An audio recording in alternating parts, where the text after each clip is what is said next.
Bunda Rahma mengakui bahwa Bunda Rahma tidak lebih pintar dibanding murid Yesus soal ajaran Yesus. Nah, sekarang saya mau dengar siapa? Langsung dengan Yesus. Saya mau dengar siapa? Tapi Paulus Petrus mana? menerima Paulus. Pertanyaan saya, Baca 2 Petrus 3, 5, 16. saya, mana Bunda ajaran Rahma menolak Paulus dengan Paulus. Yesus Sekarang yang saya mau terima berkesesuaian? siapa?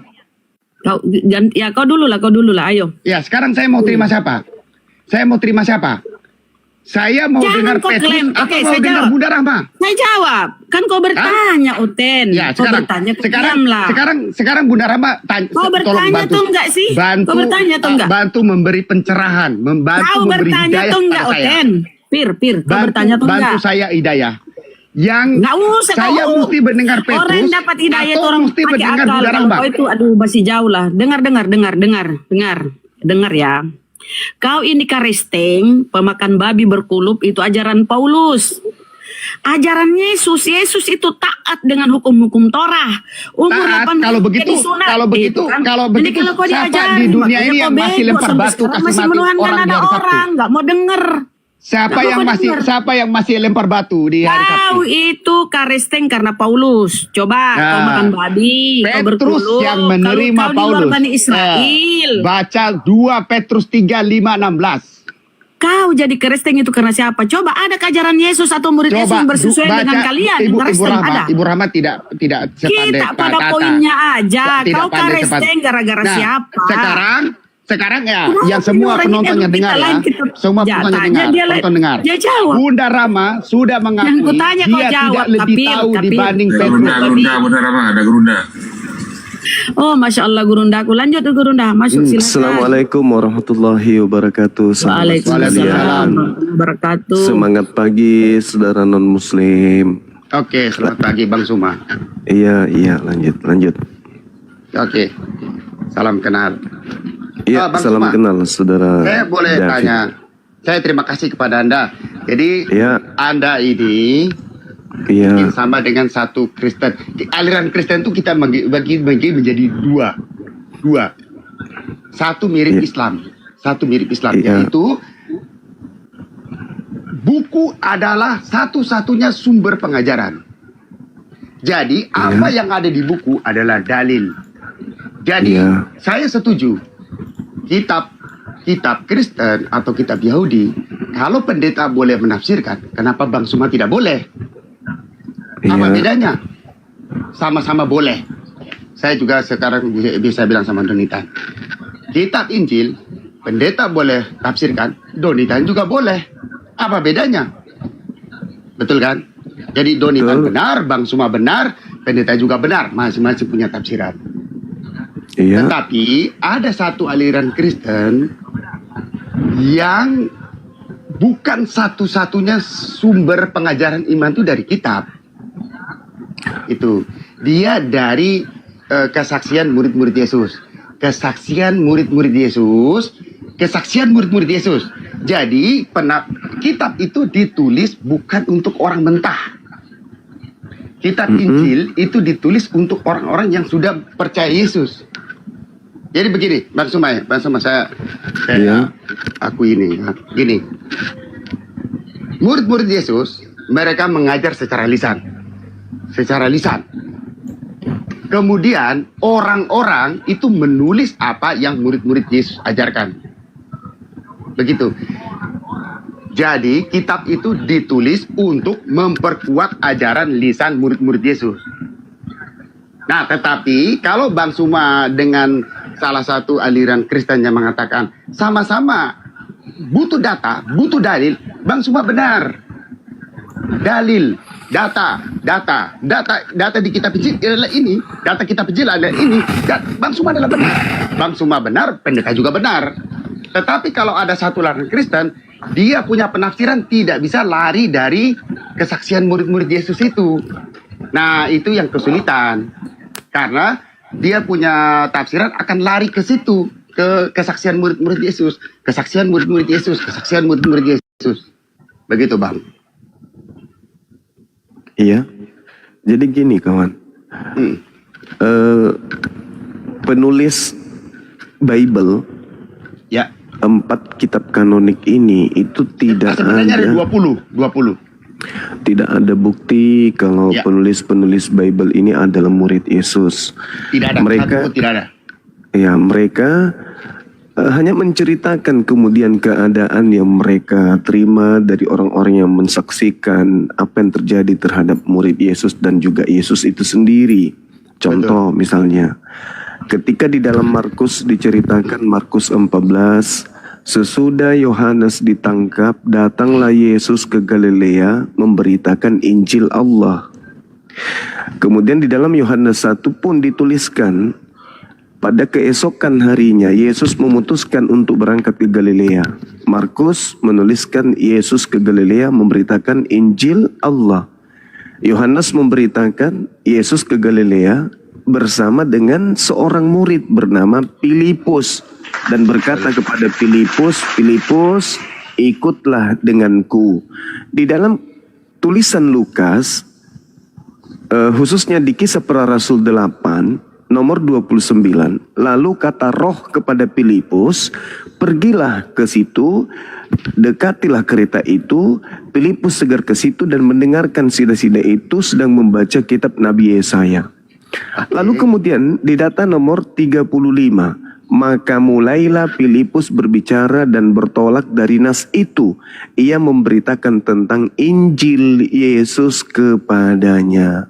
Ya. Jadi menurut catatan 4 kitab kanonik, Ya. satu murid Yesus bernama Filipus yang dipanggil oleh Yesus ke Galilea memberitakan Injil Allah yang kemudian dinarasikan sebagai Injil Yesus. Pertanyaan saya sebagai seorang Muslim, mana Injil Yesus tersebut atau mana Injil Allah tersebut, supaya kita bisa tahu bahwa ternyata murid Yesus itu memang memberitakan Injil Allah, Injil Yesus. Sedangkan yang Anda maksud murid, ketika bertanya kepada Bunda Rahma, mana yang lebih tahu, murid Yesus atau Yesus?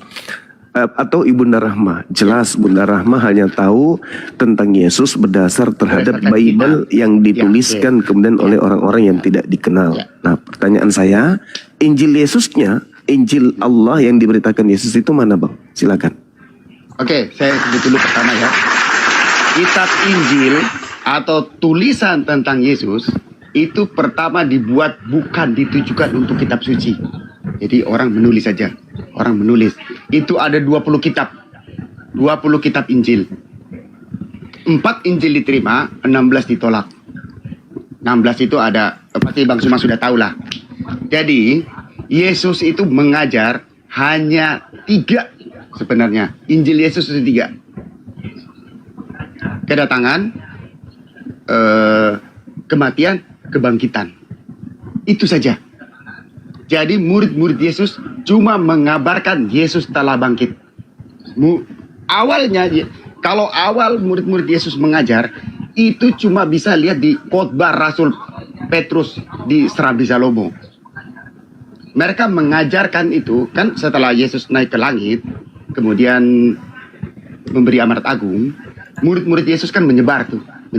Tapi kan mereka masih ragu-ragu, apakah harus mengajar ke orang luar atau orang Yahudi saja. Mengajar ke orang luar atau orang Yahudi. Petrus mendapat penglihatan, kemudian mereka menyebar. Setelah konsili Yerusalem 1, mereka menyebar. Mereka menyebar. Nah, mereka membuat jemaat. Petrus itu membuat jemaat Roma. Yohanes itu membuat jemaat Efesus. Kemudian Thomas membuat jemaat di India. Kemudian Bartolomeus itu dia membuat jemaat yang kita kenal sekarang namanya Kristen Ortodoks. Ada Kristen Maronit, itu semua dibangun oleh murid-murid Yesus. Dan di mana-mana mereka mengajar Yesus adalah Tuhan dan Juru Selamat. Nah itu. Dan murid-murid Yesus juga yang menerima Paulus. Kalau Paulus itu kami tidak tahu, kami tidak kenal. Kami tidak peduli siapa Paulus. Kami tidak peduli. Apa ajarannya kami tidak penting bagi kami. Tetapi karena Petrus mengajar, Petrus mengangkat ajaran Paulus, maka kami menerima.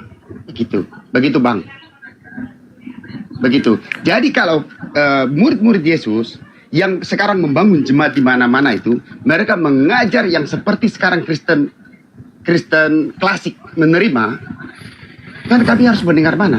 Saya harus mendengar Petrus atau mendengar Bunda Rahma? Seperti itu, Bang.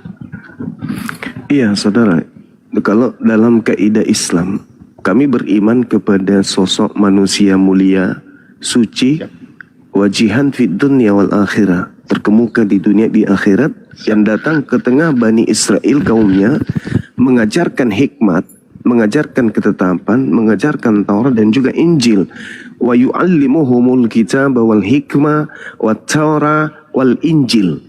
Nah, catatan yang muncul oleh orang-orang yang mungkin sesaman dengan manusia yang kami imani sebagai nabi rasul kepada kaumnya Bani Israel, yang kemudian saudara Kristen menyebutnya Yesus, itu mencatat kalau ada manusia suci yang lahir dari perawan suci mengajarkan Injil Allah kepada Bani Israel.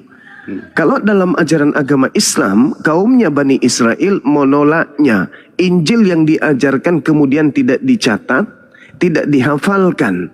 Nah, sedangkan Al-Quran menarasikan dengan sangat jelas bahwa kaumnya Bani Israel itu gemar merubah-rubah firman Tuhan yang datang kepada mereka Bani Israel. Pertanyaan saya tadi, di dalam Yohanes 1, Yesus mengajak kemudian Filipus kemana? Ke Galilea. Di dalam catatan, saya bisa potong sedikit ya, sedikit. Saya minta maaf. Ya. Silakan. Injil yang tulis dirubah-rubah, sepemahaman saya, penulis Quran itu tidak membaca Injil 4 ini. Kan tadi saya bilang Injil itu ada 20. Injil itu ada 20. Yang ditolak 16. Nah, Injil yang beredar di Arab itu bukan Injil kanon 4 ini.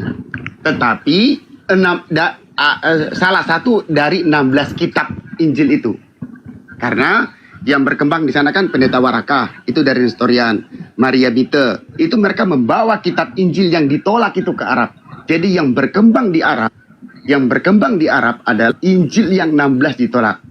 Jadi ketika penulis Quran menulis, kamu telah merubah-rubah Injil, menurut hemat saya, itu bukan 4 kitab Injil yang dipakai oleh Kristen sekarang, tapi 16 kitab yang ditolak oleh Kristen sendiri. Jadi kalau pernyataan bahwa Injil telah diubah-ubah, ya seperti kami pun juga mengatakan 16 Injil itu bukan kita nyatakan diubah, tapi langsung ditolak.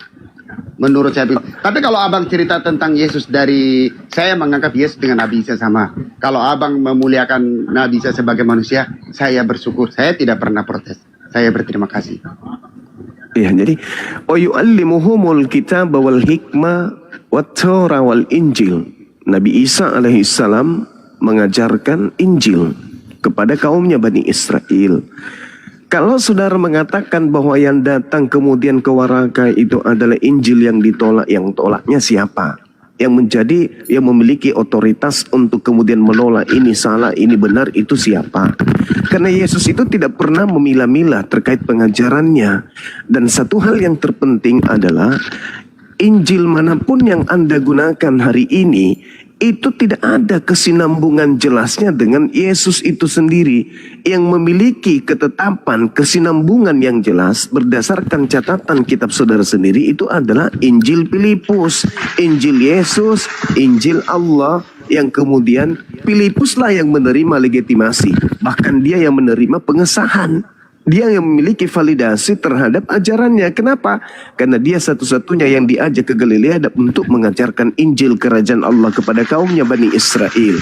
Sekarang kita lihat Paulus menulis di dalam Galatia 1 nomor 8. Sekalipun kami atau malaikat dari surga yang memberitakan kepada kamu satu Injil yang berbeda dengan Injil yang telah kami beritakan kepada kamu, terkutuklah dia. Di sini Paulus sedang mengutuk 4 kitab. Lukas, Markus, Matius, Yohanes yang digunakan oleh orang Kristen. Kenapa? Paulus mengajarkan kemudian kepada pengikutnya mengutuk 4 kitab ini disebabkan karena dengan catatan Galatia 1:8, Paulus sama sekali tidak mengajarkan Injil Lukas, Injil Markus, Injil Matius, Injil Yohanes. Injil 4 ini itu tidak diajarkan oleh Paulus. Maka dengan kata lain, Paulus sedang mengutuk kitab kanonik yang Anda gunakan sebagai dasar pijakan menjadi Kristen atau apapun itu. Ini kata Paulus. Oke, Sekarang oke. yang sekarang yang Saya menjadi potong sebentar, permasalahannya sedikit, adalah sedikit.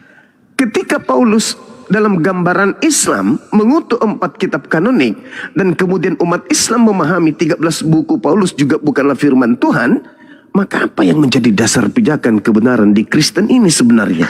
Sedangkan mereka tidak memiliki Injil Allah. Kristen tidak memiliki Injil Allah, Kristen tidak memiliki Injil Yesus, Kristen tidak memiliki Injil Filipus sekalipun. 4 kitab kanonik dikutuk oleh Paulus. 13 kitab Paulus bukan firman Tuhan. Lalu pijakan Kristen yang mana, Bang? Oke, siap. Bedakan kitab Injil dan Injil. Injil adalah kabar baik. Injil adalah kabar baik. Yesus mengajarkan bahwa Dia telah datang. Itu adalah Injil. Itu namanya Injil. Jadi, Yesus telah datang. Yesus telah bangkit. Itu namanya Injil. Injil. Nah, kitab Injil itu adalah kitab yang menulis Injil. Jadi, Rasul Paulus itu dia memberitakan semua yang terdapat di dalam 4 kitab itu. Dia mengatakan Yesus bangkit. Dia mengatakan Yesus mengadakan perjanjian baru.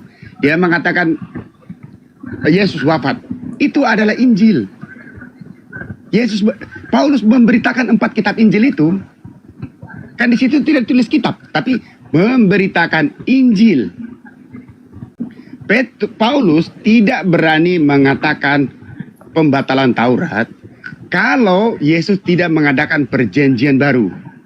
Makan malam terakhir, inilah darah perjanjian baru dan kekal. Karena Yesus sudah membuat perjanjian baru, maka Paulus berani menyatakan bahwa ketentuan Taurat sudah batal.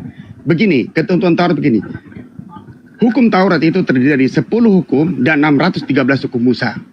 Artinya, ketika kita mau menyenangkan Tuhan, itu kita tidak makan babi. Kita mesti harus bikin ritual. Kita mesti harus, misalnya apa begitu. Jadi ritual itu yang menyenangkan Tuhan. Ritual, hukum, norma. Nah, Yesus datang itu menghapus ketentuan. Jadi Yesus mengatakan, kamu mau menyenangkan Tuhan, kamu menghormati Tuhan, itu dengan cara kamu bukan lagi tidak makan babi, tapi kamu mencintai manusia, kamu mengasihi manusia. Seperti itu.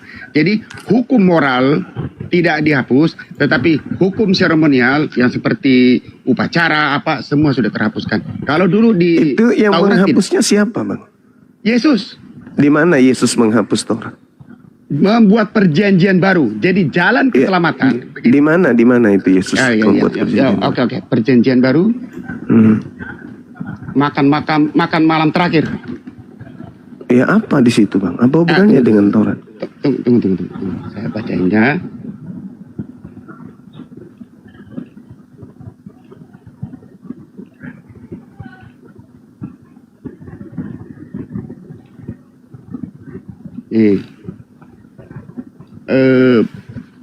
Makan malam terakhir ayat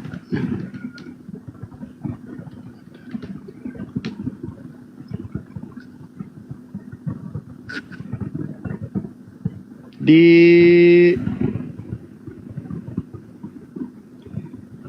perjanjian baru di Lukas 22:20.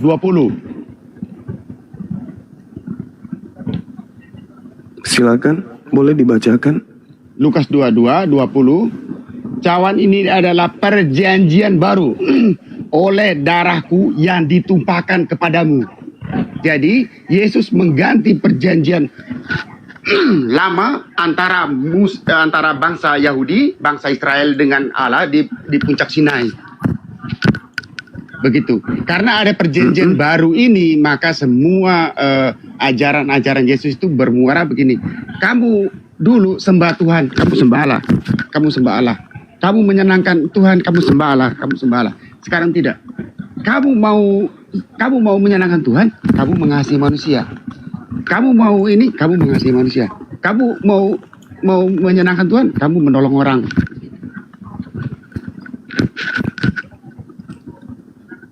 Ya, apakah kemudian perjanjian baru yang Anda maksud ini itu menghapuskan Taurat? Kan begini, Taurat itu terdiri dari 10 hukum Taurat dan 613 hukum Musa. Ya, kalau Padahal, tidak, Bang, Bang Suma, kalau tidak dihapus, sekarang untuk jalan keselamatan itu hari Sabtu harus lempar batu ke orang. bukan begitu, abangku. Gini, perjamuan malam yang Yesus lakukan itu adalah perjamuan untuk menguji murid-murid, bukan membatalkan hukum Taurat. Makanya kalau kita membaca catatan-catatan Lukas ini dari nomor 1 sampai seterusnya, itu kita harus maknai, jangan kita itu seakan-akan duduk di situ sebagai orang yang sedang berbicara dengan Yesus, tapi kita harus netral mendudukkan perkara itu. Yesus mengambil roti, Yesus mengambil anggur, lalu kemudian memberikan kepada muridnya, menjelaskan, ini tubuhku. Apa tubuh di situ? Apa tubuhnya? Roti. Ini darahku. Apa darahnya Yesus di situ? Anggur. Yesus ingin kemudian menguji murid-muridnya, siapa di antara mereka yang tidak mendengarkan itu, justru menganggap kemudian roti yang dimaksud dagingnya Yesus. Darah yang dimaksud adalah benar-benar darahnya Yesus. Siapa di antara mereka? Maka Yesus mengatakan, tetapi lihat, tangan orang yang menyerahkan aku ada bersama dengan aku di meja ini. Dia ingin menguji muridnya. Sebab anak manusia memang akan pergi seperti yang telah ditetapkan. Akan tetapi celakalah orang yang olehnya ia diserahkan. Dia kemudian ingin menguji siapa di antara anak manusia yang kemudian di antara 12 muridnya ini yang akan mengkhianati dia, sehingga nanti akan menjadikan sebuah batu sandungan bahwa darah yang dimaksud adalah benar-benar darah yang dikucurkan di tiang salib. Makanya dikatakan data 22-nya, sebab anak manusia memang akan pergi seperti apa yang telah ditetapkan. Akan tetapi celakalah orang yang olehnya diserahkan. Nah, siapa yang celaka ini? Yang tidak mendengarkan bahwa darah yang dimaksud adalah anggur, tubuh yang dimaksud adalah roti, sehingga dia harus menyerahkan Yesus betul-betul untuk sekedar sebagai penebus atau sebagai tumbal kepada orang Roma, agar bangsa Yahudi itu tidak dirampas kejayaannya oleh mereka. Nah, makanya dikatakan, lalu mulailah mereka mempersoalkan siapa di antara mereka yang akan berbuat demikian. Yudaskah, Filipuskah, Petruskah, dan seterusnya. Dan ternyata yang naik arisannya sebagai pengkhianat itu adalah Yudas Iskariot. Begitu saudara David. Jadi jangan Anda menghalalkan ajaran Romawi Yunani dan menghalau kemudian ajaran Tuhan kepada Bani Israel dengan cocokologi terhadap data yang sama sekali tak ada hubungannya dengan pembatalan hukum Taurat. Sedikit lagi, kata Yesus, Bang, kata Yesus di dalam Matius 5 nomor 19, karena itu siapa yang meniadakan salah satu perintah hukum Taurat sekalipun yang paling terkecil, lalu mengajarkan kepada orang lain, ia akan menduduki tempat terhina dalam kerajaan langit. Jadi bagaimana mungkin Anda mengatakan bahwa perjanjian baru itu adalah darahnya, dagingnya, kematiannya? Itu sesuatu hal yang sangat bertentangan dengan hidup kekal yang Yesus ajarkan di dalam kitab Matius itu sendiri. Begitu kawan, silakan. Kan pertama saya mau sebut ini. Yesus mengatakan ini Yesus darahku. Sebab ini darahku, darah perjanjian yang ditumpahkan bagi banyak orang untuk darah di situ apa, dosa. Bang? Darah yang dimaksud di situ apa? Ya, darahku. Tunggu darah yang dimaksud di situ Yesus. Tunggu dulu, Bang. Itu untuk menguji muridnya. Sekarang saya mengerti.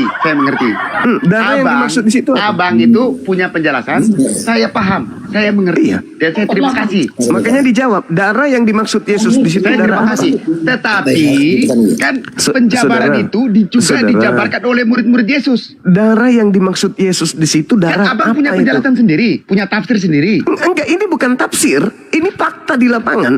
Darah yang dimaksud Yesus di situ inilah. Inilah darahku. Darah yang dimaksud Yesus di situ apa, Bang? Betul. Tetapi Petrus mengajar di tempat lain itu berbeda. Tunggu. Darah yang dimaksud Yesus di situ apa, Bang? darahnya Yesus, anggur itu Anggur. sebagai perlambangan. Anggur. Iya. Lalu Iya. siapa pengkhianatnya? Pengkhianatnya ini apa? Yudas. Berkhianat, anggur di situ Bukan. merubahnya menjadi apa? Abang kan baca kitab, Ya, jelas dong. Kemudian Saya baca menjabarkan. Iya, jelas. Karena Kalau Yesus, kalau Yesus, kejadian sebenarnya, saudaraku, murid Yesus mengajar, baru orang nulis kitab, betul kan? enggak. Sekarang permasalahannya di situ adalah Yesus pada keadaan di TKP. Iya. Dia menunjukkan darah di situ, darah beneran. Betul, saya tidak Atau protes, darah itu palsu. kan menurut abang. Tapi Nah, bukan menurut saya, Yesus. ini menurut Yesus, abangku. Yesus mengatakan sebab anak manusia memang akan pergi seperti yang telah ditetapkan. Akan tetapi Ya. celakalah orang yang olehnya diserahkan. Orang yang menyerahkan Yesus ini adalah pengkhianat. Betul. Yang mentafsirkan kemudian darah yang dimaksud Betul. di sana adalah anggur. Dia pengkhianat akan menggantikannya dengan darah beneran. Betul? Betul, itu Nah, kalau menurut abang. Setelah baca Berarti kitab enggak, suci, ini menurut baca kitab Yesus Injil. sudah tertulis di situ. karena abang baca kitab Injil. Yang dibaca di sini adalah keadaan di TKP. di gereja yang dibangun Lain oleh kalau jemaat-jemaat. gereja saya nggak mau percaya Loh, kalau gereja kalau itu bukan gereja pengikut itu kan Yesus. dibangun oleh murid-murid Yesus. Saudaraku, Gereja saya kan lebih dibangun oleh percaya. murid-murid Yesus. Saya Benar kan? lebih percaya. Enggak ada Yesus memberikan perintah ke muridnya mendirikan gereja, enggak ada, Abang. Mereka mendirikan. Jangan mereka Anda tidak ada perintah, tambah-tambahkan. tetapi Yesus dibuatlah tidak jemaat-jemaat. mengenal gereja, abangku. Iya, tetapi Petrus Yesus ke Roma, tidak mengenal Bartolomeus ajaran ke Ortodoks, Kristen, abangku. Markus ke Ortodoks Syria. Saudara, kalau Anda mengatakan murid Yesus ke orang-orang Yahudi, Ya. itu benar. Meskipun orang Yahudinya ada di Roma, itu betul. Betul. Tapi kalau Anda mengatakan murid-murid Yesus pergi ke Roma untuk mengajarkan orang Roma, Anda salah. Anda keliru. Karena tapi faktanya seperti itu. Kalau Anda mengatakan Kalau dengar, gereja India. dengar, saudaraku. Kalau Anda mengatakan itu fakta, berarti nubuatan Yesus itu terjadi. Apa itu? Yesus palsu dan rasulnya, nabinya telah menyesatkan mereka. Karena di dalam Matius 24 nomor 24, Yesus berkata kepada muridnya yang asli, sebab Kristus palsu dan nabi-nabi palsu akan datang dan melakukan tanda yang dahsyat dan mujizat serta kekuatan-kekuatan untuk sekiranya mungkin menyesatkan murid pilihan juga. Jadi kalau Anda mengatakan Petrus, Filipus, kemudian Andreas pergi ke Roma mengajar orang-orang Roma, berarti murid sudah berhasil disesatkan oleh Yesus palsu. Begitu, Bang. Siap. Gitu. Jadi begini, tetapi tadi kita kan sudah ambil kesimpulan. Yang lebih tahu ajaran Yesus itu Bunda Rahma atau murid-murid Yesus? Murid Yesus yang Anda maksud siapa? Pengarang Bible? Nah, sekarang murid Yesus itu Kutanya dulu. Yang Thomas Anda ke maksud India. murid Yesus dalam pandangan Petrus. Kristen itu penulis Bible gitu? Bukan, mereka tidak Lalu? dari begini. Penulis Bible itu ada 20 orang. 20 kitab. Dari mana Anda mengatakan penulis Bible 20 orang? Kan ada 20 kitab. 20 pikir ada kitab. 20. Nah, sekarang yang menentukan bahwa kitab ini yang sah dan yang kitab ini tidak sah, itu siapa? Itu dia. Tadi begini. Siapa, Murid-murid Yesus, begini. Enggak, murid-murid- yang menentukan 20 kitab ini, Kan tadi yang ini yang gereja sah, yang didirikan. yang ini tidak sah. Siapa? Begini. Siapa yang Saya menentukan punya- itu, Abang? Gereja. Gereja. Gereja ini mendapatkan kemudian otoritas dari siapa untuk menetapkan buku-buku Kan itu? apostolik itu turun-temurun. Apostolik ini yang Anda maksud itu siapa? Turun-temurun dari Petrus ke sini. Coba Anda buktikan secara garis gambaran terang dari Yesus ke Petrus ke gereja itu di mana polanya? Dari Yesus. Di mana Yesus kan memberikan kemudian Dia memberikan ultimatum? itu kepada Di mana? Petrus kepada batu karang. Ya, Yesus memberikan kemudian jemaat untuk didirikan di atas batu karang. Ya, Jemaat yang ya. dimaksud ini, Bang, orang Ya. Yahudi atau non Yahudi? Kalau tangkapan pertama, ikan Yesus itu bukan untuk orang Yahudi, bukan untuk orang tidak Yahudi. Kata siapa? Inilah celakanya. Nah, itu dia. Amanat agung. Inilah celakanya. Kalau coba amanat abang agung. ini, Pergilah kepada seluruh bangsa. Oh, beda, itu beda bang. Jangan Anda mengait-ngaitkan amanat agung yang Anda gereja punya dengan ajaran Yesus. Sekarang pertanyaan saya, jemaat yang diperintahkan kemudian oleh Yesus kepada Petrus, orang bersunat, pemakan babi atau bukan? Bagaimana? Silakan lanjut. Jemaat yang diajarkan kepada Petrus yang tidak akan diambil oleh siapapun, itu jemaat pemakan babi tidak bersunat atau orang Yahudi tok? Sudah disepakati dalam Konsili Yerusalem 1. Saya tidak tanya konsili itu. Saudaraku, jangan Anda mencampur baurkan antara hak dan yang batil. Ya ahlal kitab lima talbisun al-haq kabil batil wa antum ta'lamun. Jangan Anda campur adukkan dulu. Jemaat mula-mula yang didirikan kemudian oleh Petrus sebagai murid, si Kepas sebagai murid dari Yesus ini, itu bercampur enggak dengan pemakan babi orang-orang yang tidak bersunat? Bercampur enggak? Atau itu spesial untuk kaum Yahudi saja? Pertama untuk kaum Yahudi saja. Subhanallah. Udah selesai kita. Selesai sudah. Tapi kan Petrus dapat penglihatan. Sekarang ketika Anda sudah mengakui itu jemaat yang dibentuk oleh Petrus adalah orang-orang Yahudi saja.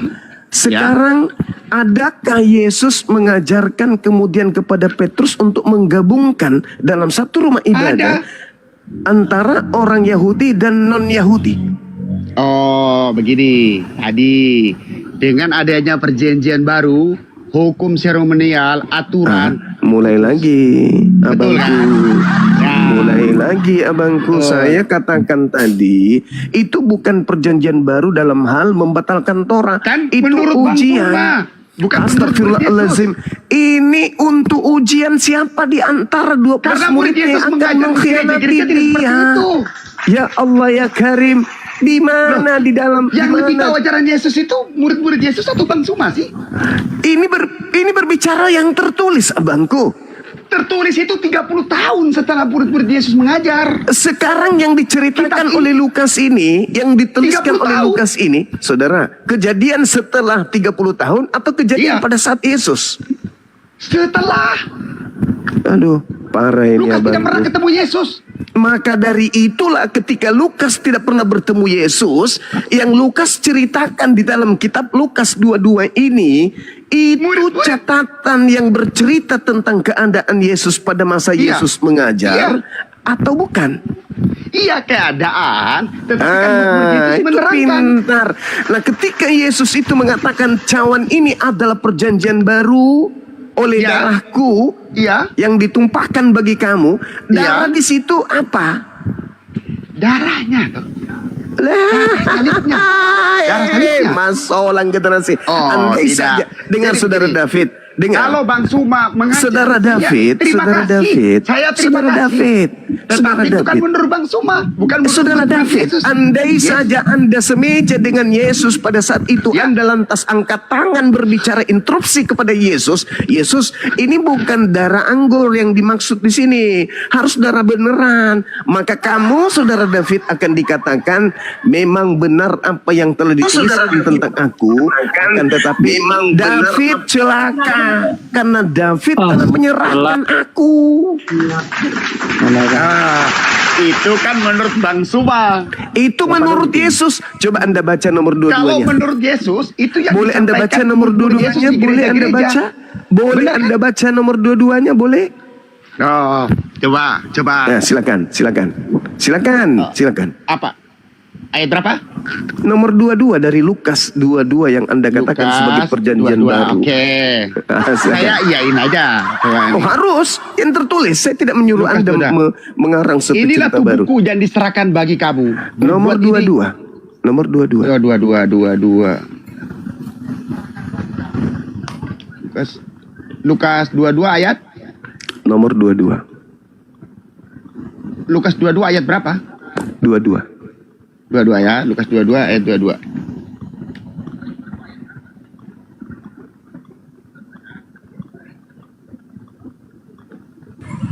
Ya, sambil bantu. Sebab anak manusia memang akan pergi seperti yang telah ditetapkan. Tetapi celakalah orang yang oleh ia diserahkan. Nah, kalau Anda melihat dan membaca data itu, apa kata Yesus? Apa yang Kalau dikatakan saya- kemudian? Apa yang kalau dikatakan saya- oleh Yesus kemudian? Kalau Ya. saya baca, saya tidak mengerti. Tetapi murid-murid Yesus mengatakan itulah perjanjian baru. Ya, perjanjian baru itu roti dan juga adalah anggur. Makanya cuma satu pengkhianat di sana. Siapa pengkhianat di situ? Ketika uji coba itu berlanjut. Bang Suma baca kitab suci Injil yang ditulis kitab Injil itu ditulis untuk memperkuat ajaran lisan murid-murid Yesus. Tapi sekarang Bang Suma membantah ajaran murid-murid Yesus. Loh, bagaimana saudaraku ini? Ini tertulis. Sekarang- Tetapi iya, betul. lihat. Tetapi Kitab Lukas itu, lihat. kitab Kata Lukas itu Yesus. ditulis. Kata Yesus, tetapi lihat tangan orang yang menyerahkan aku ada bersama dengan aku di meja ini. Itu untuk menyeleksi siapakah di antara muridnya yang akan menggantikan anggur dengan darah beneran. Yang Itu kan menggantikan. kalau menurut Bang Suma. La haula wala quwata illa billah. Ini fakta real. Karena murid Yesus tidak mengajar begitu di gereja-gereja. Kata siapa? Kata siapa? Loh, Kata di gereja siapa? Katolik Ortodoks di India di Iya Efesus. betul. Kenapa demikian adanya? Karena orang yang Anda sebutkan tadi adalah pengikut ajaran Roma Yunani. Tidak. Sekarang Thomas begini, Edison belum saudara. kenal. Thomas Sekarang Edison begini. belum kenal. Sekarang belum kenal begini, siapa-siapa. saudaraku. Kalau itu benar adanya, tolong tunjukkan kepada saya di mana Tuhannya Yahudi mengajarkan nebus dosa menggunakan daging manusia, darah manusia. Darah Silakan. pakai darah. Silakan manusia. Anda tunjukkan. Silakan Oke, Anda tunjukkan. bukan Di manusia. mana Tuhannya Yahudi Bukan. mempersembahkan kemudian darah manusia dan daging manusia untuk nebus dosa. Bukan darah manusia, darah Maka darah dari domba. itu Anda mengatakan bahwa orang-orang itu Tetapi tidak itu mengajarkan murid-murid hal Yesus yang yang sama. mengajar seperti itu. Di mana Yesus mengajarkan kemudian untuk menebus dosa pakai darah manusia? Di mana Yesus mengajarkan itu? Yesus Di mana? mengajarkan itu. Di Itu mana? adalah perjanjian baru. Ya Allah ya Karim, di situ anggur bukan darah beneran, kawan. Ini Yeay, masolang generasi. Begini, Bang Suma. Saudaraku, Jadi, kenapa aku- Anda mempertahankan ajaran yang muncul belakangan, sementara Yesus di karena situ sedang murid Yesus yang menyeleksi. mengajar seperti itu. Yesusnya mengatakan darah di situ anggur. Sekarang yang lebih tahu ajaran Yesus itu Bang saudaraku, Suma atau murid Yesus? Jangan tanya begitu. Sekarang yang tertulis tanya di begitu. situ. Sekarang siapa mau dengar siapa? Saya mau Sekarang dengar yang Bang Suma? tertulis Atau di saya mau sana dengar murid Yesus menjelaskan di sana darahnya itu yang mana? Darah beneran atau anggur? Saya tidak tahu, tetapi murid Ya, Yesus mulai mengatakan ngaco. itu darah beneran. Mulai ngaco. Percuma Tapi darah punya beneran. kepala kalau otak nggak berfungsi. darah beneran. Percuma. Saudaraku, Tidak percuma. inilah Jadi sekarang fungsinya Islam kembali ke datang. pertanyaan mendasar. Inilah Kembali ke fungsinya pertanyaan apologet Yang Islam lebih itu tahu lahir ajaran Yesus, supaya Bang Suma meluruskan atau murid ajaran Yesus yang Anda bengkokkan. Anda Tidak, membengkokkan tidak. ajaran Yesus. Kan kata Bang Suma itu, bukan kata murid Yesus. Sekarang begini. Yesus Sekarang pertanyaan menunjukkan mendasar. inilah Bang Suma darahku. lebih tahu ajaran Yesus atau murid-murid Yesus yang lebih tahu? Inilah darahku. Darah yang Yang dimaksud lebih tahu Yesus di siapa? situ. Nggak usah terlalu jauh. Darah yang dimaksud tadi Yesus saya di bilang, situ. Bang Suma benar menafsirkan. Kalau Darah pendeta yang boleh dimaksud menafsirkan, Yesus Bang di Suma situ boleh. darah apa? Tetapi ada satu aliran gereja yang tafsirannya tidak boleh keluar dari kesaksian para murid. Nah, saya adalah itu. Saya memberi tafsiran. Oke, Alkitab. saya tidak. oke. Saya akui Anda pintar kalau gitu. Sekarang saya mau menguji kepintaran saudara. Yesus menunjukkan darah. Inilah darahku. Ya. Apa yang ditunjukkan Yesus di situ? Darah beneran Anggur. atau darah Anggur. anggur? Lalu siapa Tetapi yang orang tidak merubahnya mengerti. menjadi darah beneran? Tapi tidak tahu, orang tidak mengerti. Siapa yang menggantinya menjadi darah beneran? Nah, Hah? setelah Mulai begini. ngaco. Oh, tidak ngaco. Siapa yang Karena menggantikannya menjadi darah beneran? murid Yesus. Murid Yesus. Siapa itu? Siapa? Murid Yesus. Petrus. Siapa? Petrus. Di mana tertulis di situ bahwa Petrus yang menyerahkan Yesus? Gini. Bukan menyerahkan. Tetapi kan tadi Lalu apa pertanyaannya yang darah. Anda ingin ajarkan Darah. ini kawanku? Darah. Pertanyaan Inilah tubuhku. Anda diam Iya. dulu. Anda ternyata hanya penyesat. Anda diam. Atau Anda turun. Anda tidak layak diskusi dengan saya. Saya suka diskusi dengan orang yang jujur, bukan penyesat, bukan pendusta, bukan pembohong. Oke, Yesus mengatakan, inilah tubuhku, inilah darahku. Tubuh yang dimaksud di sana roti, darah yang dimaksud di sana anggur. Lantas Yesus mengatakan apa? Tetapi lihat, tangan orang yang menyerahkan aku ada bersama dengan aku di meja ini. Yang menyerahkan aku ini nanti, sang pengkhianat ini nanti mengkhianati aku ini, yang tadinya aku tunjukkan darahku adalah anggur, dia akan menunjukkan darahku yang sebenarnya adalah darah manusia. Tubuhku yang kukatakan adalah roti, pengkhianat ini yang menyerahkan aku ini akan menggantikan roti yang menjadi perjanjianku berubah menjadi daging. Maka apa kata Yesus? Celakalah orang yang olehnya aku diserahkan. Bahkan di data lain dikatakan apa? Adalah lebih baik sekiranya ia tidak pernah dilahirkan oleh ibunya. Sekarang saudara David menjadi pengikut ke-11 murid Yesus yang roti dan adalah juga anggur, atau menjadi pengikut Yudas yang adalah darah beneran dan daging beneran. Anda posisinya di mana? Mengikuti murid Yesus. Yang mana? Petrus dan lain-lain.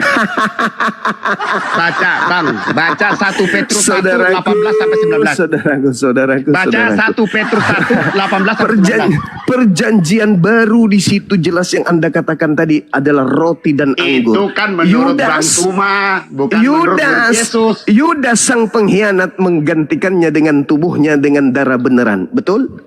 Bang Suma tidak mau baca 1 Betul? Petrus 1 18 sampai 19. Hei, saudaraku, saudara, sekali lagi saya katakan kepada saudara, saya tidak pernah memandang kitab Anda itu sebagai firman Tuhan. Ya, coba baca 1 Petrus 1 18 sampai 19. Saya tidak pernah juga memandang buku Petrus itu catatan Kepas atau Petrus. Oke. Saya tidak pernah memandang itu. Yang saya pandang sekarang ini adalah berita yang diberitakan Lukas tentang siapa pengkhianat. Ya, dan Pengkhianat Abang ini- menafsirkan menurut Pengkhianat ini, pandangan Abang. tunggu dulu. Yang Muslim. Yudas di sana yang semeja dengan Yesus pengkhianat nggak? Pengkhianat. Mengganti darah yang adalah anggur dengan darah beneran nggak? Bukan dia. Tidak ada surat. Allahu Tidak Akbar. ada surat. Tidak ada surat. Yohanes 6 nomor 70 Yesus mengatakan, bukankah aku yang memilih engkau yang 12 dan satu di antaramu adalah iblis? Pertanyaan saya, yang iblis ini siapa bang? Yudas mungkin. Yudas. Saya tidak tahu. Yang berkhianat siapa? Yudas. Yang menggantikan dan membuat Yesus itu diserahkan untuk dibunuh siapa bang? Kalau diserahkan Yudas. Yudas. Yang berkhianat Yudas, yang disebut Yudas. iblis Yudas, yang menyerahkan Yudas, yang menggantikan anggur menjadi darah beneran siapa? Petrus mengatakan, udah bang, udah. Sudah. baca Sudah. 1 Petrus 1 18 Saya sampai 19. tidak punya kewajiban untuk Anda mengakui yang jujur. Saya hanya oke. bertugas meluruskan, memahamkan anak-anak didik saya yang ada di bawah, yang ada di YouTube. Bang Suma jujur. Tadi Pak Tata mengatakan dia lebih pandai dari murid Yesus soal ajaran. Kalau yang dimaksud itu kalian, saya paham adik saya ketika dia bernarasi, apakah Anda Ustadz Tata lebih paham daripada murid-murid Yesus? Kenapa adik saya mengatakan dia lebih paham? Karena murid-murid Yesus itu kalian kan? Saudara Kristen kan yang mengaku murid Yesus padahal bukan murid Yesus. Makanya adik saya mengatakan beliau lebih paham daripada murid-murid yang adalah kalian. Saya juga begitu. Saya lebih paham Bible daripada Anda. Buktinya ketika Anda membawa Lukas 22, Anda memplesetkan, menafsirkan kemana-mana. Padahal yang berkhianat di situ adalah dia yang menggantikan darah yang adalah anggur menjadi darah beneran. Dia yang menggantikan daging yang adalah roti menjadi daging beneran. Dengan kata lain, pengkhianat yang adalah iblis yang menggantikan roti adalah roti beneran, darah adalah anggur beneran, menjadi Yesus harus menjadi tumbal di atas salib. Itulah pengkhianat dan itulah iblisnya. Sekarang posisi saudara David yang ada di bawah, dengarkan. Sekarang posisi Anda, pengikut 11 murid yang tetap roti dan tetap anggur sampai hari ini, atau posisi Anda ikut kepada Yudas yang adalah darah beneran dan daging beneran di atas salib. Anda pengikut siapa? Sederhana kan? Sederhana. Untuk menjadi orang waras, untuk menjadi orang yang menegakkan yang hak dan menghindarkan manusia kepada yang batil, harus mendudukkan akal sehat di dalam menelaah apapun itu. Membaca buku, menu makanan harus dengan akal. Membaca kemudian daftar pustaka, referensi dalam sebuah narasi harus pakai akal. Membaca buku, daftar buku ilmiah pakai akal. Membaca buku resep makanan pakai akal. Membaca kemudian sandi-sandi kedokteran pakai akal. Semua pakai akal. Maka membaca buku yang dibawa oleh Belanda masuk ke Indonesia yang setelah diterjemahkan juga harus menggunakan akal. Jangan pakai doktrin, jangan pakai dogma, karena itu akan membuat kita menjadi botol.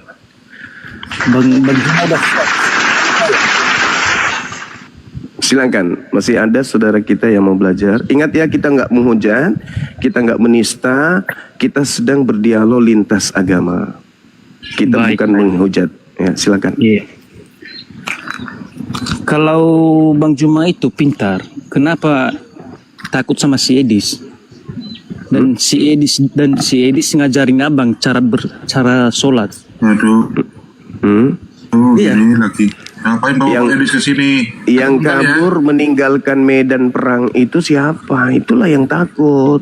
Enggak, masalahnya Bang Edis ngajarin abang cara sholat. Medan perang kita, perang logika kita itu di sini, di negara yang kita cintai ini. Yang takut yang kabur. Saya masih di sini, aku masih di sini, menegakkan ajaran tauhid, tak akan pernah mundur, walau hanya selangkah saja.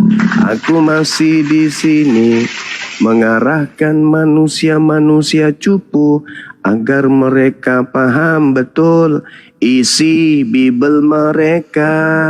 Iya, yang abang takutin itu Edis sama si RK sama Pak Bom. Itu yang abang takutin, yang berilmu. Ya, suka-suka Anda lah. Nah, Silakan aja Anda bernarasi. Oke, mungkin ada yang mau berdiskusi lagi? ya udah, ayo silakan. Baik. Bang, saya masih bisa nggak? Oh, boleh. Kalau masih mau boleh, silakan. Oke. Tadi kita sudah ambil kesimpulan ya. Kita sudah ambil kesimpulan. Murid-murid Yesus yang Petrus mereka lebih tahu ajaran Yesus dibanding Bang Suma sama Bunda Rahma. Tetapi tidak lebih tahu ajaran Yesus dibanding Ustadz Tata. Saya mau tanya Bang Suma. Bang Suma itu namanya Zulkifli. Maaf kalau saya salah. Zulkifli kan? Iya, betul. Ya, oke. Bang Suma itu akun TikTok kan? Iya, benar. Dengan Bang Zulkifli itu satu atau dua? Dua. Dua, tapi Satu. Iya, oke. Terima kasih. Bang Terus? Suma adalah akun TikTok benda mati yang juga adalah Bang Zulkifli yang hidup. Dua salah. tapi satu. Salah Anda, salah. Anda salah di situ. Anda keliru besar di situ Salahnya di ketika Anda mana? menjelaskan. Salahnya di mana, Bang? Zulkifli M. Abbas itu adalah akun TikTok yang bukan saya. Bukan, Itu pribadi Saya tanya, yang berbeda. Bang Suma namanya siapa? Oh, kalau nama itu nama yang melekat pada diri saya. Ya, itu namanya siapa? Saya Zulkifli M. Abbas, itu nama yang melekat pada saya. Nama. Kalau akun itu TikTok adalah manusia hidup. itu Manusia bukan hidup. saya. Manusia hidup. Sekarang manusia Bang hidup. Suma 01 official ini Itu- adalah akun TikTok. Akun TikTok itu pribadi yang berbeda, Bung. Bukan saya itu. Itu Siapa? adalah Bang itu. Suma siapa? Lucu Anda ini. Loh, Bang Suma 01 itu Zulkifli Hasan bukan? Itu akun saya. Bukan yang hidup, manusia hidup itu siapa? Ya saya. Ya, saya. Bang Suma bukan Bang Suma, tapi Bang Suma.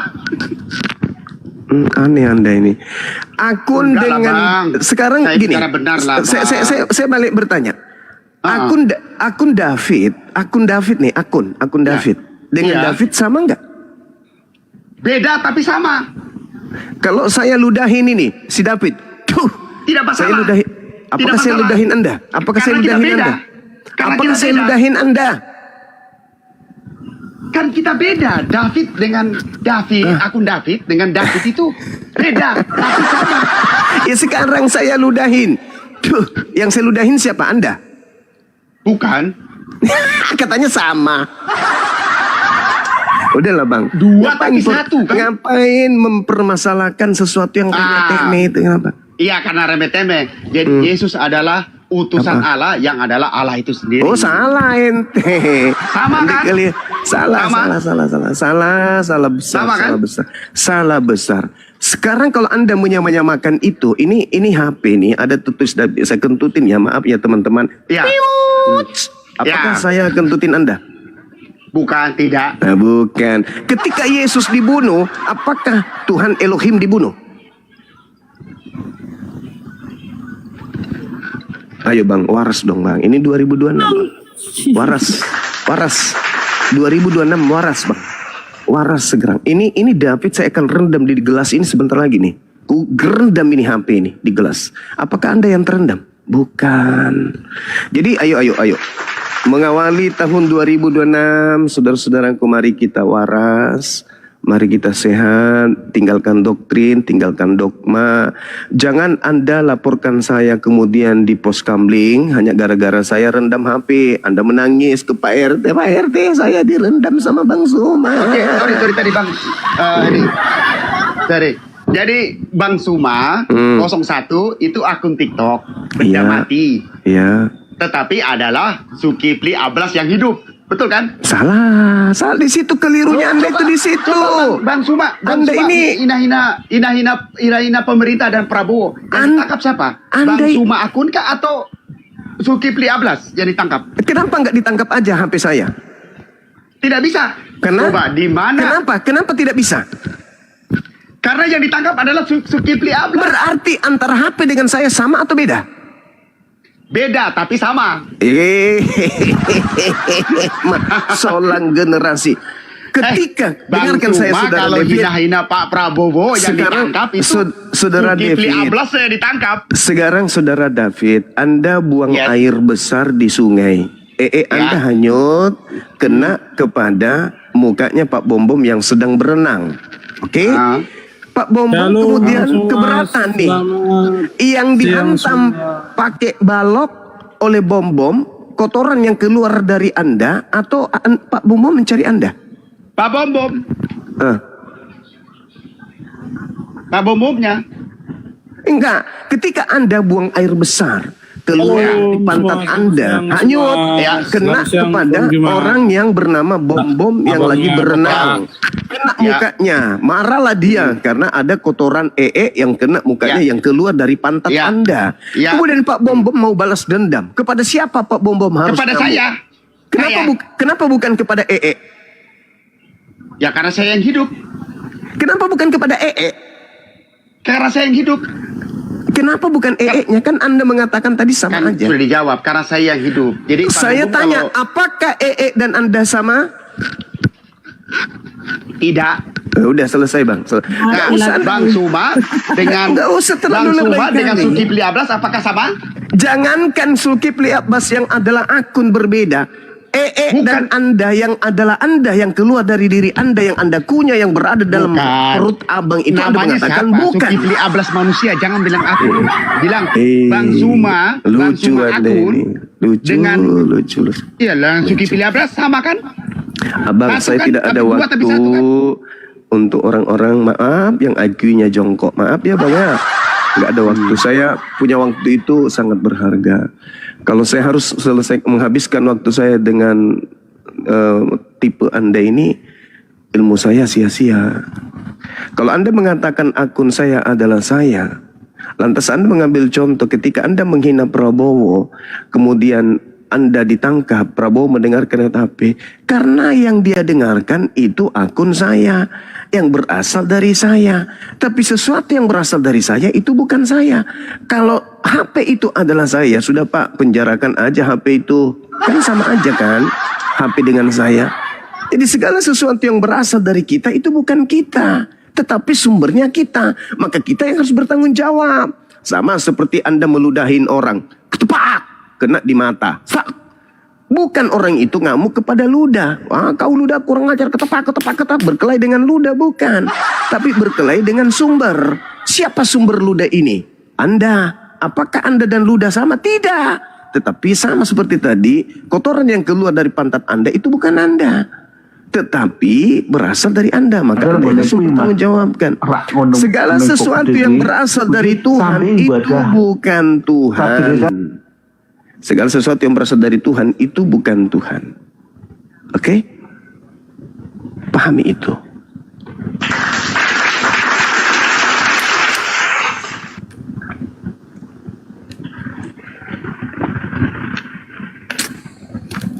Silakan Tom. Mantap.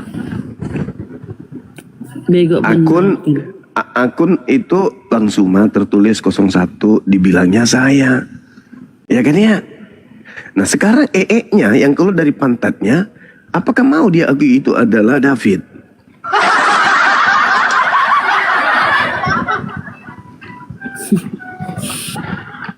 Siapa ini? David. Ini bau kok bau menyan? Punya siapa? David. Ini keluar dari mana? David. Anus mana yang telah mengeluarkan ini? David. Lambung mana yang telah mengolah sehingga keluar kotoran ini? David. Siapa yang makan buah durian sehingga nya juga bau durian? David. Apakah itu David? Masolan generasi. Ini nih. David punya tangan kiri dan kanan. Kemudian tangan kanannya dibuntungin tuh, ketepak, lepas lengannya loncat-loncat, kecek. Lengannya kemudian hidup. Pertanyaannya, lengan David yang tadinya menyatu dengan David, ketika lengan ini punya ruh sendiri dan hidup sendiri, apakah itu David? Bukan. Jadi jangankan lengannya pun ketika sudah dipotong dari badannya, lengan itu bukan David, tapi itu adalah tangan David, tapi bukan David. Apalagi Yesus yang adalah ciptaan yang berasal dari Elohim. Selamat pagi.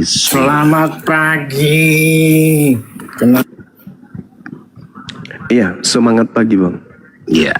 Aku pengen bahas itu yang temamu itu yang dimanakah Injil Allah itu loh.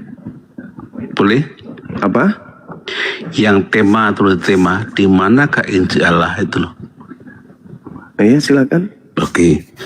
Berarti ini menunjukkan bahwa Allah itu tidak maha kuasa karena terbukti tidak bisa menjaga Injilnya, begitu ya? Di mana Tuhan kemudian mengatakan bahwasanya dia menjamin untuk menjaga dan melestarikan Injil. Loh, katanya menjaga firman-Nya loh. Itu kan intinya Allah tidak bisa.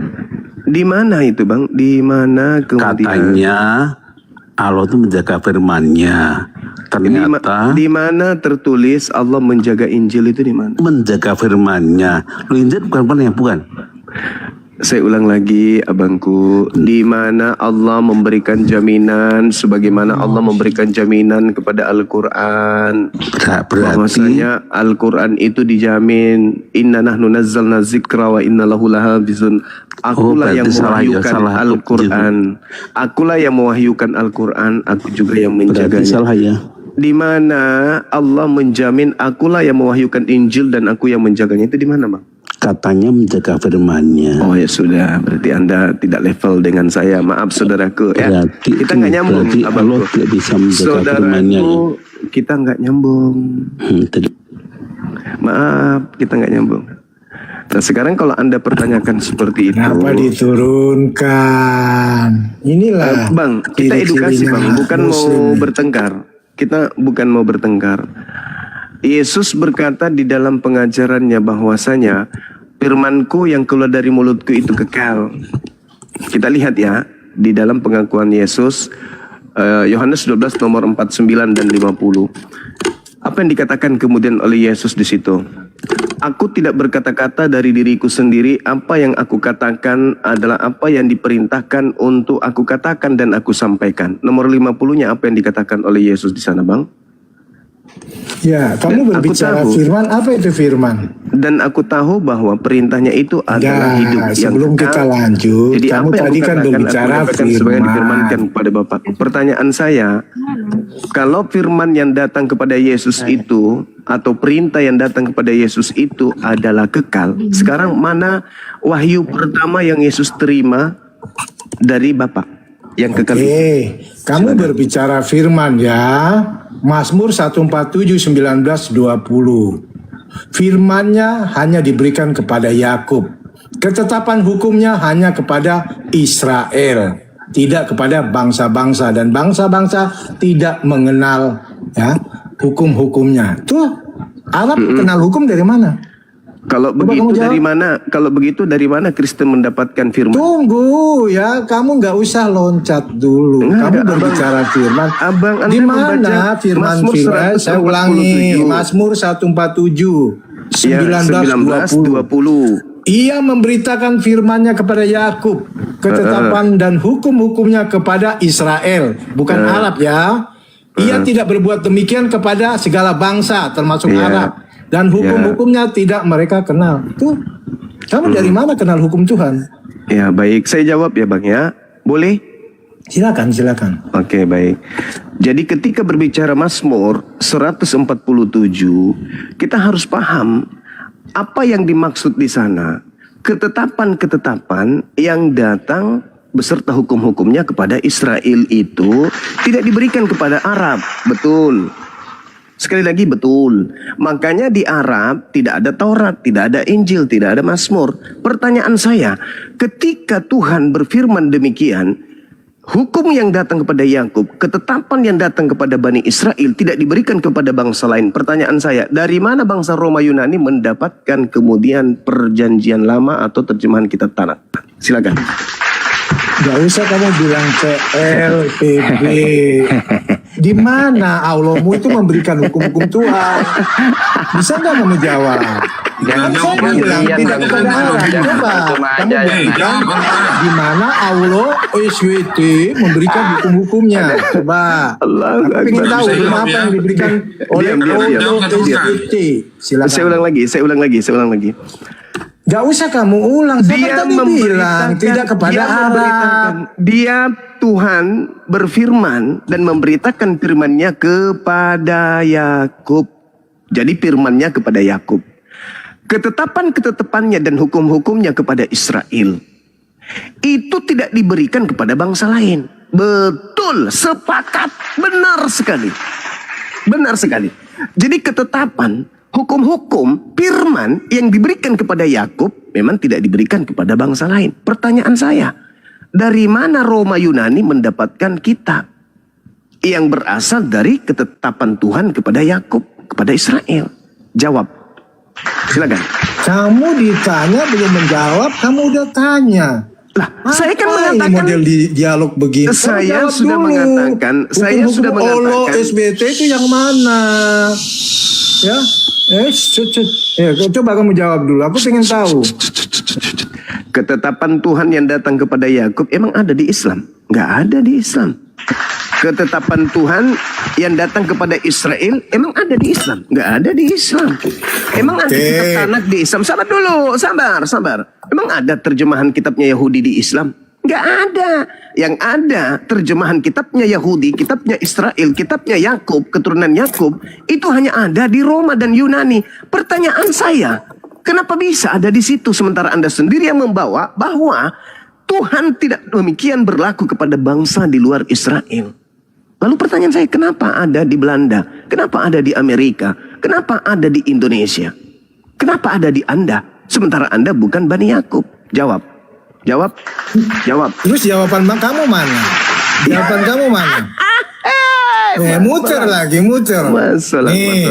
Udah, Ya, udah. kalau kamu bicara, Udah, saudara jangan mempermalukan sebentar diri. ya. Saya pakai Jangan data nih, saya pakai mempermalukan data diri. nih. Mungkin Jangan ada nangis, Kristen saya yang pakai- lebih berbobot ya. Anda menampar, Anda seperti meludah ke atas, jatuhnya di jidat sendiri. Umat Islam tidak pernah memakai terjemahan kitabnya keturunan Yakub, kitabnya Israel, menempelkan di Al-Quran. Tidak ada itu. Makanya Al-Quran adalah kitab independen. Tidak berasal dari terjemahan kitab manapun. Al-Quran tidak berasal dari terjemahan dari agama manapun, dari kitab agama manapun. Bagaimana dengan Kristen yang bukan Bani Israel? Bagaimana dengan Kristen yang bukan keturunan Yakub? Kenapa bisa ada terjemahan kitabnya keturunan Yakub di situ? Nah, itu kewajiban Anda untuk meludah ke atas dan jatuhnya di mata sendiri. Hati-hati bang, hati-hati. Anda berbicara harus menggunakan akal, karena Anda sedang berbicara dengan ahli kita, begitu. Oke, silakan.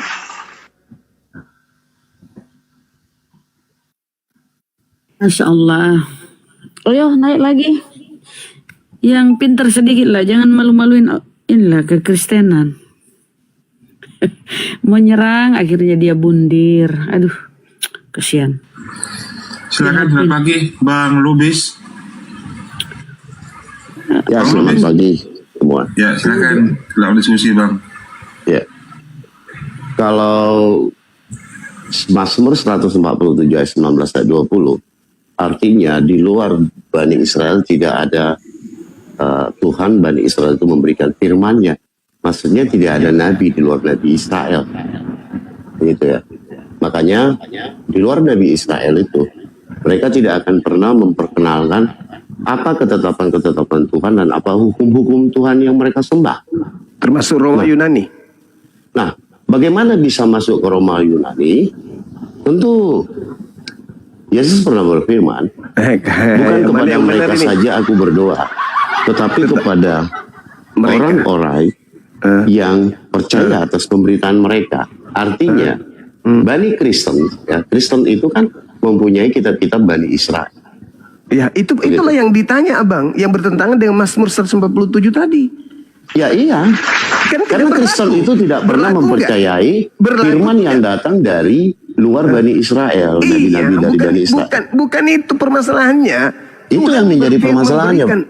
Tuhan Itu yang menjadi memberikan firman-Nya permasalahannya. kepada Yakub, ketetapan-ketetapannya dan hukum-hukumnya kepada bangsa Israel. Tuhan tidak berbuat demikian kepada segala bangsa, termasuk Roma Yunani kan?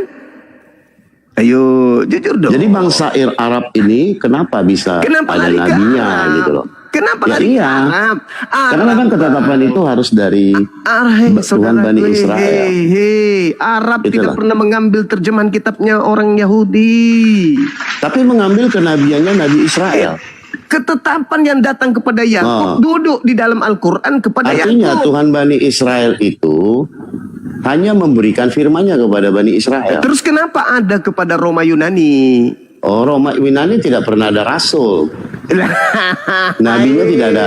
Masuk langit. Romawi tidak pernah punya rasul, Bang. Justru karena Bang tidak Juma. ada rasul, lalu Yang apa ada itu haknya? Arab, Apa gitu loh. haknya mengambil? Jadi ketika Apa Anda haknya?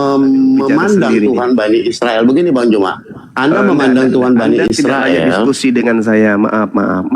Di luar Abangku. dari maaf abang, Nabi saya Israel, tidak ingin Anda diskusi salah. dengan orang yang bebas. Artinya, Anda boleh dibawa, ambil buku, ambil pulpen, catat ilmu yang keluar dari saya. Maaf sekali lagi, saya tidak mau berdebat dengan orang bebal yang ujungnya nanti ada muncul penghujatan, kata-kata kasar.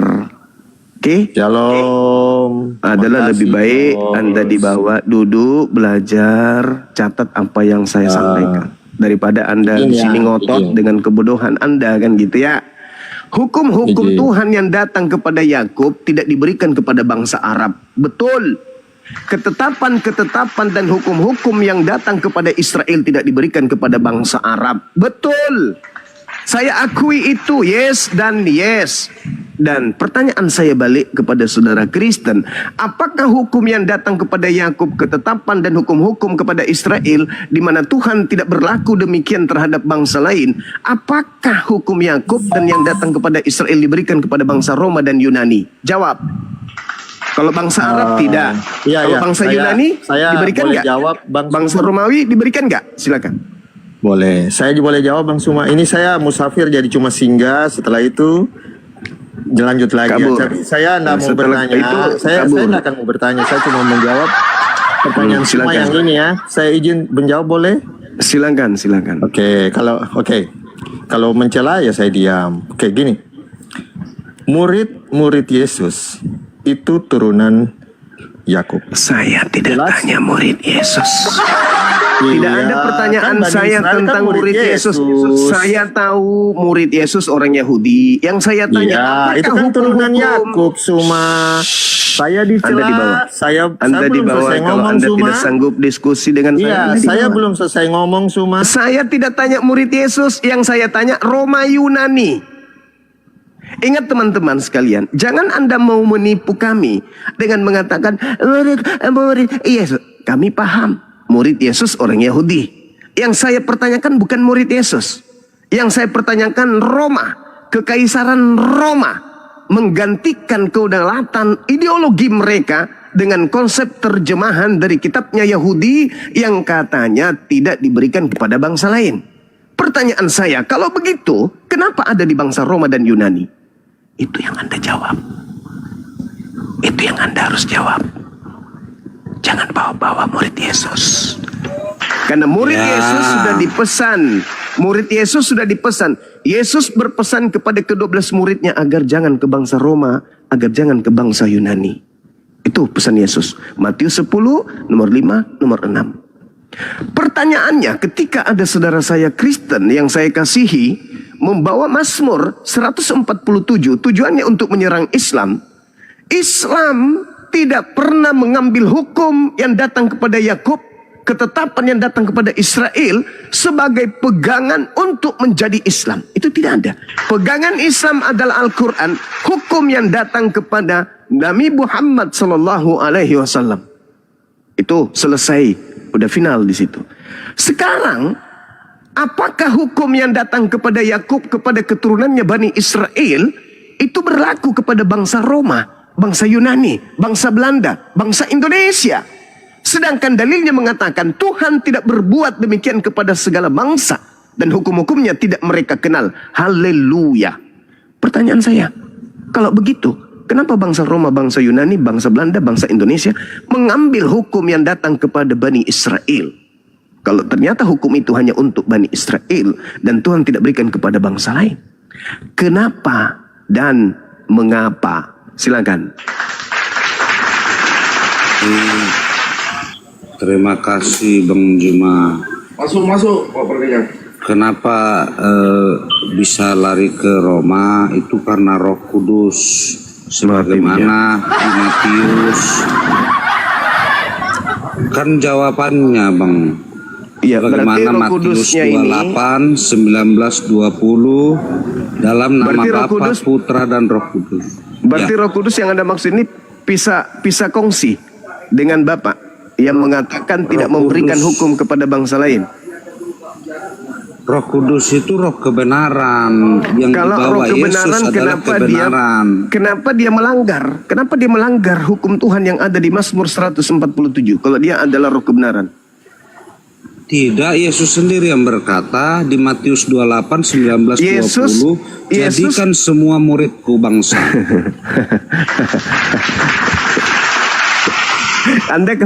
Anda kalau melihat original teks yang Matius 28, di situ kata Matete itu merujuk kepada murid Yesus. Jadikan seluruh murid bangsa muridku. Sekarang bangsa murid Yesus itu siapa? Bangsa mana aja Bangsa murid Yesus? muridnya yang percaya dibaptis. Oh, Anda salah. Kalau Bang Zuma belum dibaptis, ya belum jadi begitu. murid. Sekarang begini abangku, Matius 28 itu ucapan Yesus ketika mengajar kepada Bani Israel atau ucapan orang yang disangka Yesus? Ucapan Yesus kepada seluruh muridnya supaya menginjil ke seluruh bangsa. Oke. Dari mana Anda tahu bahwa itu Yesus?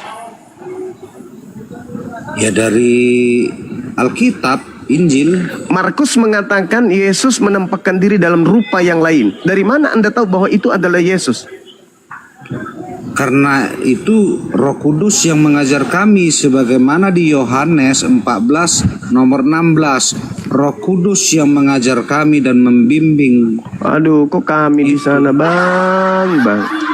Saudaraku, boleh enggak kita dudukkan perkara ini pada posisi yang sebenarnya? Yesus ketika berbicara, itu berbicara kepada orang Yahudi atau berbicara kepada non-Yahudi? Ya saat itu pasti kepada non-Yahudi. Sakit. Silakan mungkin Dinda yang lain mungkin bisa masuk, silakan. Boleh ya, saya dengar-dengar aja. Dinda Kores, Dinda Tahta, Bunda Rahma, Dinda Alif, bisa? Kalau begitu cara diskusinya gimana? Saya mau berdiskusi dengan orang kayak gini. Ya kalau sudah dia bawa Roh Kudus itu gimana Gurunda ya? Iya, itu dia Bunda. Ini kan kita sedang berbicara tentang Mazmur 147. Ya kan? Hukum yang datang kepada Yakub dan firman-Nya kepada Israel tidak berlaku kepada bangsa lain. Bahkan hukum-hukumnya tidak dikenal. Makanya hukum yang datang kepada Bani Israel itu berbeda dengan hukum yang ada di Kristen. Hukum di Israel, kurbannya hewan, ibadahnya Sabtu, menyembah hanya kepada Elohim. Mesias atau Kristus adalah orang yang diurapi, bukan Tuhan yang turun ke bumi menjadi manusia, bukan dewa. Tapi di ajaran mereka berbeda. Berarti memang betul hukum yang datang kepada Yakub dan ketetapannya kepada Israel tidak dikenal oleh mereka. Tadinya dia mau menyerang Islam, dia nggak sadar kalau dia itu dari Roma Yunani. Oke, kita sapa izin Gurunda. Haris, Kristen Muslim, saudara Haris.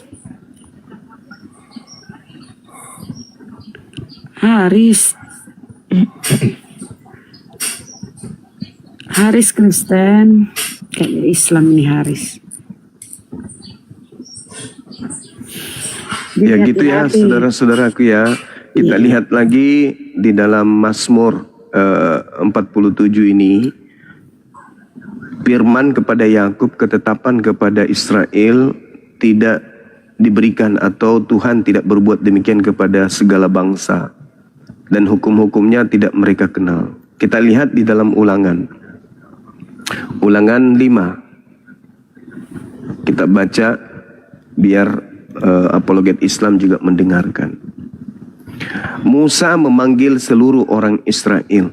Yang dipanggil di sini orang Israel ya anak-anak. Berkumpul dan berkata kepada mereka. Nabi Musa berkata kepada orang Israel, wahai anak-anakku yang ada di bawah. Dengarlah hai orang Israel. Nabi Musa menyeru kepada orang Israel. Ketetapan-ketetapan dan peraturan-peraturan yang pada hari ini kuperdengarkan kepada kalian wahai orang Israel, supaya kalian wahai orang Israel mempelajarinya dan melakukannya dengan setia.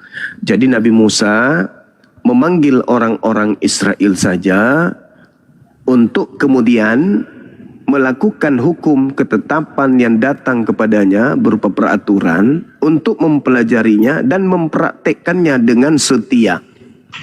Ulangan 5 nomor 1. Nomor 2-nya Musa berkata, Tuhan Elohim kita telah mengikat perjanjian dengan kita. Jadi Tuhannya Yahudi mengikat perjanjian dengan Bani Israel.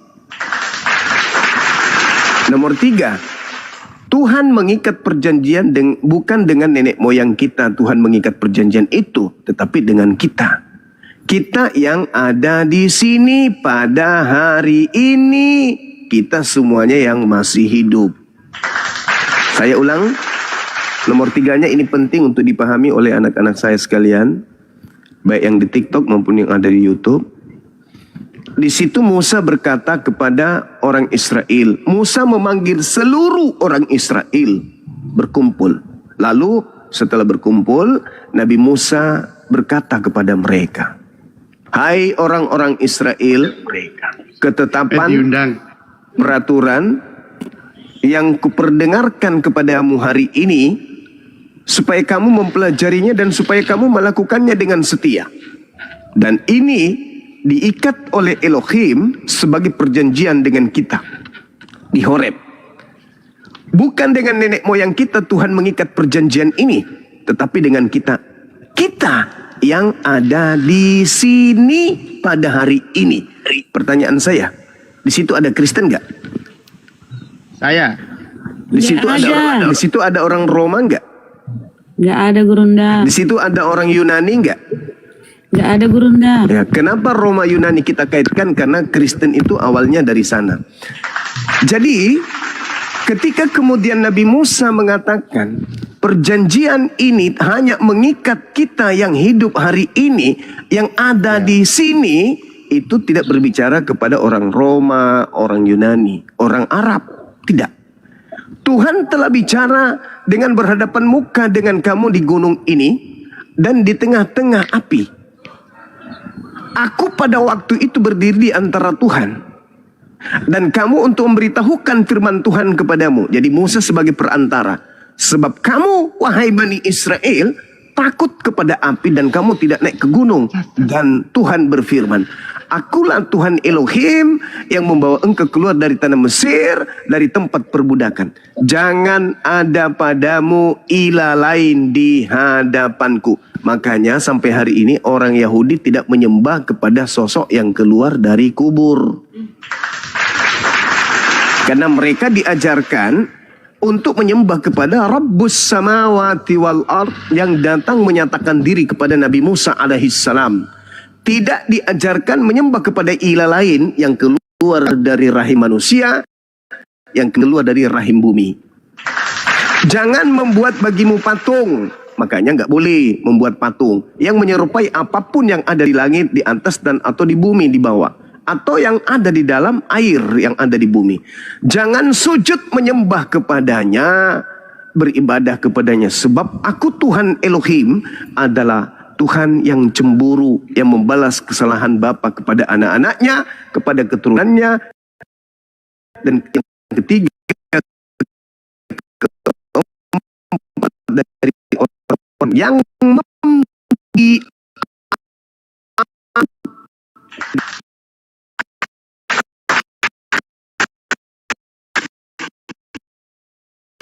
perlu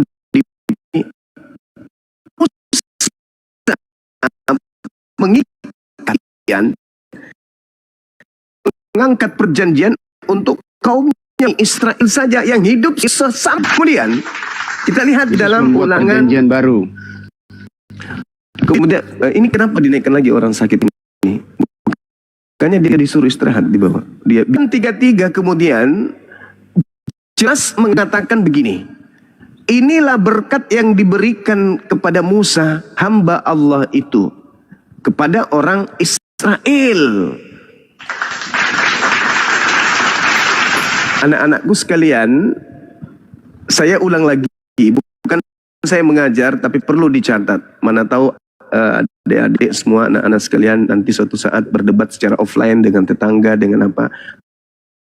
Terangkan dengan baik. Ulangan 33. Inilah berkat yang diberikan Musa hamba Allah itu kepada orang Israel. Jadi Musa memberikan berkat kepada siapa? Orang Israel. Berkatalah Musa,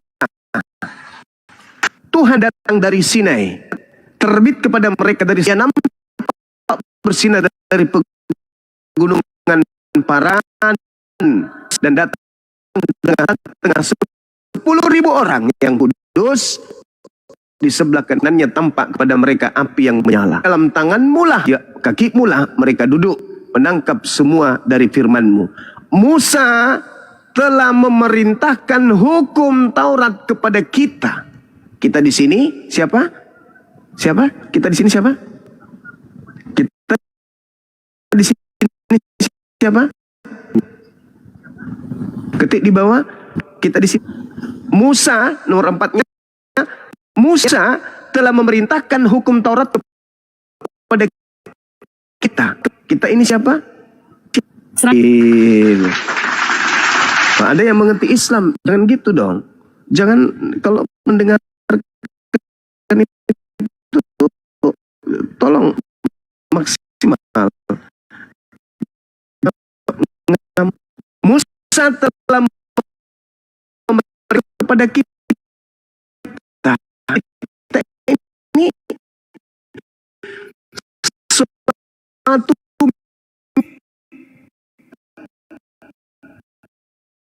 jemaat ya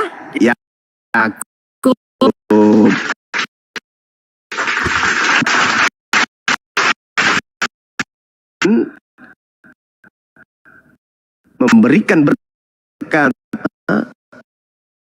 Musa hamba Allah kepada berkat itu kepada Israel.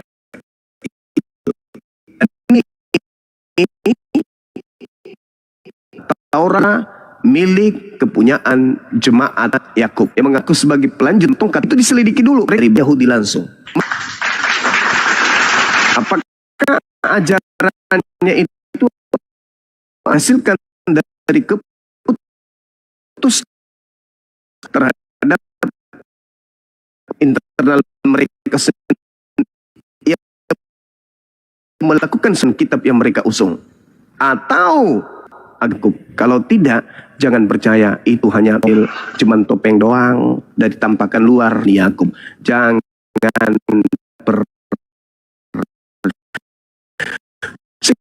saudara-saudara sekalian, Dinda pun Ustaz, monitor Ustaz, dengan tidur Ustaz. Ustaz Alif, Ustaz Rashid tadi. Ustaz Alif baru siang kerja Bunda Rahmat. Beliau kerja. Ya. Baru tidur kayaknya guru itu begadang. Dia sholat subuh baru tidur.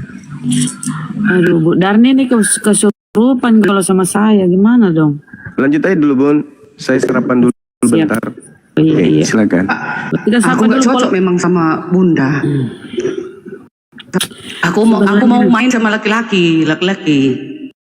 Mama, Polkot, Kristen Polkot. Yang bisa ku jawab dulu, Bunda. Pernyataan yang aja, Bunda. Syarat pemaparannya kan keren kan pemaparannya. Dan ulangan.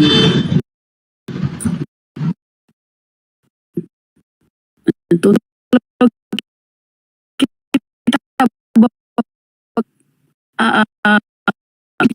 kita di Advent ya teman-teman, dia akan terbakar, membara karena dia bahannya yang terbakar. Ini apa kebenaran jemaah Yakub, Bani Israel kan bukan saudara. Ku jawab ya. Tadi kan Bang Zuma selalu mengatakan, oh ya Allah itu Yahweh dasar. Berarti Allah itu Yahweh itu berarti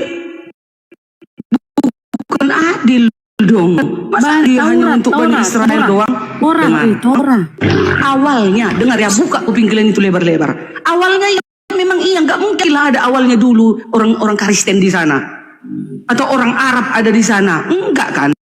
Awalnya memang itu semua kebenaran itu untuk Bani Israel, betul. Nah, setelah sudah diturunkan ke Bani Israel, lalu disuruh menjala manusia, sama seperti Matius 4 ayat 19 kata Yesus apa? Yesus berkata kepada mereka, mari ikutlah aku. Yesus, mari ikutlah aku, akan menjadikan Bani Israel. Nah, sejak itu Budar nih, sejak kapan saudara? Itu loh Bunda, kan ini kan ditulis. Yesus itu mengatakan, kamu ikutlah aku. Mari. Ikutlah aku. Kamu akan kujadikan penjala manusia. Kenapa kalian bilang asyik Bani Israel doang itu? Yesus hanya kalian itu. Belajar kalian ke orang Kristen. Sejak kapan berubah itu Bani Dar? Bukan duduk telingamu Bunda Rahman, ini kan aku. Dan kamu akan kujadikan penjala manusia. Coba Siapa itu penjala? Coba tunjukkan perkataan Yesus bahwa kenapa dia turun, kawan? Itu sudah menjadi ketetapan Elohim. Hukum Torah itu untuk jemaat Yakub, Bani Israel. Budar ini kan Bani Indonesia, Bani Paulus lah. Gak cocok kan, gak nyambung. Udah dijelaskan tadi di uraian panjang lebar oleh guru. Gak ada nyambungnya kepada Roma, Athena sana. Sementara Bibelmu itu gimana dong? Dan parahnya perjanjian lama yang diturunkan kepada Musa dan ketetapan di dalam situ adalah Torah itu untuk Bani Yakub. Nah, kenapa nempel di Bibelmu yang Bani Paulus ini? Maka aku bilang kau akan kejang-kejang kalau dibahas. Oke lah, udahlah. Kita sapa Devia.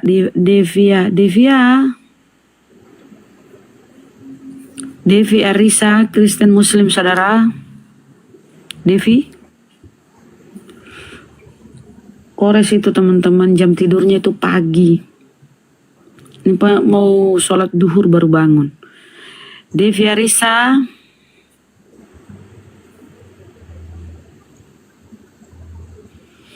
Devi Arisa. Ternyata dia tertidur. Jadi teman-teman, Advent ini serba salah ya, kasihan ya. Sambil cari di bawah Bun, di tamu Bunda. Enggak ngomong Ustadz. Devi? Enggak, di multi. Saya mencari. Saya masih di tempat.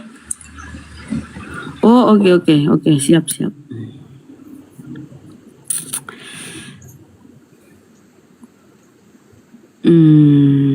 Siapa nih yang Kristen di bawah? Ya coba ketik yang Kristen. Kayaknya ini. Coba ini. Bang Rozi, assalamualaikum. Waalaikumsalam. Oh, Ini saya mau apa aja. Oh, aku Mau pilih Bang mengucapkan terima kasih Iya Bang, atas sama-sama. pencerahan gitu, dan saya selalu menyimak, apalagi ya sama Bang Juma ya, termasuk ke Ustadz Tahta. Jadi saya semakin gigih untuk betul-betul belajar Al-Quran gitu. Oke. Itu aja udah. Itu aja. Oke Bang, terima kasih. Kita turunkan Bang ya. Assalamualaikum. Salam. Kita sapa. Naik lagi si Manjun. Oh iya, tenang. Iya. Bukan.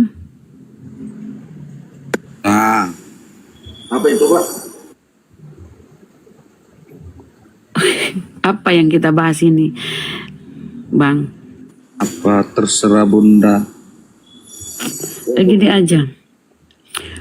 Menurut Anda, yang tadi dibahas oleh Gurunda ya, kita lanjutkan aja. Adakah tertulis hukum-hukum Taurat ini, ketetapan dari Tuhan ini untuk Nabi Musa dan untuk Bani Israel, adakah diberikan kepada di luar itu selain Bani Israel? Sehingga Ada. perjanjian lama ini bisa nempel di Bible Anda loh. Kenapa bisa ini? Ada. Di Ulangan 18:18.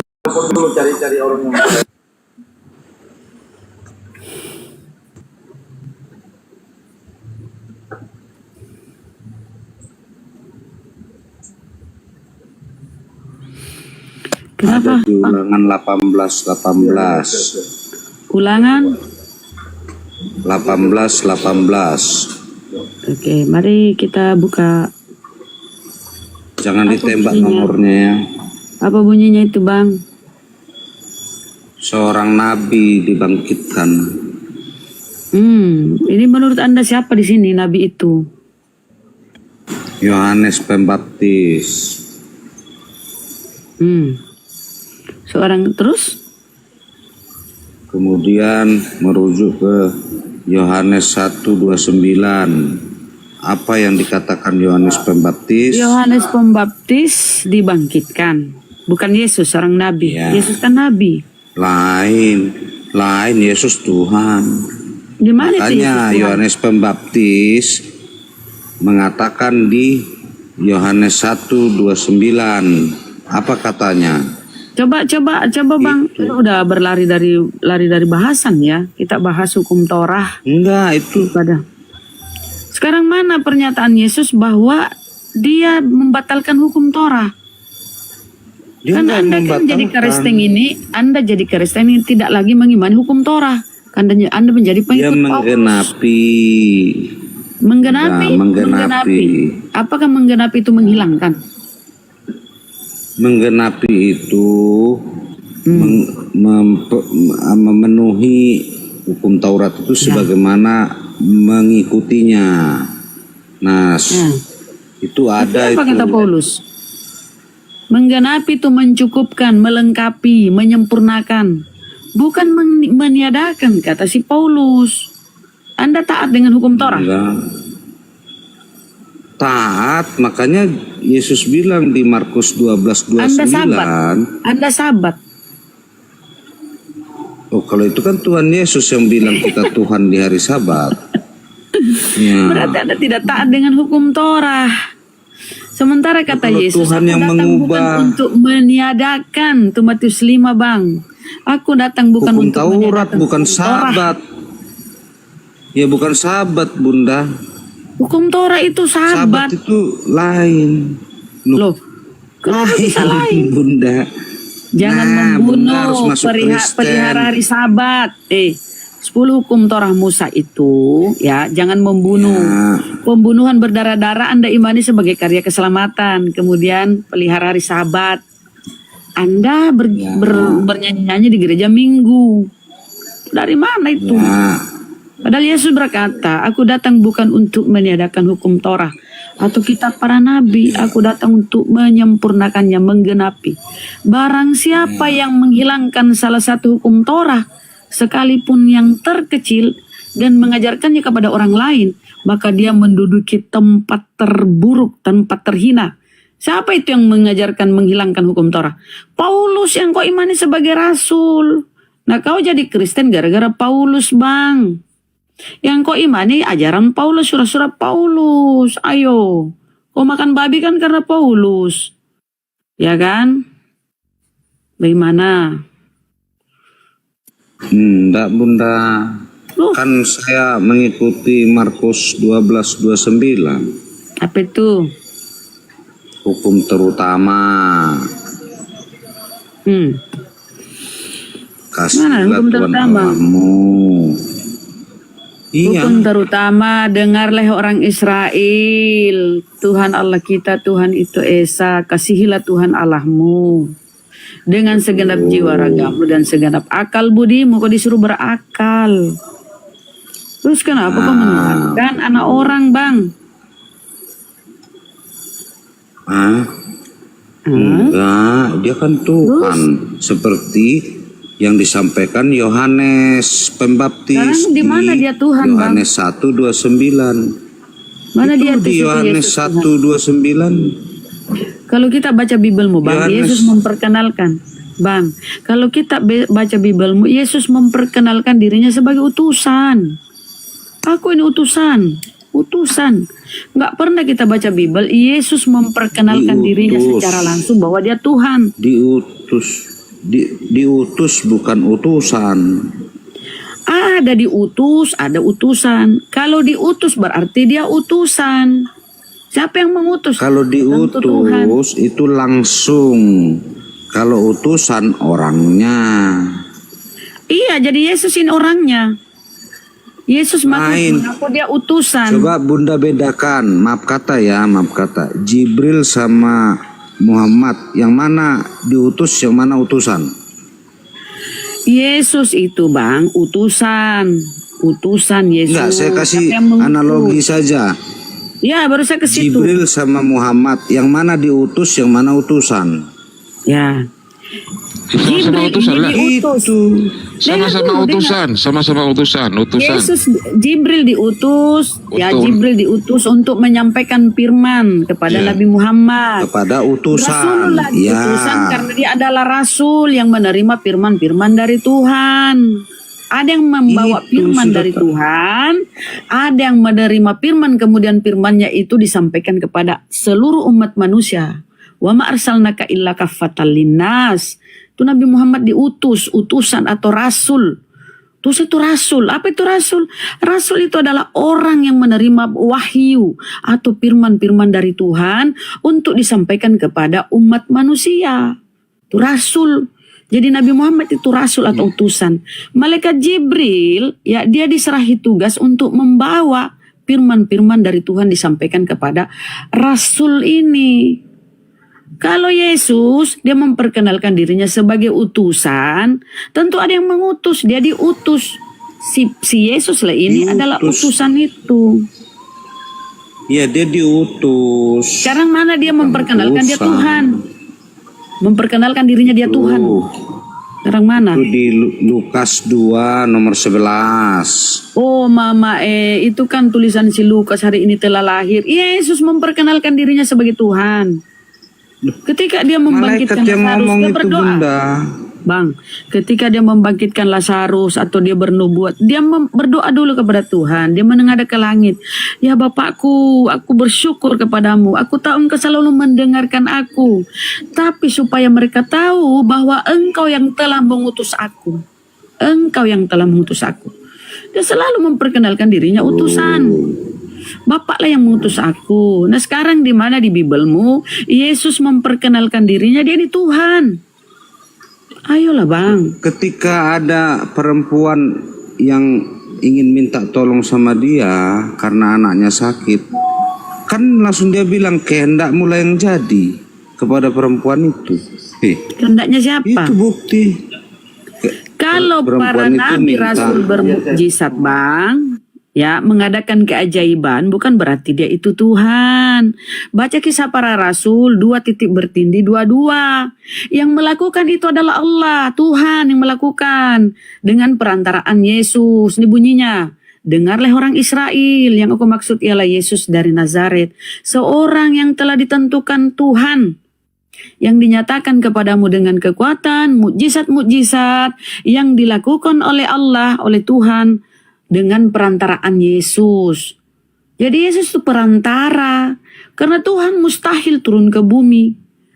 Tuhan itu maha besar, bukan besar, maha. Jadi dia mengutus utusannya. Utusannya ini atau rasulnya ini bermukjizat atas izin Allah, izin Tuhan. Maka Yesus berkata, aku bersyukur kepadamu Bapa.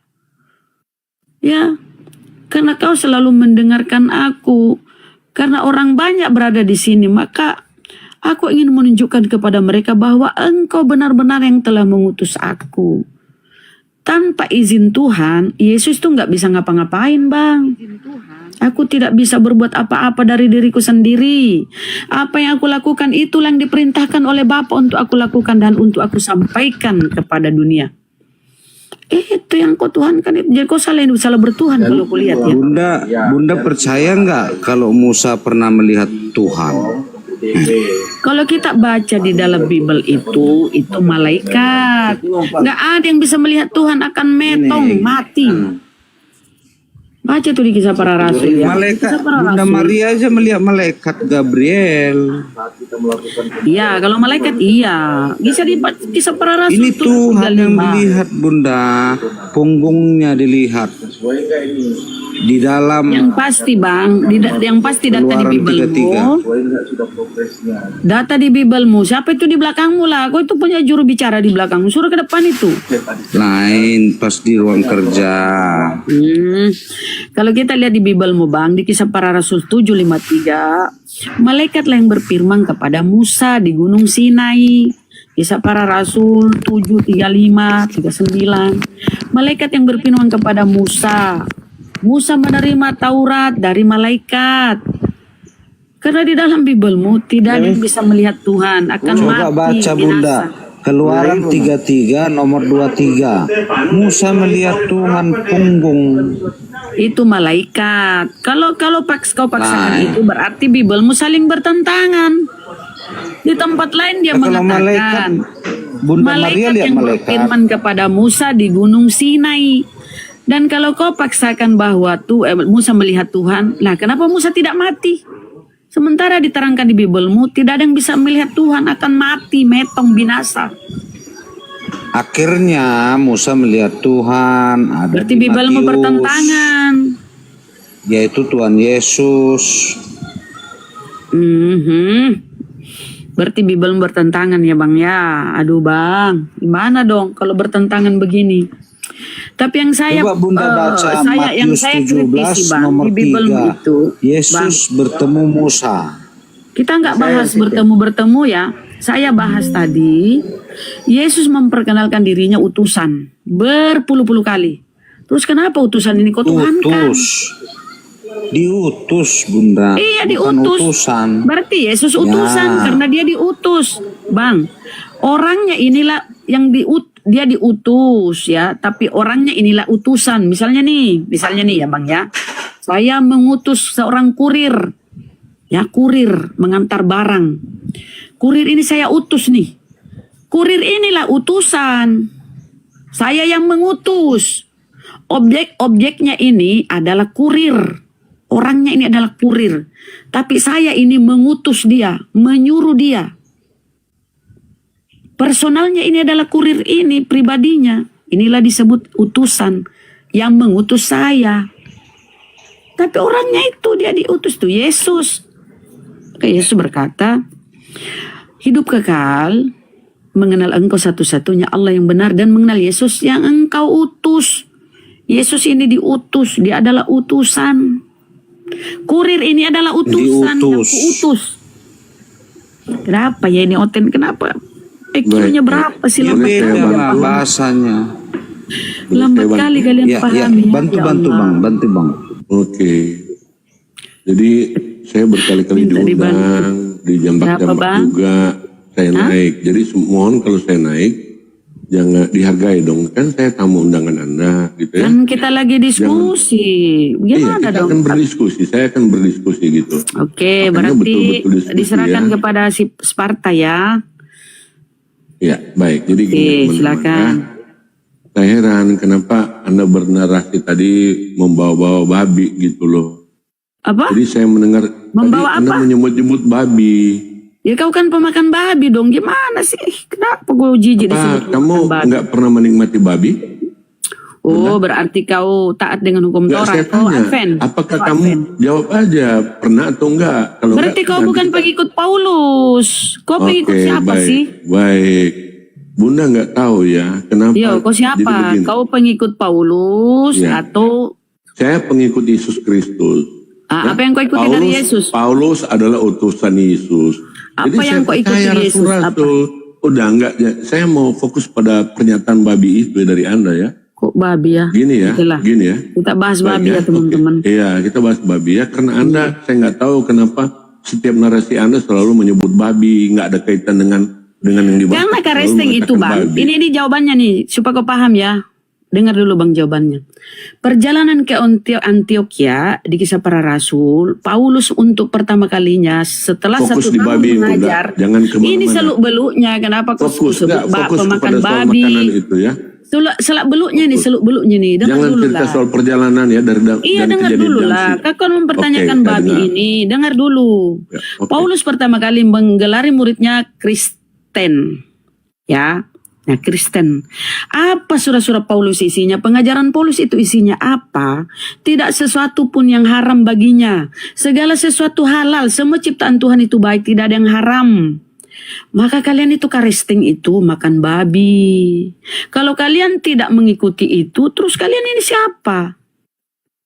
Apa kamu dikira pengikut Yesus? Apa dari Yesus yang kau ikuti? Yesus itu diperuntukkan untuk Bani Israel. Baca Matius, aku diutus hanya kepada domba yang tersesat dari umat Israel. Kenapa disebut domba tersesat? Karena sudah banyak menyimpang dari ajaran Musa, ajaran Torah Musa. Maka diutuslah Yesus atau Nabi Isa untuk mengembalikan mereka kepada kemurnian ajaran Torah Musa. Maka Yesus berkata, aku diutus hanya kepada domba-domba yang tersesat dari umat Israel. Kau ini Israel atau bukan? Kau pun menolak pengikut Paulus. Terus kau ini apa? Baik. Oke, ya, gini ya. Mari kita kita bahas ya.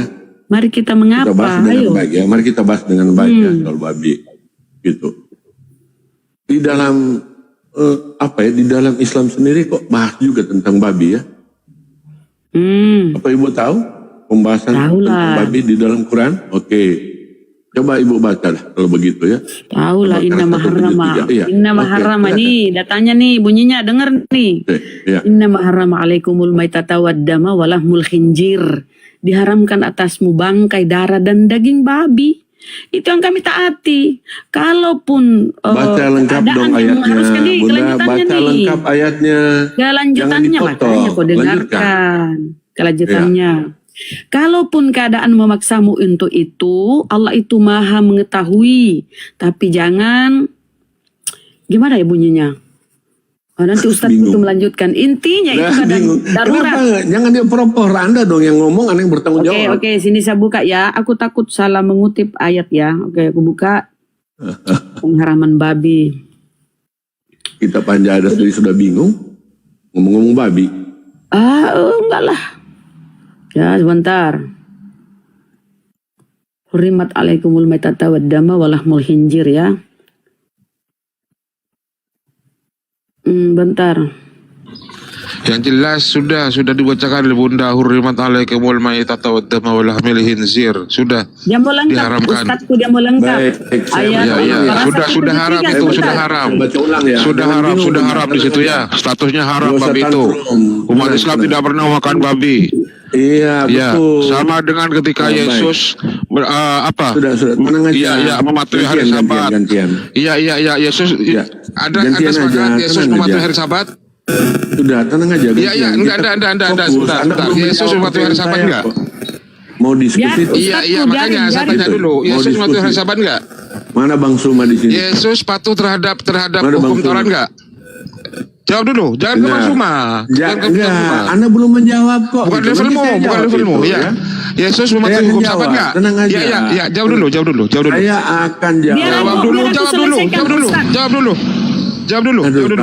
Yesus mematuhi hari Sabat enggak? Mau diskusi tidak? Gampang itu. Diskusi. Yesus mematuhi hari Sabat apa enggak? Sekolah minggu bisa menjawab aja. Yesus mematuhi hari Sabat apa enggak? Jawab dulu. Jawab dulu. Jawab dulu sepakat. Yesus mematuhi hari Sabat kan? Bagaimana belum Iya, jawab dulu. Pertanyaan saya. Jawab dulu. Yesus patuh terhadap hari Sabat apa enggak? Tidak. Ayo. Ayo. Jawab dong. Yesus tunduk dan taat pada hari Sabat apa enggak? Ayo. Ya. Hei.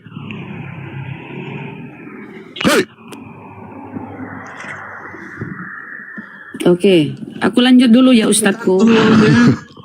Sesungguhnya ini di bagian di jawabannya nih, Bang Oten. Sesungguhnya Allah mengharamkan bangkai, darah daging babi dan hewan yang disembelih dengan menyebut selain nama Allah. Tetapi barang siapa terpaksa memakannya bukan karena menginginkannya, ya kan, melainkan dan tidak pula melampaui batas, maka tidak ada dosa baginya, sungguh Allah Maha Pengampun. Ini keadaan darurat, kawan.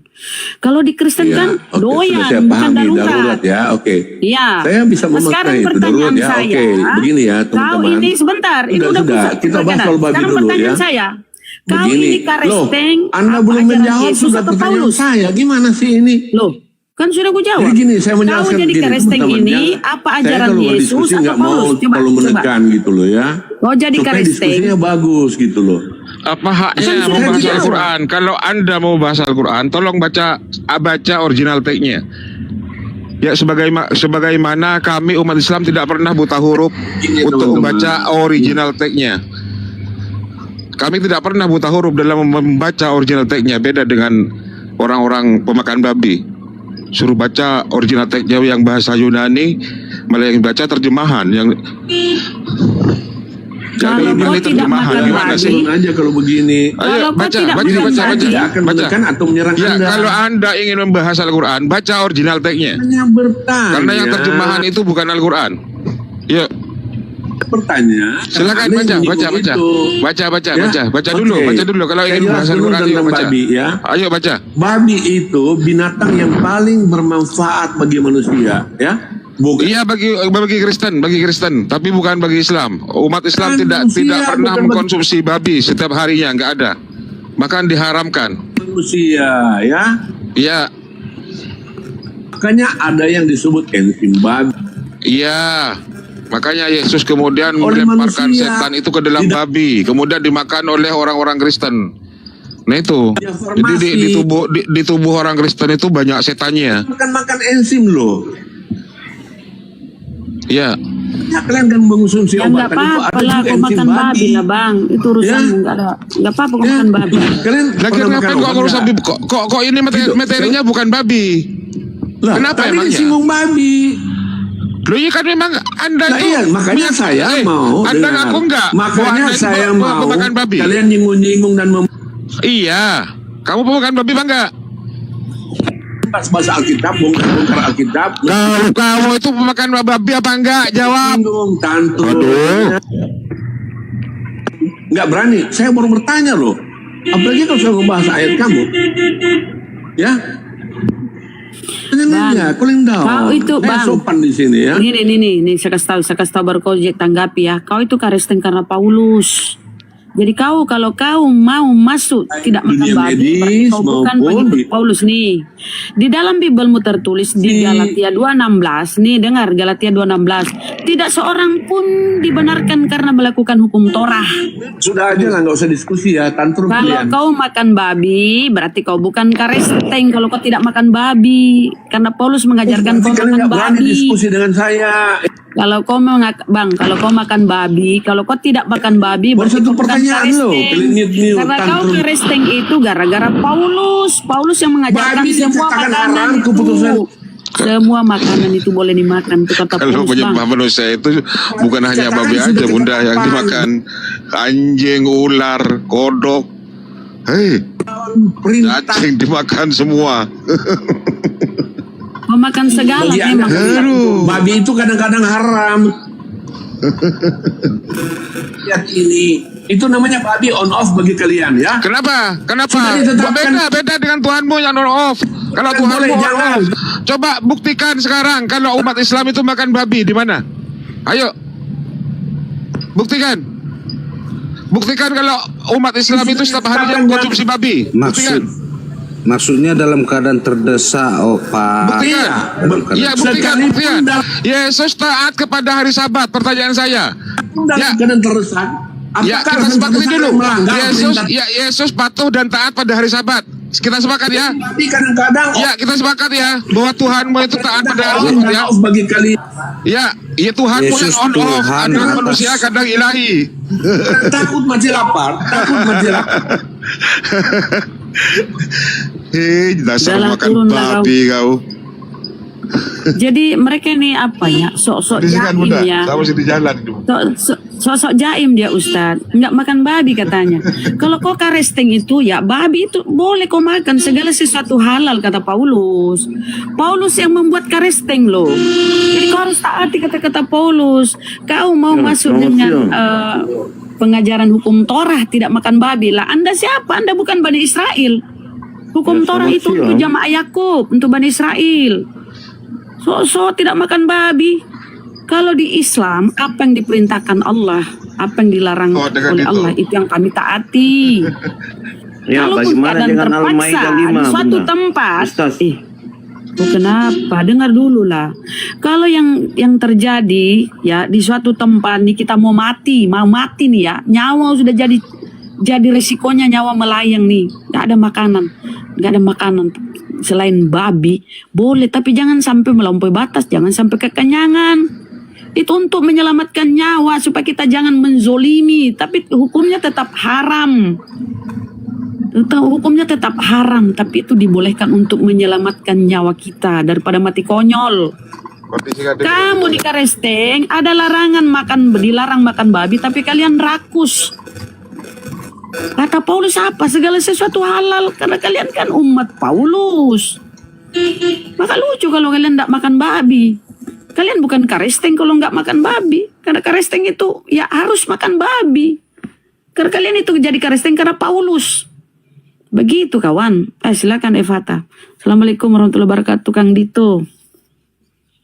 Evata silakan Kang Dito berdiskusi sama Evata. Kang Dito lanjut masuk.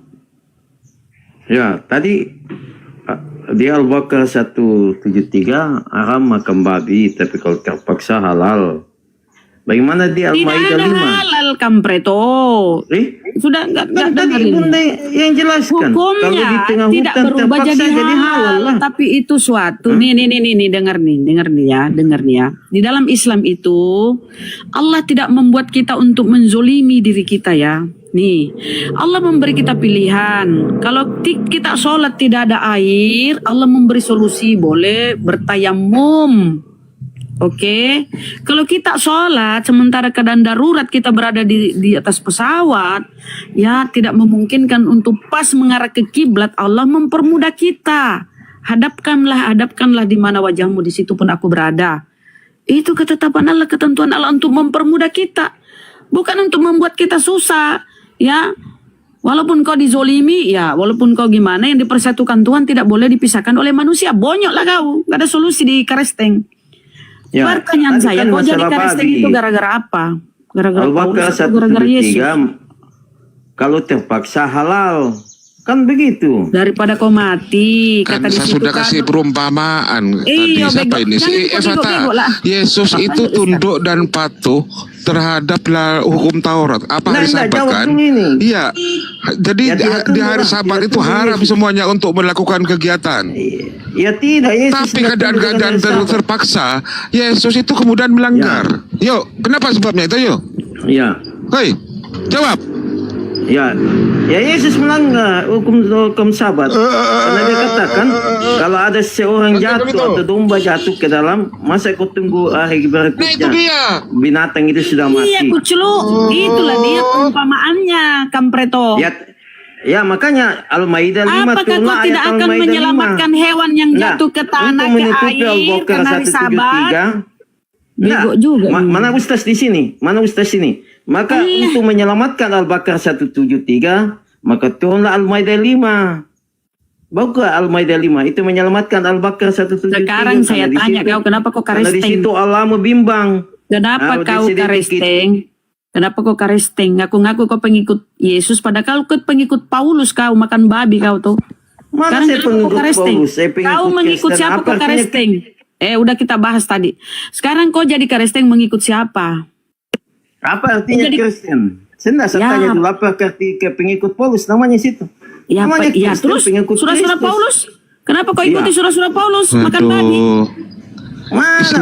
Islam itu logis, Evata. Dengarkan, Islam itu Nah, logis. selesaikan dulu Ustaz ini. Bagaimana Iya, Al-Maidah makanya 5? saya selesaikan di sini. Untuk menyelesaikan Ketika Al-Baqarah 173, maka turunlah Al-Maidah 5. seseorang, sebentar, makanya saya jelaskan. Diam dulu kamu. Ketika ada seseorang yang kemudian darurat, karena kalau tidak ada makanan lain selain babi itu, iya kan? Ketika tidak makan, itu akan menimbulkan kematian. Dengarkan, menimbulkan kematian, lapar, maka boleh. Allah itu maha adil. Allah itu maha bijaksana. Itu agar tidak mati. Maka kemudian misalnya yang sakit butuh obat, walaupun hanya sedikit tapi jangan berlebihan, kemudian menyebabkan dia sembuh, menyebabkan dia tidak mati. Berarti bimbang, Allah itu turunkan wahyunya. Bukan bimbang, malah bijaksana. Bisa makan abadi, tapi kalau kau puasa itu halal, berarti bimbang lah.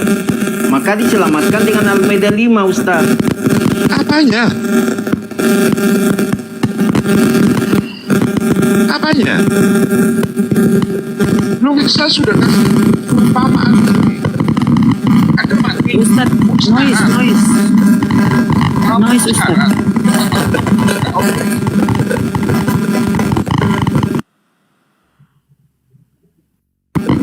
Duduk.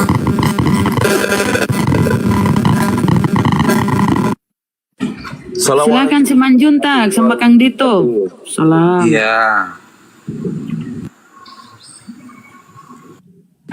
Ya Pak Junta. Saya mengikuti Kang Dito aja sebagaimana.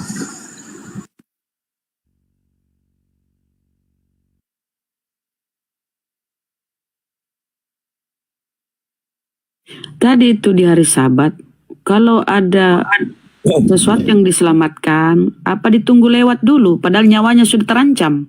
Ditunggu lewat hari Sabat atau Sabtu. Harus hari Minggu baru ditolong. Silakan lanjut Kang Dito. Ya. Manusia itu Tuhan atas hari Sabat.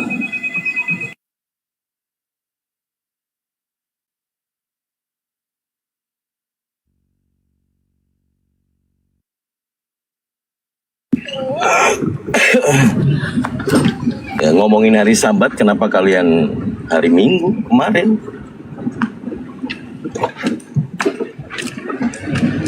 Junta, kau mau ikutin saya?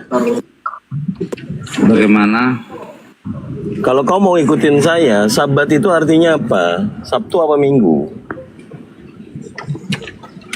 Sabat itu hari beristirahatnya Tuhan di penciptaan. Tuh kan kalau ditanya Sabtu apa Minggu, bukan tentang definisi hari ketujuh. Sabtu apa Minggu? Hari ketujuh, Kang Dito. Gimana mau lanjut diskusi nih? Junta, ketujuh itu bisa kita persepsikan masing-masing hari ketujuh, Kang Dito. Kalau Kang Dito bilang Senin hari pertama, ya hari ketujuhnya Senin lagi. Begitu. Oh, jadi tidak menentu. Hari ketujuh. Diajari siapa? Diajari siapa kamu begitu? Siapa yang hari beristirahatnya Tuhan di penciptaan, itulah Sabat. Kok Tuhan istirahat gimana sih? Kalau Tuhan istirahat, siapa yang jaga alam semesta ini? Ya seperti itu bunyinya di kejadian penciptaan. Iya, ada nggak tertulis Sabat di situ? Hari itu, bukan hari Sabtu gitu. Itulah namanya Sabat, hari beristirahat. Disitulah kita mengkuduskan, mengagungkan, apa segala macam, tidak beraktivitas. Begitu, Kang Dito. Aduh, asal jawab aja kok. Ini kayak mana konsepnya ini? Gini Junta. Kalau kamu mengatakan Tuhan beristirahat hari ketujuh, Sementara pastinya alam semesta ini dalam kontrol Tuhan. Kalau Tuhannya istirahat, kacau lah. Jangankan alam semesta, bumi saja kalau Tuhan istirahat, bagaimana bumi itu kemudian tiba-tiba tidak berputar, diam, tidak bergerak? Apa nggak macet kita? Jangan aneh-aneh. Kamu sekolah nggak sih? Coba. Itulah hari kekudusan. Apa hari kekudusan? Apa hari kekudusan? Kudus itu bahasa Indonesia. Emang ada di luar bahasa Indonesia juga dikatakan kudus? Coba, kamu paham bahasa Inggris tidak? Junta? Paham bahasa Inggris. Kalau Roh Kudus itu bahasa Inggrisnya apa?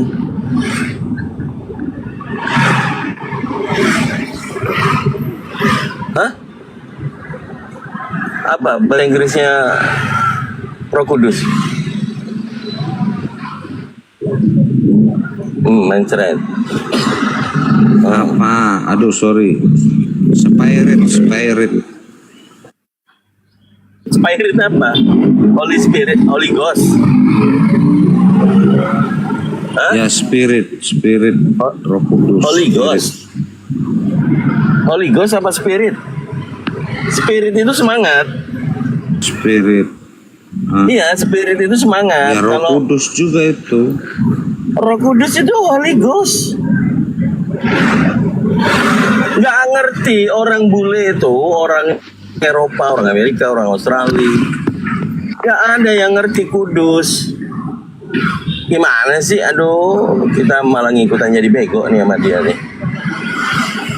Gini Junta, kalau memang kamu nggak bisa menguasai apa yang mau kita diskusikan, kamu ngikutin saya ngikutin kamu nggak ngerti.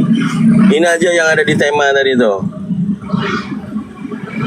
Di mana Injil Allah itu di mana? Injil Allah itu di mana? Di Bible. Kalau kamu mengatakan bahwa di kekristenan itu Matius, Markus, Lukas, Yohanes itu adalah Injil. Ya. Tetapi Injil yang diberitakan oleh Yesus adalah Injil Allah. Yang mana? Ya, kami berpatokan kepada Roh Kudus di Yohanes 14:16 yang mengajari kami. Saya ulang lagi pertanyaan saya. Kamu mengatakan seluruh orang Kristen nih, misionaris, dia bilang ini Injil itu Kang Dito, sama orang Islam bilang begitu. Tetapi di dalam Markus pasal 1 nomor 14, pada waktu Yohanes ditangkap, datanglah Yesus ke Galilea memberitakan Injil Allah. Nah, ini Yesus memberitakan Injil ini. Injilnya yang mana? Nah, Injil itu banyak, Kang Dito, bahkan ditolak juga sama bapak-bapak gereja, ada 16. Nah, hanya saja kita dibimbing oleh Roh Kudus di Yohanes 14:16.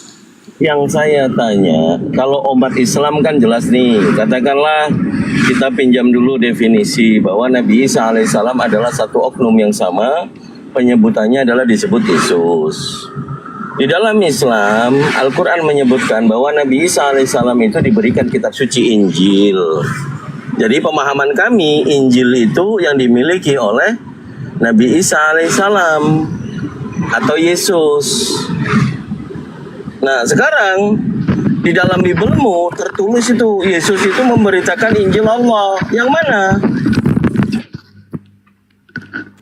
Iya, kami dalam bimbingan Roh Kudus jadi tahu mana Injil yang benar, mana Injil yang salah, Kang Dito. Bukan asal dasar akal-akalan. Saya tidak mengenai Injil yang bagaimana. Bukan tentang Roh Kudus yang saya tanya.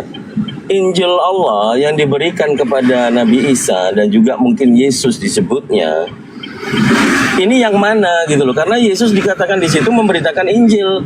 Bahkan dia mengatakan bahwa Filipus apa Stefanus ya? Filipus itu juga menceritakan Injil Yesus. Injil Yesus itu ya Injil Allah. Yang mana? Yang benar itu Injil Lukas, Matius, Yohanes, Markus, itu Injil. Yang lain-lain itu tidak ada Roh Kudusnya. Apa sih ini? Pertanyaan saya, Markus mengatakan pada waktu Yohanes ditangkap, datanglah Yesus ke Galilea memberitakan Injil Allah. Yang Injil Allah yang di mana? Kita keselamatan, bahwa keselamatan telah datang. Gak nyambung. Si Manjunta, kamu punya kuping bisa dengar gak sih? Punya. Pertanyaan saya, kamu baca juga deh Markus pasal 1 nomor 14. Masa saya harus baca ulang? Di situ Yesus itu datang ke Galilea memberitakan Injil Allah. Injil Allah yang diberitakan oleh Yesus itu di mana? Yang mana? Bisa jawab tidak? Tentang keselamatan. Bisa Iya, tentang keselamatan. Begini teman-teman Iwan Villa semuanya, lihatlah bagaimana congkaknya orang Kristen ini kalau diajak diskusi. Padahal tertulis di dalam Bible. Kalau mereka anggap Markus, Lukas, Matius, Yohanes ini adalah Injil, bukan itu yang saya tanya. Tetapi di sini umat kita, umat Islam kita ini percaya bahwa Nabi Isa alaihissalam diberikan kitab suci Injil oleh Allah, Injil Allah. Nah di Bible ada tuh tertulis tuh di Markus. Nah katanya Injilnya Markus, oke lah, nggak apa-apa, kita ikutin saja teman-teman Iman Villa. Bukan berarti kita meyakini dan mengimani bahwa 4 Bible ini, Gospel ini, Biblos ini, mereka katakan itu Injil gitu kan. Nah sekarang yang kita tanya, Injil Allah, Injil Allah yang diberitakan Yesus ini yang mana? Itu loh. Kok Berita Islam? Hah? Yang mana? Tinggal jawab saja juga. Keselamatan. Lito, ini yang kami pegang Injilnya Matius, Lukas, Yohanes ini palsu. Gitu saja. Gitu saja loh. Atau saya tanya begini aja, saya ikutin keyakinan kalian. 2 Timotius pasal 2 nomor 8, Paulus juga memberitakan Injil. Injilnya Paulus yang mana? Coba. 2 Timotius pasal 2 nomor 8. Yang mana Injilnya Paulus? Dia mengatakan di situ tentang Yesus mati dan bangkit keturunan Daud, itu yang aku beritakan,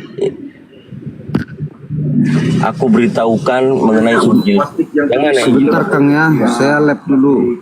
Masih ada kerjaan. Ya udahlah, sana kamu gak nyambung dari tadi kok.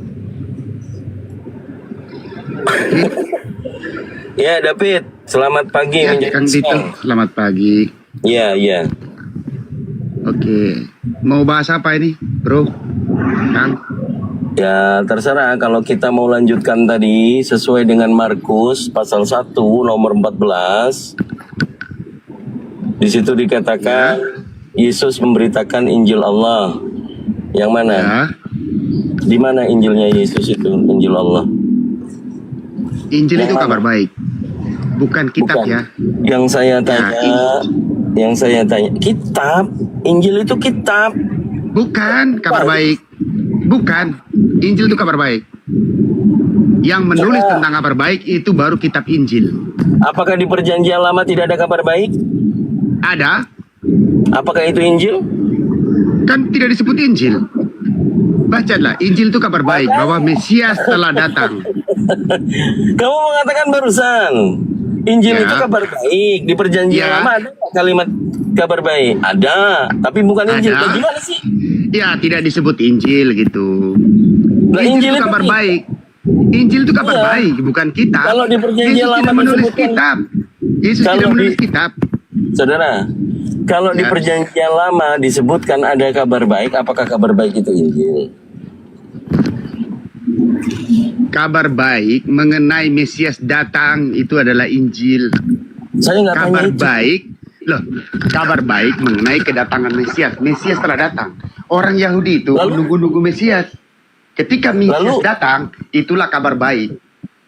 Lalu Injil Allah yang dikatakan di Markus tadi? Nah Kabar itu, baik apa? Yesus mengatakan, aku telah datang membebaskan kuk.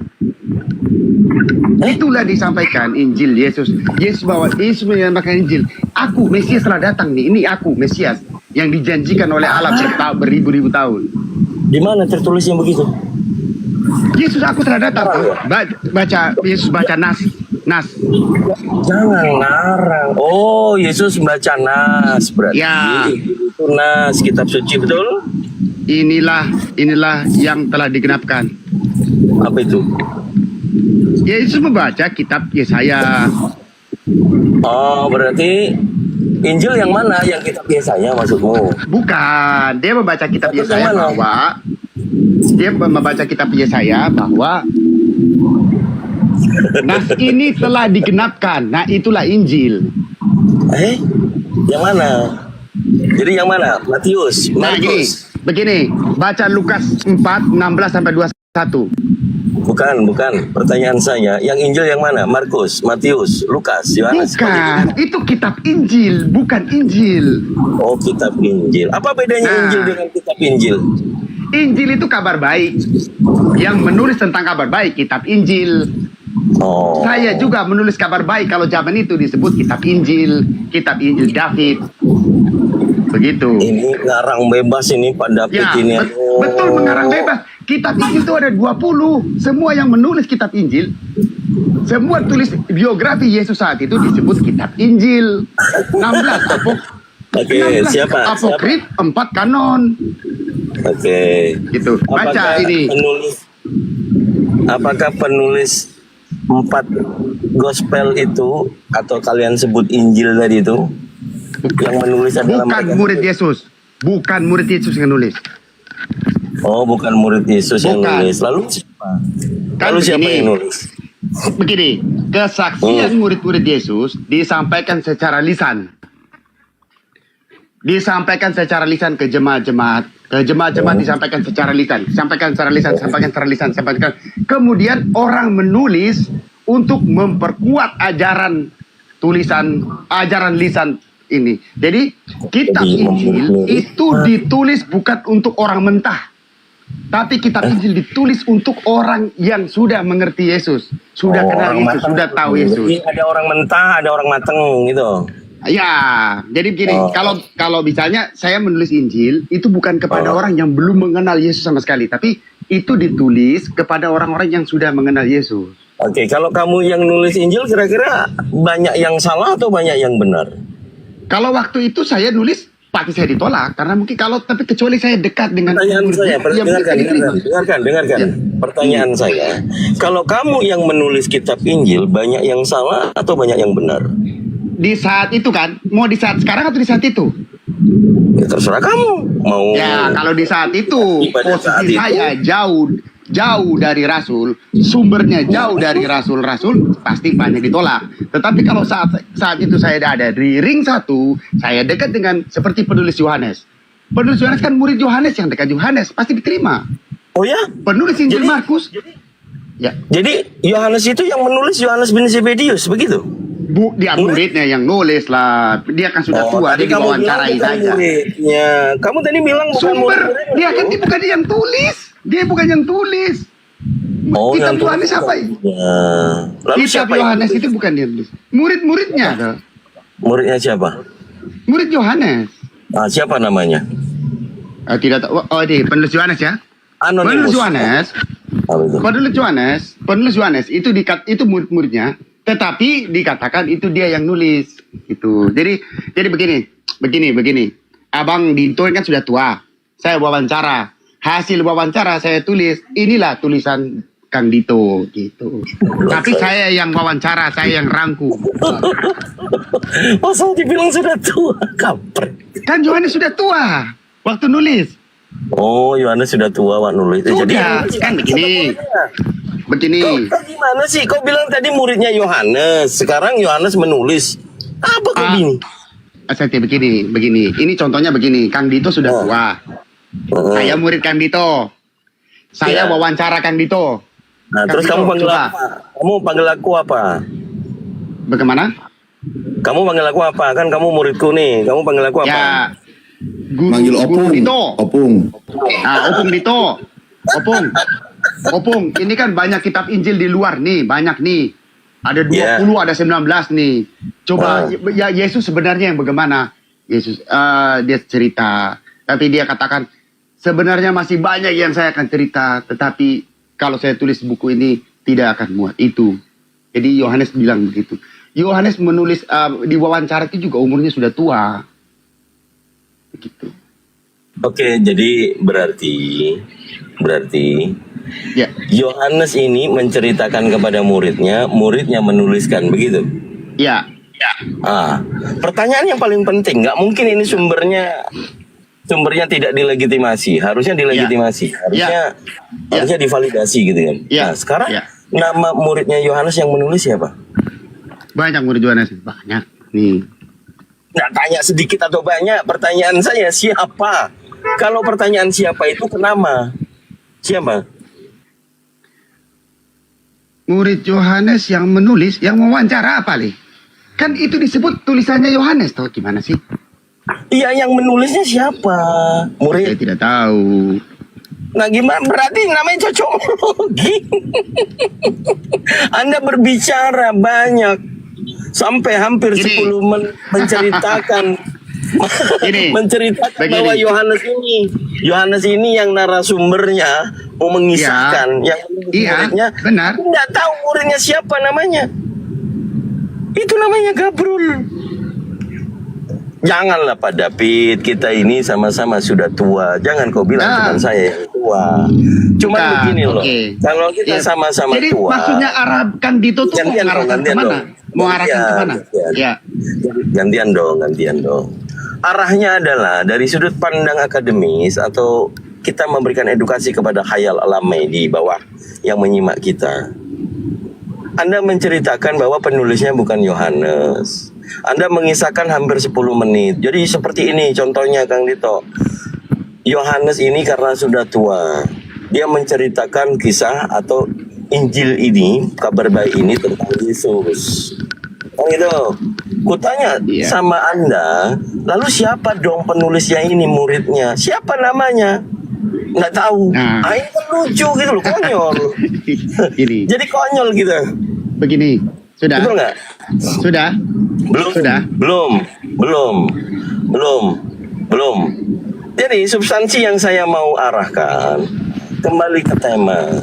Kalau Yohanes yang memberitakan atau kabar baik ini disebut Injil Yohanes, yang saya tanya dari awal, Injil Allah itu yang mana? Yang saya tanya itu Injil Allah adalah kabar baik, Mesias telah datang. Iya, yang mana? Yang mana? Yesus berkata lisan. Iya, Yesus telah datang. Hah? Yang mana? Yang mana? Yang Yesus berkata lisan. Nih. Oke, saya balikan lagi sebentar. Nih, baca di sini. Kalau Injil Yohanes, bukan Yohanes, kitab Yohanes itu Yesus sudah wafat. Jangan dipotong supaya agak nyambung kita bicara. Ustaz Ali mau masuk? Boleh?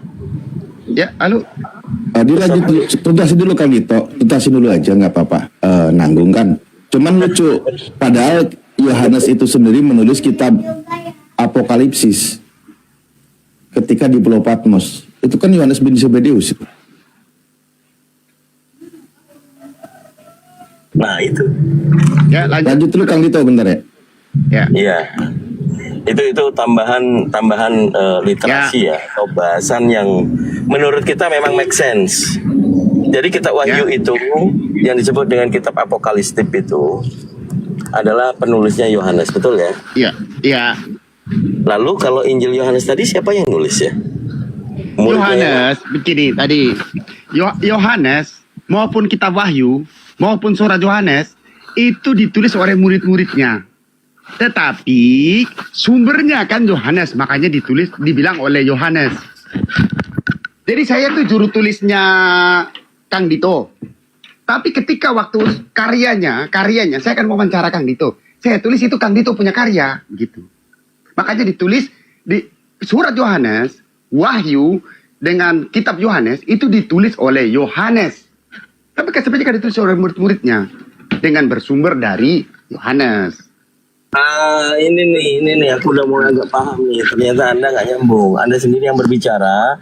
Yohanes, surat Yohanes dan kitab Wahyu penulisnya adalah Yohanes. Yohanes. Yang menulis Yohanes. Ya, tapi kan yang tulis murid-muridnya. Gimana sih?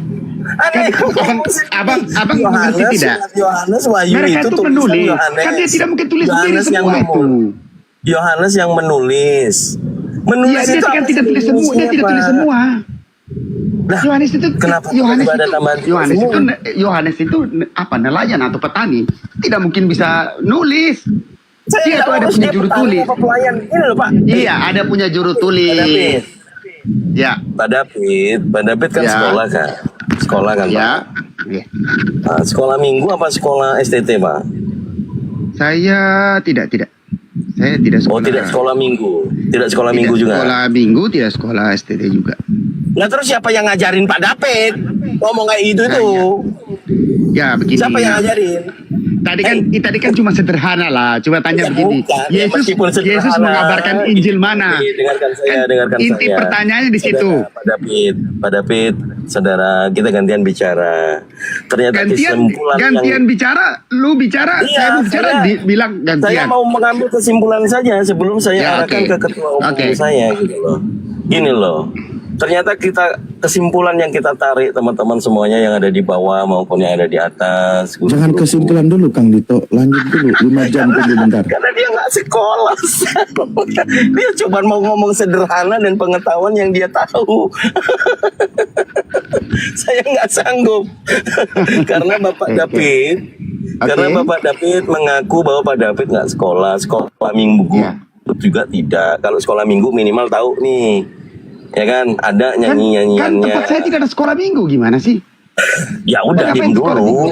Dia mau tarik kesimpulan saja. Itu kan pasti benar. Tempat saya namanya bukan STT, bukan sekolah minggu. Saya mengatakan tidak, saya salahnya di mana? Iya, diam dulu. Sabar, jangan tantrum. Oke, sedikit saja. Habis itu saya alihkan ke Ustaz Arif karena saya di perjalanan. Ini Pak David, mohon maaf sebelumnya karena ini ranahnya dialektika. Orang yang memiliki ilmu, pengetahuan, berkomunikasi yang baik, bukan plin-plan. Ini menjadi sumber atau narasumber yang mengedukasi. Kalau Pak David, menurut saya tidak capable atau saya nggak mau downgrade karena kalau sebatas nanti kita lanjutkan akan dianggap kami membuli Pak David sebagai orang Kristen. Terima kasih. Aja, silakan. Terima kasih. Lanjut Pak Ketum. Terima kasih. Saya melanjut sedikit. Kan di situ Kang Dito mengatakan Yesus itu mengabarkan Injil mana? Yesus itu tidak membawa kitab, bukan. Jadi Injil itu bukan kitab 20 kitab ini, 4 kanon 16 apokrif ini bukan. Yesus mengatakan di Lukas 4, 18-21, Roh Tuhan ada padaku untuk memberitakan Injil kepada orang miskin, membebaskan orang tertindas. Hari ini, Injil tuh hari ini genaplah firman Tuhan di dalam telingamu. Kami telah menemukan Mesias. Nah itulah Injil sebenarnya, bahwa Mesias telah datang. Itu Injil itu.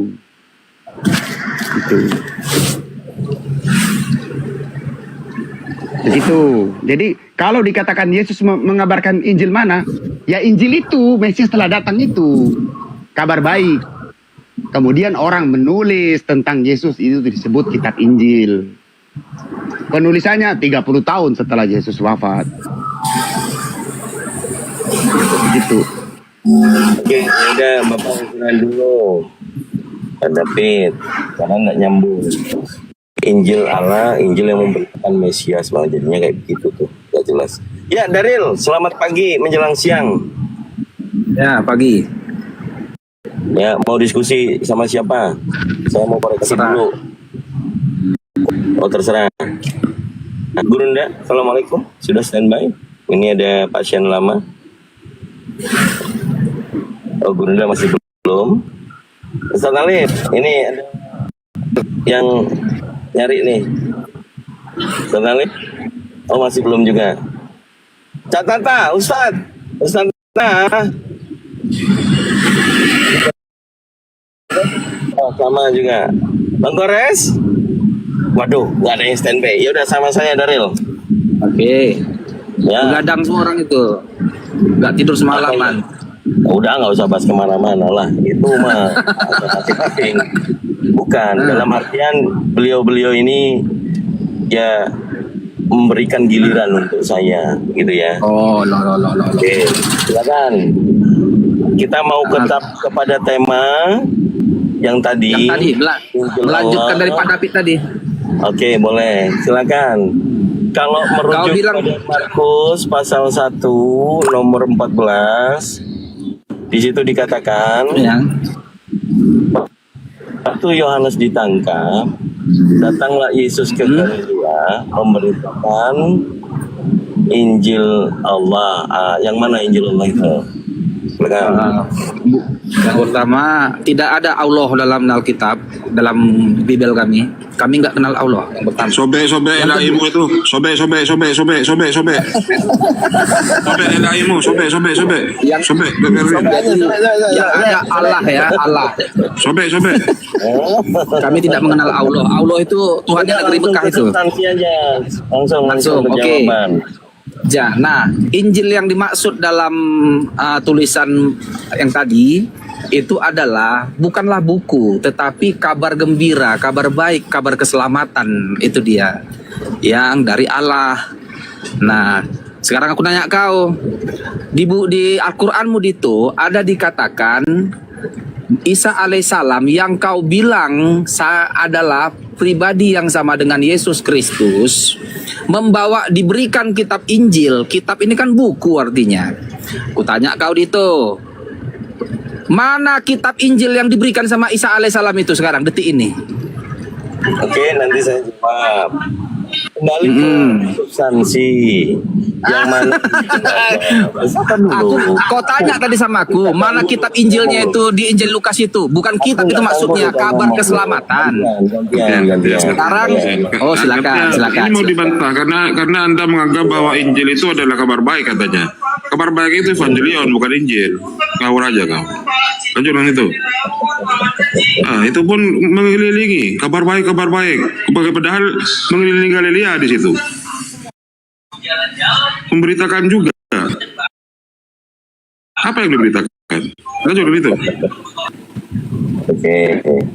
Saya lagi noise, kita lagi live di YouTube. Oke, gini. Darel, kenapa tiba-tiba langsung belokan? Evangelion itu bahasa Yunani. Sabar dulu pada jangan mengganggu. Siap. Lima, pada kan biar sekolah online di sini ya. Oke. Tadi pada lucu. Ya, Ustaz Alif mau masuk, silakan Pak Ketum. Boleh. Monggo, silakan. Yang mana ini? Pak David ya? Ya, boleh. Oke, bukan, baik. si Daril. Ya. Oh, Darel. Baik, Darel, begini. Saya izin Pak David dulu sedikit. Oke, silakan. Injil itu kabar baik tentang Yesus. Ya, begitu Yesus ya? Yesus telah datang.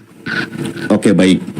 Ketika saya membaca kitab, Yesus itu ditangkap, diolok-olok, diludahi, dipaku tangannya, ditumbak perutnya, ditelanjangi. Itu kabar baik atau kabar buruk? Saya jelaskan ya. Jangan langsung iya. Begini, kabar baik pertanyaan saya itu adalah Yesus telah datang. Nah, kitab Injil isinya salah. Isinya salah pun namanya kitab Injil. Makanya ada yang ditolak. 16 apokrif itu ditolak. Tadi disebut kitab Ya, Itu Pak David, isinya Pak apapun David. disebut kitab Injil. Pak Mau Yesus David, tadi kan diolok-olok. definisinya Iya, sudah disepakati di awal berdasarkan kabar baik. pernyataan Anda. Kabar baik. Kabar baik tentang Yesus, betul? Oh betul. Nah, Ini kan cuma permainan sekarang kata. Yesus itu difitnah. Difitnah. Setelah dia difitnah, lalu Iya. dia ditangkap, ditelanjangi, diarahkan, Iya. diolok-olok, diludahi wajahnya, Oke. dipaku tangannya, Oke. ditumbak perutnya, mati di atas kayu salib yang terhina itu. Nah, pertanyaan saya, itu kabar baik atau kabar buruk untuk Yesus? Semua kitab apapun yang menulis tentang Yesus saat itu disebut kitab Injil. Semua. Ya ini kitab yang kitab di Genostika bisa. itu sinopsis Pak. Sorry, Genostik lagi sinopsis. Itu tertulis di Matius, di Markus, di Lukas, di Yohanes, Pak David. Semua disebut kitab Injil. Iya makanya itu kabar baik atau kabar buruk? Disebut Oh jadi kitab kabar baik. Yesus Disebut difitnah kitab itu kabar baik. Disebut kitab kabar baik. Iya, Yesus Makanya difitnah itu kabar baik. Disebut kitab kabar baik. Semua tulisan yang Nabi Muhammad berkata yang dibilang palsu atau apa disebut hadis. Jadi inilah kitab hadis. Inilah kitab Quran. Apapun isinya di situ saja di situ disebut bagian dari Quran adalah kitab Quran. Jadi apapun Yesus yang diceritakan disebut kitab kabar baik, kitab Injil. Iya pertanyaan saya Pak. Iya pertanyaan saya sederhana sekali loh. Pilah-pilah begitu, sederhana. Enggak dipilah-pilah. Saya tanya. Kecuali Bapak tanya begini, kabar kalau begitu, Pak, kalau memang begitu, ya. Kisah Yesus, kabar baik tentang Yesus dari usia 13 sampai 29 di mana? Bagaimana? Kisah Kabar Yesus baik. dari usia 13 Bapak sampai dengar. 29 tahun di mana? Kabar baik adalah kedatangan, kematian, kebangkitan. Cuma 3. Kematian.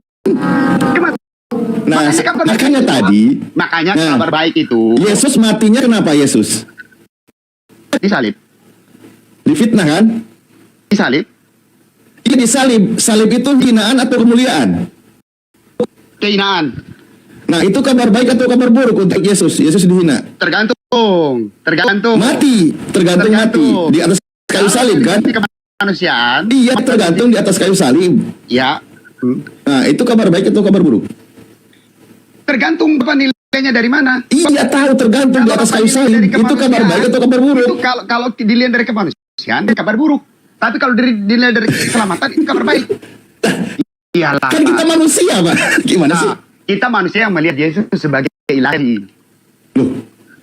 Ya, jadi Tuhan Anda mendapatkan kabar buruk terhina. Yesus, kalau mau bicara Yesus manusia, kita buang keilahiannya. Oke. Baik, sekarang kita pelan-pelan gini.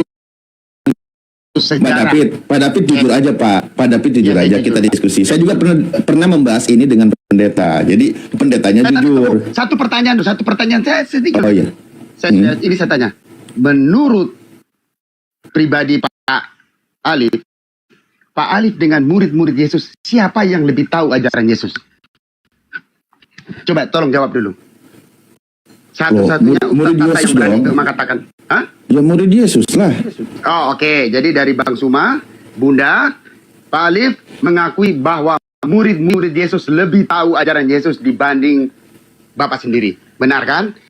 Murid-murid Yesus menyebar ke berbagai negeri dan mengajar ke gereja-gereja tentang Yesus Tuhan, Yesus disalib, Yesus kabar baik. Sekarang Bapak baca kitab membantah ajaran Yesus.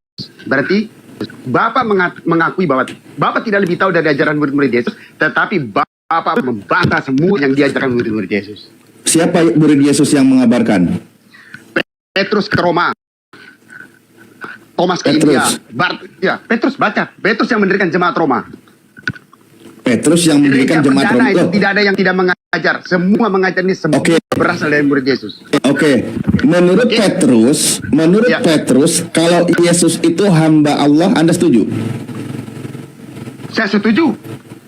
Setuju. Maka kalau ada yang menuhankan Yesus, berarti orang itu tersesat, betul? Bagaimana? Tidak. Lah kan dia hamba Allah, Pak, hamba Tuhan. Kok dia Tuhan Yesus kan? adalah manusia 1.000.000% manusia asli, 100% Yesus itu manusia yang makan, minum, lahir dari DNA Maria, ngambil darah. Lah iya, makanya makanya Tetapi Petrus Yesus katakan adalah Allah. kalau Yesus itu hamba Allah gitu, Pak. Ya.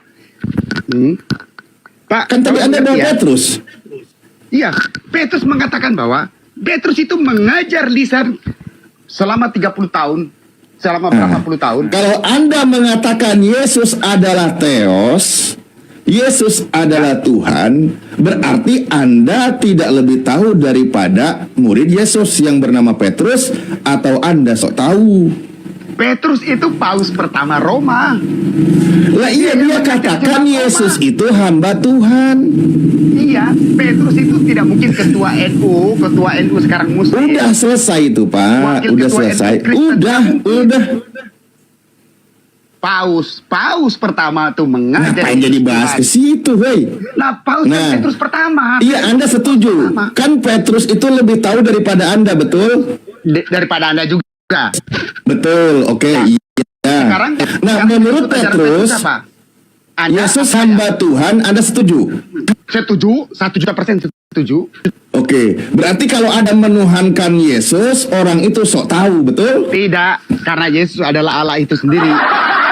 Lah kan hamba Tuhan barusan Dan gimana Allah sih? itu sendiri. Begini tadi, Pak Alif. Pak Alif nama asli siapa? Yesus disebut oleh Petrus hamba Tuhan. Betul. Udah selesai itu. Ya, Pak Alif yang namanya hamba berarti dia punya Tuhan karena dia menghamba kepada Tuhan.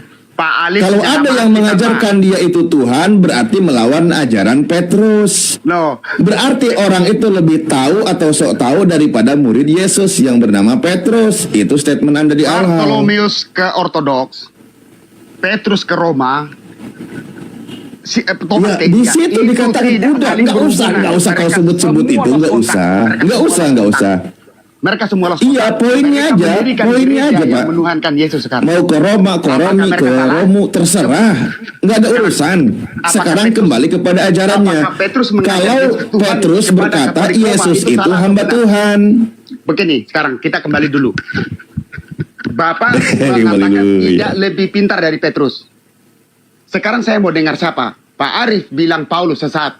Petrus mengatakan Paulus penuh hikmat. Saya harus dengar siapa? Bapak jawab. Loh, di mana saya bilang? Nah, misalnya. Jangan misalnya, ngomong gak ada bahan. Oke, udah yang tadi aja itu udah keluar itu. Petrus berkata, nih dengerin. Ini yang poinnya lagi. Petrus berkata, kalau Yesus itu hamba Tuhan, oke? Petrus berkata, Yesus adalah Mesias dan Tuhan. Dia mengajar orang Katolik Roma dan diikuti sampai sekarang.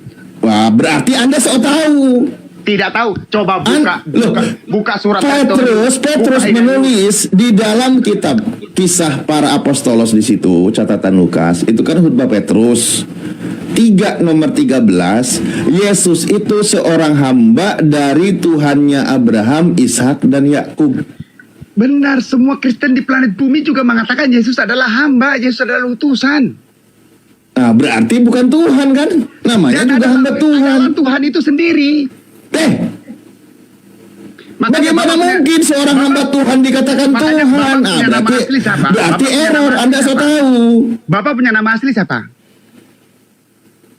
Lah itu ada tertulis. Alif ya itu akun TikTok kan, akun TikTok.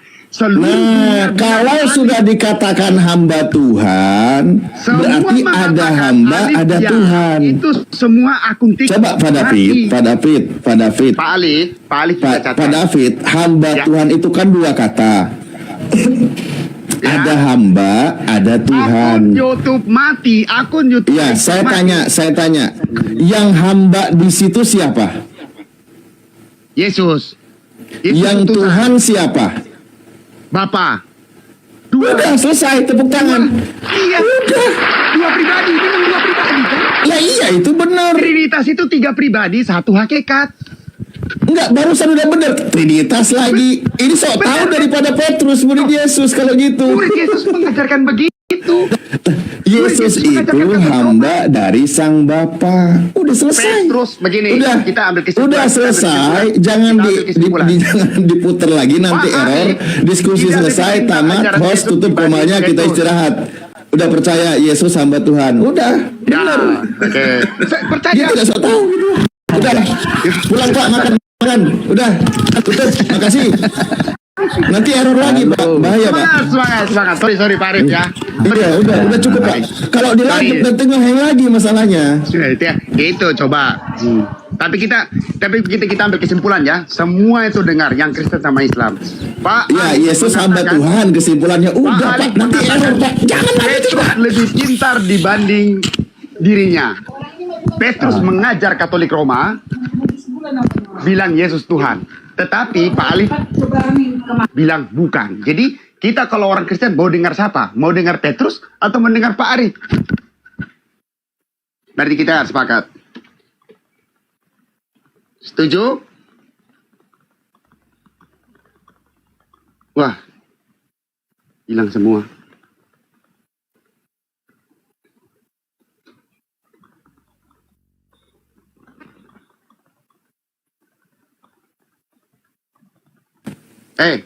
Yang bilang silakan. Oke. Darel. Tadi udah selesai. Kalau dilanjut bahaya error nanti. Siap. Apa itu Alif?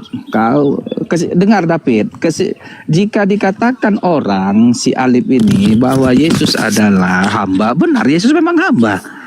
Yesus ya juga udah benar adalah Tuhan. Betul. Jadi nggak perlu inilah itu. Jadi kadang kita ini apa? Yesus lahir di kandang domba, kandang hewannya itu yang hina. Memang Yesus lahir di kandang domba yang hina untuk menebus dosa manusia. Nggak perlu kita bilang Yesus lahir di langit begini-begini. Itu penipuan itu. Jangan berarti Anda sedang menghina Yesus karena nggak disebutin di kandang domba. Anda lebih sok tahu. Jadi begini. Jadi begitu. Mereka ini yang Islam ini sok-sok meninggikan tapi marhite penipuan. Artinya Yesus begini-begini itu. Ya kau bilang cerita apa di kandang domba. Di kandang domba. Ayatnya nggak ada. Ayatnya, nah dia itu kan lahir di kandang domba, dia ada palungannya. Lalu dia dibalut dengan lampin, dibaringkan dalam palungan. Palungan itu kan di Bethlehem itu tempat hewan minum apa itu? Kasih makan hewan minum. Ya, palungan di toko jualan palungan juga ada palungan, Bang. Iya, gitu. Sekarang aku tanya Nabi Muhammad. Muhammad tukang jual bakwan di sana. Muhammad yang mana? Kan jadi gitu juga ceritanya ini. Kan bisa saja. Nggak ada. Nggak bisa. Nggak bisa. Karena begini, dengerin. Tidak ada nama yang bernama Muhammad sebelum Nabi Muhammad SAW. Itu data. Nama pertama. Bisa saja ada. Loh, enggak, bukan bisa saja. Memang faktanya begitu sejarahnya. Oke. Nah, sekarang sementara kalau nama Yesus, nama pasaran. Kalau kita bahas, kan gitu. Nah, jadi jangan kau tuduh, jangan kau asumsi liar. Makanya jangan berasumsi liar, diskusi itu kembali ke data. Kalau tidak disebut, jadi sekarang aku tanya dulu kau. Bahkan di dalam kitab Anda, di dalam penelitian ada pertanyaan, Yesus itu lahirnya di kandang atau di gua? Bahkan sebuah temuan juga Yesus dilahirkan di gua, kan gitu. Berarti bukan di kandang. Oke. Sekarang apakah kandang tidak boleh, sebuah gua tidak boleh jadi kandang hewan? Ya berarti kandangnya itu maksudnya si domba itu disimpan di gua. Oke, sekarang tanya dulu kau, apakah kandang itu mesti dari kayu-kayu balok kayak gitu, dari seng-seng, dari triplek? Apakah gua tidak bisa jadi kandang? Oh, berarti salah kalau gitu selama ini gereja menafsirkan kan? Soalnya selain kandang domba itu kan bangunannya bentuk kandang domba. Kandang, maksudmu kandang seperti kandang Indonesia ini? Kan itu Israel. Bukan, dengerin loh. Kandang domba yang sering digambarkan oleh Kristen itu kan bentuk kandang domba. Iya, karena sementara dikatakan dia itu dilahirkan di gua. Karena di Indonesia jarang ada gua. Kalau di Medan inilah, di Borong-Borong mana ada gua? Mulai jelas nih. Mulai nggak jelas. Aku mau nampilin data, masalahnya kena lagi juga nanti. Jadi TikTok ini kadang-kadang sensitif banget. Kalau dikatakan bahwa kandang domba tempat Yesus lahir itu berupa gua, ya nggak salah juga karena memang di Bethlehem itu banyak guanya untuk hewan-hewan dimasukkan ke dalam gua karena dingin. mungkin gembalanya juga ikut dalam Ya berarti disebutnya di gua, bukan di kandang domba. Kan gua itu kandang domba. Jadi lambang kelahiran Yesus itu mestinya gua di situ. Nih kajiannya. Ini paroki ya, punya Katolik ya. Di sini dikatakan. Kedua, memang ada tradisi kuno yang mengatakan bahwa Yesus dilahirkan di sebuah gua. Nggak apa-apa. Ini menjelaskan bahwa dulu lebih sering dikatakan sebagai gua Natal, bukan kandang Natal. Nggak apa-apa. Nih, jadi menurut Santo Hieronymus, penjelasan kitab suci yang terkenal itu dan seterusnya nanti panjang di sini ya. Nih, di sini tradisi bahwa Yesus dilahirkan di sebuah gua dan dijadikan gua kelahiran Yesus itu sebagai tempat pemujaan dewa Adonis. Jelas ya? Jelas. Gantian sekarang kita ya. Abisnya ya, aku ya. Ini punya Kristen ini Kak, paroki Langsep. Jadi Yesus itu dilahirkan di sebuah gua. Kan gitu. Oke. Udah, jangan kau sebut kandang lagi. Jadi nanti kalian tuh kalau Natal itu bikin gambarnya itu bukan kandang domba tapi gua. Ada gua dibuat gitu loh. Oh ya, boleh. Apalagi sekarang itu kan makanya ada di Katolik juga kan banyak gua Maria itu kan. Ya, boleh. Nggak tahu sih apa hubungannya itu. Gantian. Sekarang ku tanya kau, di Quranmu dikatakan Isa alaihissalam diberikan kitab Injil oleh Allah. Ya, Isa alaihissalam diberikan kitab Injil. Kitab ini kan buku ini. Ku tanya dulu kau, manalah kitab yang diberikan itu? Di mana kitab itu harus buku? Bismillahirrahmanirrahim. Qala inni Abdullahi atani al-kitaba wa ja'alani nabiyya. Jadi kitab itu apa? Kitab itu apa arti kitab? Kitab itu dalam bahasa Arab bisa ketetapan, perintah, aturan, kewajiban. Itu kitab.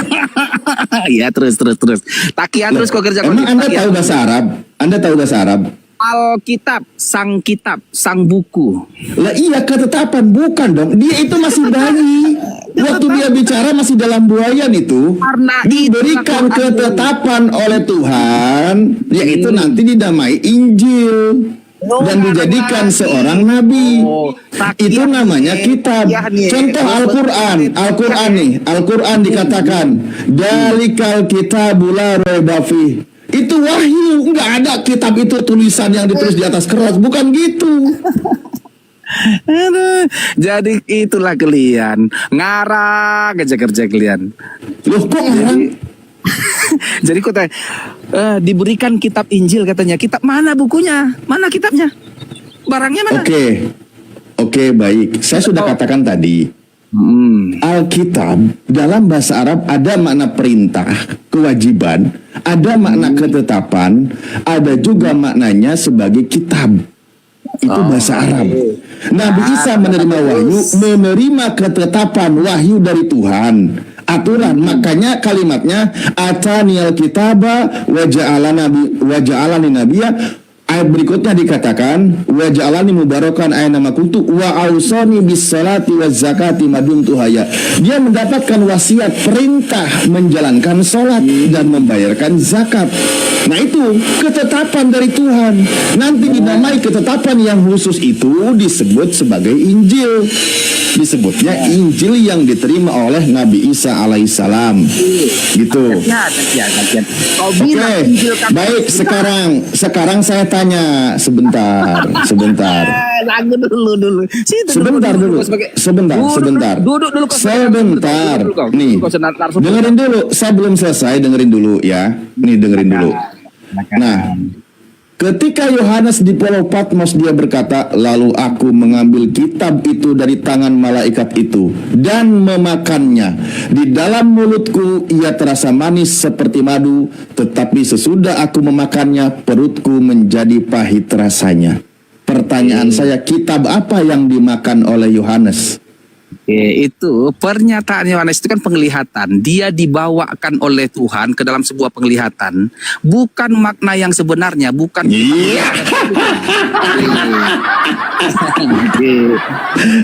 Loh, pertanyaan saya, kitab apa yang dimakan oleh Yohanes? Nah, ada sebuah kitab, nama kitabnya tidak disebutkan dalam Al-Quran. Iya, berarti ada kitab yang hilang jadi. Berarti ada kitab yang hilang kalau gitu, ya? Bukan makna real, makna apa? Makanya saya tanya, kitab apa yang dimakan oleh Yohanes? Tidak dituliskan dalam Injil itu. Berarti ada yang hilang kitabnya orang Kristen. Nah, ada yang tidak diketahui, soalnya dimakan. Di situ dikatakan, di dalam mulutku ia terasa manis seperti madu, tetapi sesudah aku memakannya perutku menjadi pahit rasanya. Kok bisa perut merasakan pahit? Nah, itulah menunjukkan makna alegoris. Bukankah mulut itu yang bisa merasakan manis dan pahit? Ketika dimakan, manis. Itu masih di mulut, nyampe ke perut, perutnya ngerasain pahit. Nah, pertanyaan saya, kitab apa yang dimakan oleh Yohanes yang manis di lidah, pahit di perut? Kitab yang dimaksudkan dalam Injil Wahyu itu adalah bukan kitab buku yang sebenarnya, tetapi lah itu kau bilang kitab bukan buku. Lah ini kenapa kau bilang bukan buku? Oke, bukan sebuah materi buku, bukan kitab yang sebenarnya. Disitulah makanya sekarang Anda sendiri yang ngarang. Sekarang Anda sendiri nggak mau kitab itu disebut sebagai buku. Jadi paham ya? Paham ya? Oke, jelas kalau gitu. Maka pertanyaan saya, kitab apa yang ditelan? Oke, tadi jelas. Sekarang Anda sudah akui. Iya, Anda sudah akui kitab itu tidak harus selalu buku. Oke. Kitab itu buku. Lah itu di situ bukan buku. Jadi Yohanes dalam buku. Menelan gambar buku, tapi bukan buku yang sebenarnya. Dengar, ada sebuah gambaran buku tapi bukan makna real, bukan materi yang asli, tapi kan penglihatan. Semacam mimpi. Aduh, ya Allah, Gusti. Oke, iya, di situ berarti kitab kan, gulungan kitab yang dimakan oleh Yohanes. Iya, kitab. Gulungan tulisan. Nah, ya udah, makanya kitab apa itu? Kitab apa? Nah, sebentar. Tapi nggak dituliskan di situ. Apa nama kitabnya? Bukan Injil, bukan apa. Berarti ada kitab yang hilang. Bukan hilang, kalau ada. Jangan itu kitab Yesus yang hilang itu. Bisa nggak disebut kitab Yesus yang hilang? Dimakan Yohanes. Gantian kita. Kenapa Anda bantah? Kan Anda nggak tahu. Sekarang giliranku. Masalah. Kalau Anda tidak tahu, jangan bantah. Berbagai macam kemungkinan terjadi. Gantian. Masa kitab Primbon dimakan? Masa kitabnya Kama Sutra dimakan? Kan nggak mungkin. Nggak ada kaitannya. Pasti berkaitan dengan pengajaran. Jangan-jangan yang dimakan oleh Yohanes itu adalah kitab sebuah pengajaran yang hilang, pengajaran tentang Yesus. Tadi bilang itu penglihatan, bukan asli. Ya udah, berarti bohong kalau gitu ini. Gantian. Kau bilang di Al-Quran, kau bilang di umat Islam ini bahwa kitab Injil ini sudah Injil palsu yang diganti-ganti. Injil aslinya sudah bukan ini Injil aslinya, benar atau tidak? Yang di tangan kami ya, itu sudah bercampur tangan, itu sudah tidak asli. Sudah bercampur tangan. Berarti pernah Injil ini ada Injil asli. Injil asli ini diturunkan kepada siapa? Buku yang asli itu. Injil, kenapa harus kau katakan buku? Ketika Yesus berkata memberitakan Injil Allah, apakah turun kitab itu kepada Yesus? Jadi turun buku kepada Yesus, gedebuk gitu. Ayo, ayo. Jadi yang Markus 1 nomor 14, ketika dikatakan Yesus mengabarkan Injil Allah, apakah itu berbentuk buku turun kepada Yesus? Bawa referensi. Saya nggak bisa apa? Nggak boleh. Seperti aku juga. Saya tanya dulu, ketika Yesus mengatakan memberitakan Injil Allah, dia keliling Galilea juga memberitakan Injil Allah. Apakah itu buku yang dibawa oleh Paulus, oleh Yesus? Apakah nggak mampu kitab Al-Quran menjawab pertanyaan ini? Gini loh, bukannya tentang tidak mampu. Giliran ke kitab kami kau paksakan itu sebuah buku. Giliran kepada Yesus kau tidak mau itu disebut buku. Giliran kepada Yohanes kau tidak mau sebut itu sebagai buku. Ini otakmu nggak waras. Kan tadi saya sudah jelaskan berkali-kali. Contoh. Perintah kewajiban disebut juga kataba atau kutiba. Al-Quran menyebutkan ya ayyuhalladzina amanu kutiba alaikumus diwajibkan atas kalian semua berpuasa. Jadi maksudnya umat Islam berpuasa itu dalam kitab kan nggak mungkin. Itu ketetapan, kewajiban, keharusan yang termaktub. Nah itu pemahamannya. Makanya Nabi Isa alaihissalam diberikan ketetapan wahyu. Nanti namanya adalah Injil. Begitu, bukan menerima buku. Orang dia masih bayi juga ketika menerima wahyu kabar seperti itu. Nah sekarang saya tanya, di mana Injil Yesus? Injil yang diberitakan oleh Yesus yang disebut sebagai Injil Allah. Nampak kali gitu. pengecut dan apologet ini semuanya. Langsung bertanya kuda-kuda. Iya. Kelihatan banget ya. Daniel sama Bang Alif. Itu harus bisa dibedakan Injil dengan kitab Injil. Bang Alif sudah memberitakan tadi bahwa Isa Al-Masih itu dia tidak diberikan buku, tapi selagi dalam buayan pun dia sudah bisa memberitakan Injil.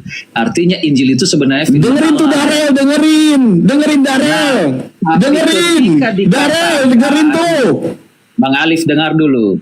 Tapi ketika Darel dengerin, dia mau nyebutin kau. Mundur dulu Bang Alif.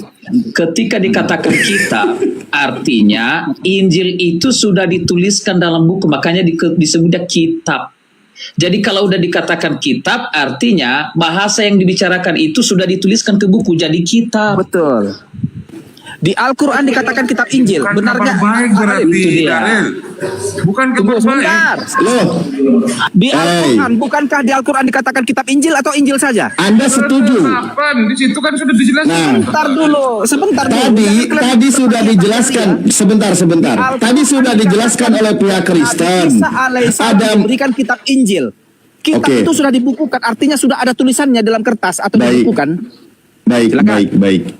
Tadi sebelum kalian maju, awal masa tradisi murid Yesus itu oral, tradisi lisan. Dengerin dulu. Dan di situ belum ada buku. Kitab Anda itu baru ditulis paling tua itu tahun 60, 70, 80, 90. Isa alaihissalam bukan Yesus.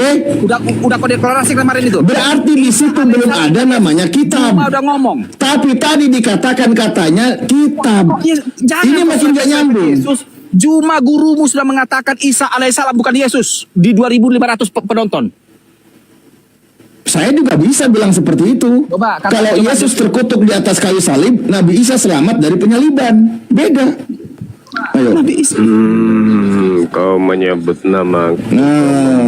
Bangun kau cuma. Bangun kau. Kasih tahu sama siapa ini anggotamu ini. Ya, jadi gini. Kalau disebutkan kitab Injil, Al-Quran juga disebut sebagai Alkitab. Tetapi pada saat pewahyuan, Al-Quran itu tidak berupa buku. Nazzala alaikal kitaba bil haqq. Allah menurunkan kepadamu wahai Nabi Muhammad kitab dengan hak. Sekarang apakah Al-Quran itu kitab yang diberikan kepada Nabi Muhammad saat itu pada saat pewahyuan? Kan bukan. Begitu juga ketika dikatakan zalikal kitabul la raiba fihi hudal lil muttaqin. Kitab Al-Quran ini adalah petunjuk bagi orang yang bertakwa. Apakah Al-Quran sudah berupa kitab? Tidak. Betul. Nanti baru dikitabkan. Dibukukan. Sabar dulu. Pada saat di Gua Hira, sabar dulu. Muhammad Sabar saudaraku, sabar. Tenangkan diri Anda, tenang. Nabi Muhammad sallallahu alaihi wasallam menerima Al-Quran yang bukan berupa kitab. Tapi Al-Quran sudah disebut sebagai kitab. Di Gua Hira, Juma. Sabar dulu. Al-Quran dan Injil dalam proses pewahyuan posisinya sama. Al-Quran dibukukan. Injil juga dibukukan. Sama-sama pada saat Al-Quran dan Injil diwahyukan bukan berupa buku. Zalikal kitab, disebut Al-Quran sebagai Alkitab. Nazzala alaikal kitab, Al-Quran disebut Alkitab kepada Nabi Muhammad. Apakah berupa kitab pada saat diterima? Tidak, sama sekali. Injil ketika diwahyukan kepada Nabi Isa alaihissalam, apakah berupa kitab? Tidak juga.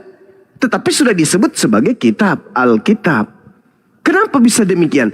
Karena dua pengajaran ini yang datang kepada Nabi Muhammad dan yang datang kepada Nabi Isa, kelak dua-duanya akan dibukukan.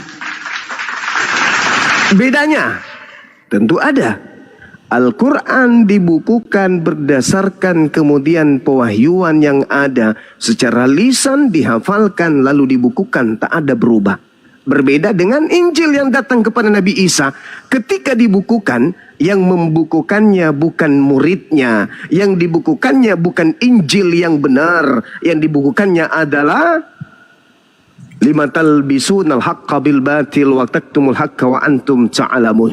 Jadi Al-Quran dipelihara oleh Allah, sementara Injil ketika dibukukan itu tidak dipelihara oleh Allah, maka bercampur aduk dengan yang batil. Maka disebutlah Injil Lukas bukan wahyu dari Allah, Injil Yohanes juga bukan dari Allah, Matius dan juga Yohanes Markus itu juga bukan dari Allah. Tetapi catatan-catatan yang dikumpulkan lalu dibukukan disebutlah oleh saudara Kristen sebagai Injil. Bang Zuma, dalam Quran surat Al-Alaq 96 ayat 1, Ikra bismi rabbika aladzi khalaq. Ada ikra di sana di ayat Al-Quran. Iya, baik. Artinya kalau disuruh baca, apakah ayat ini setelah dibukukan dikasih, kemudian baru ditaruh, atau ayat ini sudah ada sebelum dibukukan, tapi disuruh baca? Baik. Nah sekarang yang disuruh baca ini kitab atau bukan kitab? Itu dulu. Ikra. Ya kalau yang kau baca buku atau bukan? Makanya dengarkan saya dulu. Bersifat tulisan enggak? Bersifat materi dulu. Makanya dengarkan saya. Apakah ketika ada perintah Ikra, Nabi Muhammad disuruh membaca buku? Tidak. Lalu apa yang disuruh? baca? Nah, ini makanya kan belum dibukukan. Apa yang disuruh dibaca? Ini kan wahyu turun, katakan kamu bilang dengan perkataan. Boleh saya lanjutkan dulu narasi orang berilmu. Oke, ya baik ya. Jadi ketika Nabi Muhammad SAW diperintahkan Ikra, apa yang harus dibaca? Anda masih mau bicara? Belum ada buku. Kalau Anda masih mau bicara silakan dulu. Anda mau pamer kebodohan silakan. Saya diam. Tapi kalau Anda ingin belajar saya lanjutkan. Mau pamer kebodohan saya diam. Anda mau belajar dari saya lanjutkan nih. Gimana? Oke, Anda mau belajar. Baik. Jadi ketika ada perintah kepada Nabi Muhammad Ikra, Nabi Muhammad tidak disuruh baca buku. Nabi Muhammad disuruh berfikir tentang apa? Bismi rabbikal ladzi khalaq. Wahai Nabiku Muhammad, bacalah keadaan, bacalah suasana, bacalah kondisi, bacalah seluruhnya dengan akalmu, dengan nama Tuhan yang menciptakan. Khalaqal insan min alaq. Baca, selami, pahami, pikirkan, renungkan. Makanya ada istilah baca dengan pikiran, baca situasi, baca keadaan, baca kondisi. Bukan berarti baca sudah identik dengan tulisan. Nabi Muhammad disuruh berpikir, bukan disuruh membaca huruf-huruf. Nabi Muhammad disuruh berpikir, renungkan, telaah, tadabburi. Itu yang dimaksud. Bukan disuruh baca huruf-huruf. Ikra, bacalah dengan nama Tuhanmu yang menciptakan. Menciptakan manusia dari segumpal darah. Baca dengan Tuhanmu yang maha mulia. Alladzi 'allama bil kalam. Baca bahwa Allah pencipta langit dan bumi mengajar manusia dengan perantaraan pena. Allamal insan ma lam ya'lam. Allah mengajarkan manusia apa yang manusia tidak ketahui. Itu yang disuruh baca, bukan ada huruf-huruf. Jadi kalau belajar Quran itu ya harus tanya kepada yang paham Quran gitu ya. Jadi saudara, sekali lagi saya simpulkan nih sebelum diambil alih sama adik saya. Ketika Al-Quran diwahyukan oleh Allah, Zalikal kitabu la raiba fihi hudal lil muttaqin. Nazzala alaikal kitab. Kul man kana aduwwan li Jibril. Kemudian dikatakan Nabi Muhammad diperintahkan untuk mengajarkan bahwasanya kitab Al-Quran diturunkan kepadanya dengan hak. Bukan berarti pada saat wahyu diterima oleh Nabi Muhammad sudah ada kitab. Tetapi kenapa Al-Quran sudah disebut kitab? Karena kelak akan berubah menjadi sebuah kitab. Kenapa kitab Injil disebut kitab Injil? Karena kelak Injil akan dikitabkan, dibukukan. Permasalahannya muncul setelah pembukuan itu terjadi. Al-Quran dibukukan dengan Nahnu nazzalna zikra wa inna lahu lahafizun. Aku yang mewahyukan Al-Quran, aku pula yang menjaganya. Maka ketika wahyu Al-Quran sampai kepada Nabi Muhammad berupa lisan, ketika dibukukan tidak pernah terganggu oleh karangan-karangan manusia, termasuk karangan Nabi Muhammad, karena dijaga oleh Allah. Berbeda dengan Injil. Sabar, sedikit lagi. Ketika Injil datang kepada Isa alaihissalam, tak ada satupun muridnya yang menghafal Injil itu, sehingga ketika ada para pewarta mencoba untuk membukukan pengajaran Yesus, sudah tidak murni lagi ajaran Injil. Makanya dikatakan Al-Quran, fawailul lilladzina yaktubuna al-kitaba biaidihim summa yaquluna hadzal min indillah. Al-Quran disebut kitab pada saat diwahyukan meskipun bukan berupa kitab. Injil disebut kitab meskipun bukan berupa kitab. Karena dua pengajaran ini kelak akan dikitabkan. Dan terbukti Al-Quran dikitabkan dengan sahih, dengan validasi, legitimasi dari yang menerima, sedangkan Injil dibukukan tanpa validasi dari yang menerima Injil. Dan saya bisa buktikan persoalan validasi itu sebenarnya Bang Zuma. Dan saya akan buktikan bahwa Yesus memang menerima Injil tetapi tidak dibukukan. Yang dibukukan hanyalah cerita-cerita dari orang-orang yang tidak dikenal, lalu dikasih stempel Injil agar dianggap sebagai firman Tuhan. Demikian. Oke, Bang Zuma, ini Bang Zuma. Sebenarnya masalah fasilitasi itu tidak masih udah jauh lah dari pembicaraan kita. Ini masalah yang disuruh kepada Nabi Muhammad baca ini. Kamu bilang tadi untuk bisa memahami, membaca situasi. Ketika pertama sekali malaikat Jibril jumpa kepada Muhammad di Gua Hira. Apa yang disuruh baca di sana sehingga Muhammad berkata, aku tidak bisa membaca. Padahal firman belum turun sama dia. Apa yang mau dipahaminya? Keadaan gua yang disuruh dia pahami? saya sudah jelaskan. Atau apa ini? Tentang firman Tuhan yang dia suruh, padahal belum ada firman, disuruh baca lah. Tapi dia bilang aku tidak bisa membaca, lalu dia pulang. Saya sudah jelaskan tadi. Nabi Muhammad iya, maksudnya Nabi apa Muhammad, yang disuruh baca belum turun firman? Disuruh baca kan sudah dijawab dari ayat itu. Bacalah dengan nama Tuhanmu. Bacalah dengan nama Tuhanmu. Kan sudah dijelaskan dari ayat itu. Apa yang harus dibaca? Baca segala sesuatunya dengan nama Tuhanmu yang telah menciptakan. Baca segala sesuatunya dengan nama Tuhanmu yang menciptakan manusia dari segumpal darah. Baca dengan nama Tuhanmu yang maha mulia. Baca dengan nama Tuhanmu yang menciptakan manusia, yang mengajar manusia dengan pena. Baca dengan pikiranmu apa yang telah diajarkan kepada manusia, apa yang tidak diketahui. Itu sudah terjawab sendiri kok. Bukan disuruh belum baca. Belum ada firman turun sama Muhammad di Gua Hira, Zuma, tapi disuruh baca. Kalau itu ada firman sudah berbicara kepada Muhammad. Sudah dijawab. Sama seperti ketika saya membawa anak saya kemudian ke gunung. Lalu saya perintahkan kepada anak saya, anakku, tolong baca situasi yang ada di sini. Kau baca bagaimana kemudian angin bisa bertiup. Kau baca bagaimana kemudian retakan-retakan batu yang ada di sini. Lalu kau simpulkan kelak ini ada apa dengan semuanya. Oh, jadi yang disuruh baca bukan firman Tuhan, bukan firmannya Allah. Itu situasi. Bukan disuruh baca buku. Kan udah dijelaskan. Ayat itu yang menjawab. Iya, artinya bukan firman Allah yang. Kan sudah dijelaskan dari ayat itu sendiri. Bukan disuruh baca buku, Cak Ayu.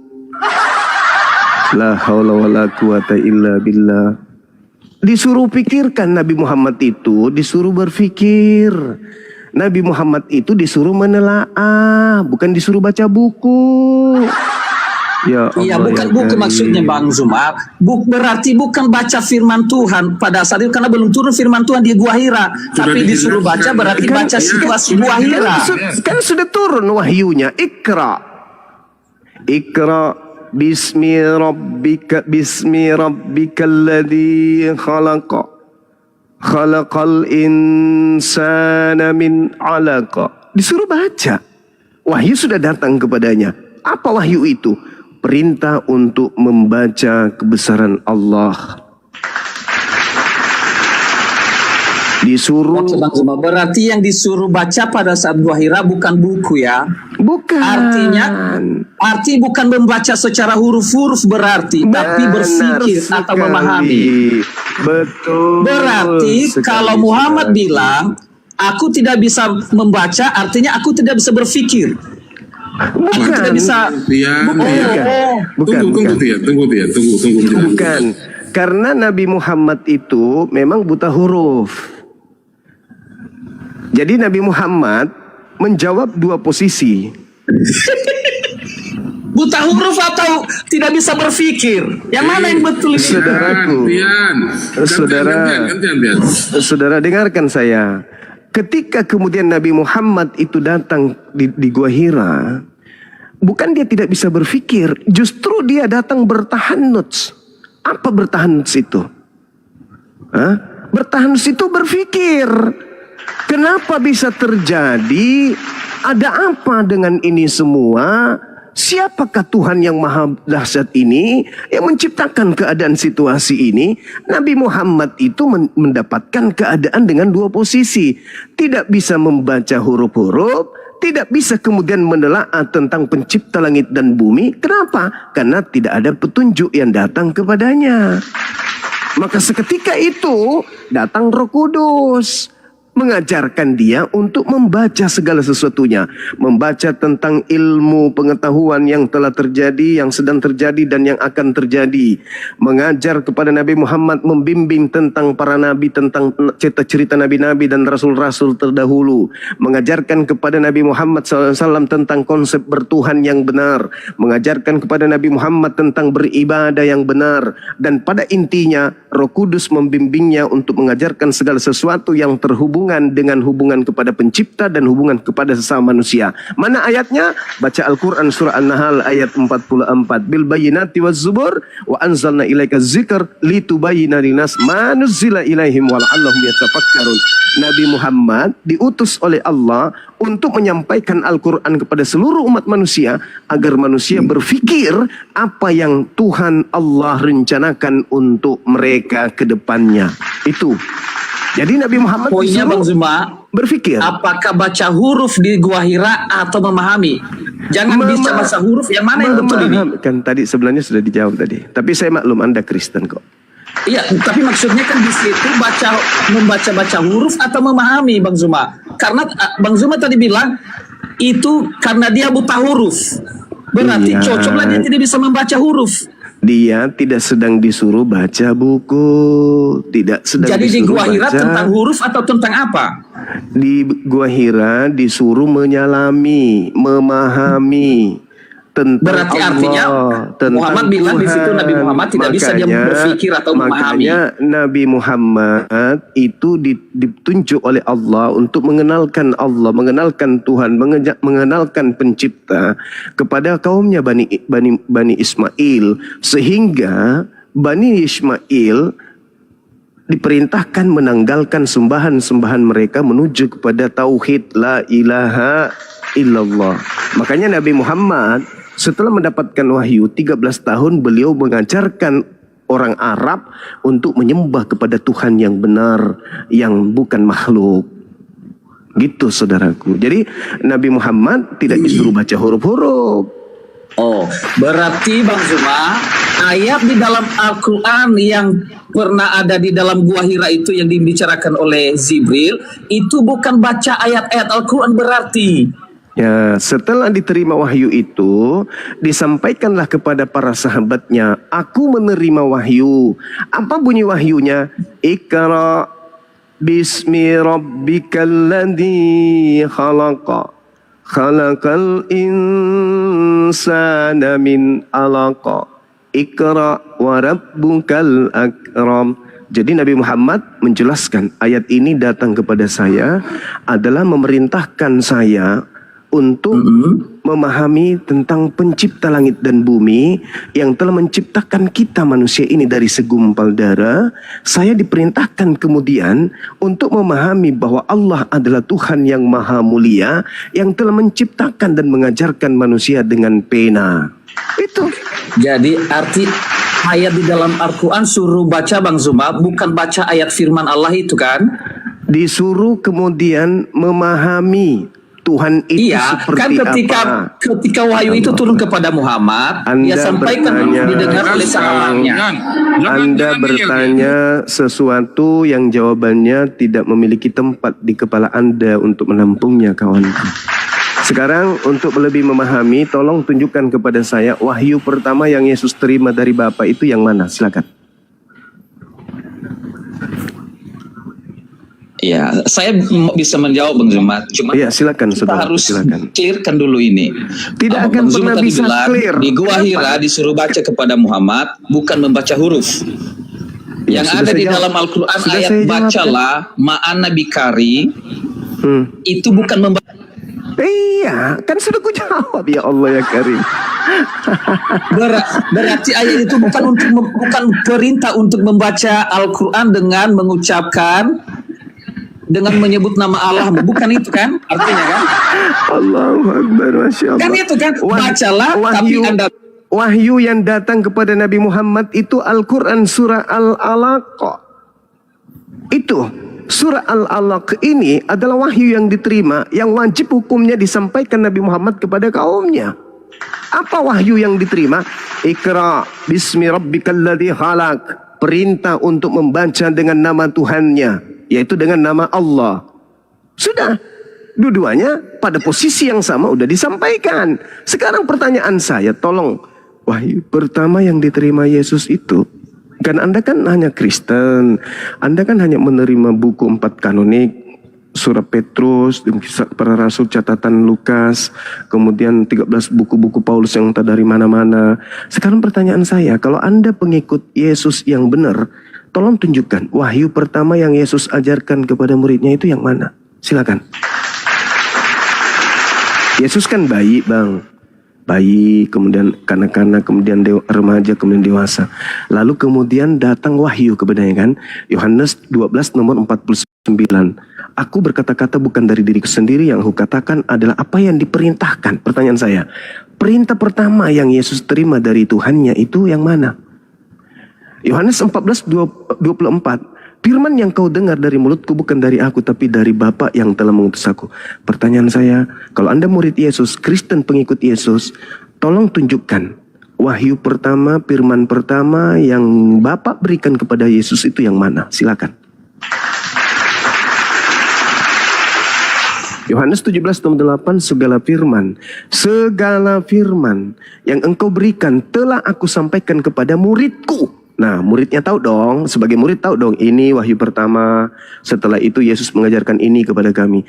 Kalau Kristen ini benar-benar murid Yesus, bukan kemudian pengikut Paulus yang di luar Yahudi tapi ngaku-ngaku Yahudi, tentu kalian tahu wahyu pertama yang Yesus terima. Sebagaimana Nabi Muhammad mengajarkan kaumnya tentang wahyu pertama, Al-Alaq, Iqra bismi rabbikal ladzi khalaq, wahyu pertama. Sahabatnya tahu karena Nabi Muhammad memulai pengajarannya dengan surah Al-Alaq ini.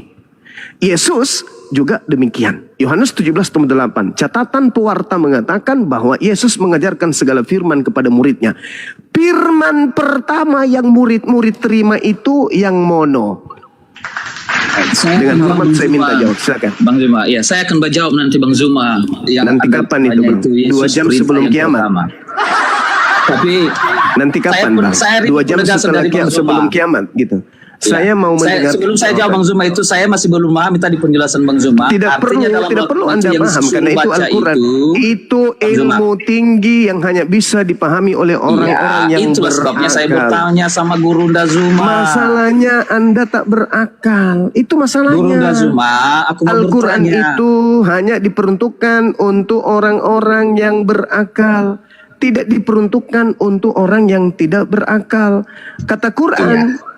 Minta tolonglah Bang Zuma, ajarinlah. Saya kurang memahami. Di dalam Al-Quran dijelaskan, Kitab Anzal, Al-Quran surah Sad ayat 29. Allah Subhanahu wa taala menjelaskan kepada manusia seluruhnya. Apa kata Allah? Kitabun anzalahu ilaika mubarak liyadabbaru ayatihi waliyatazakkara ulul albab.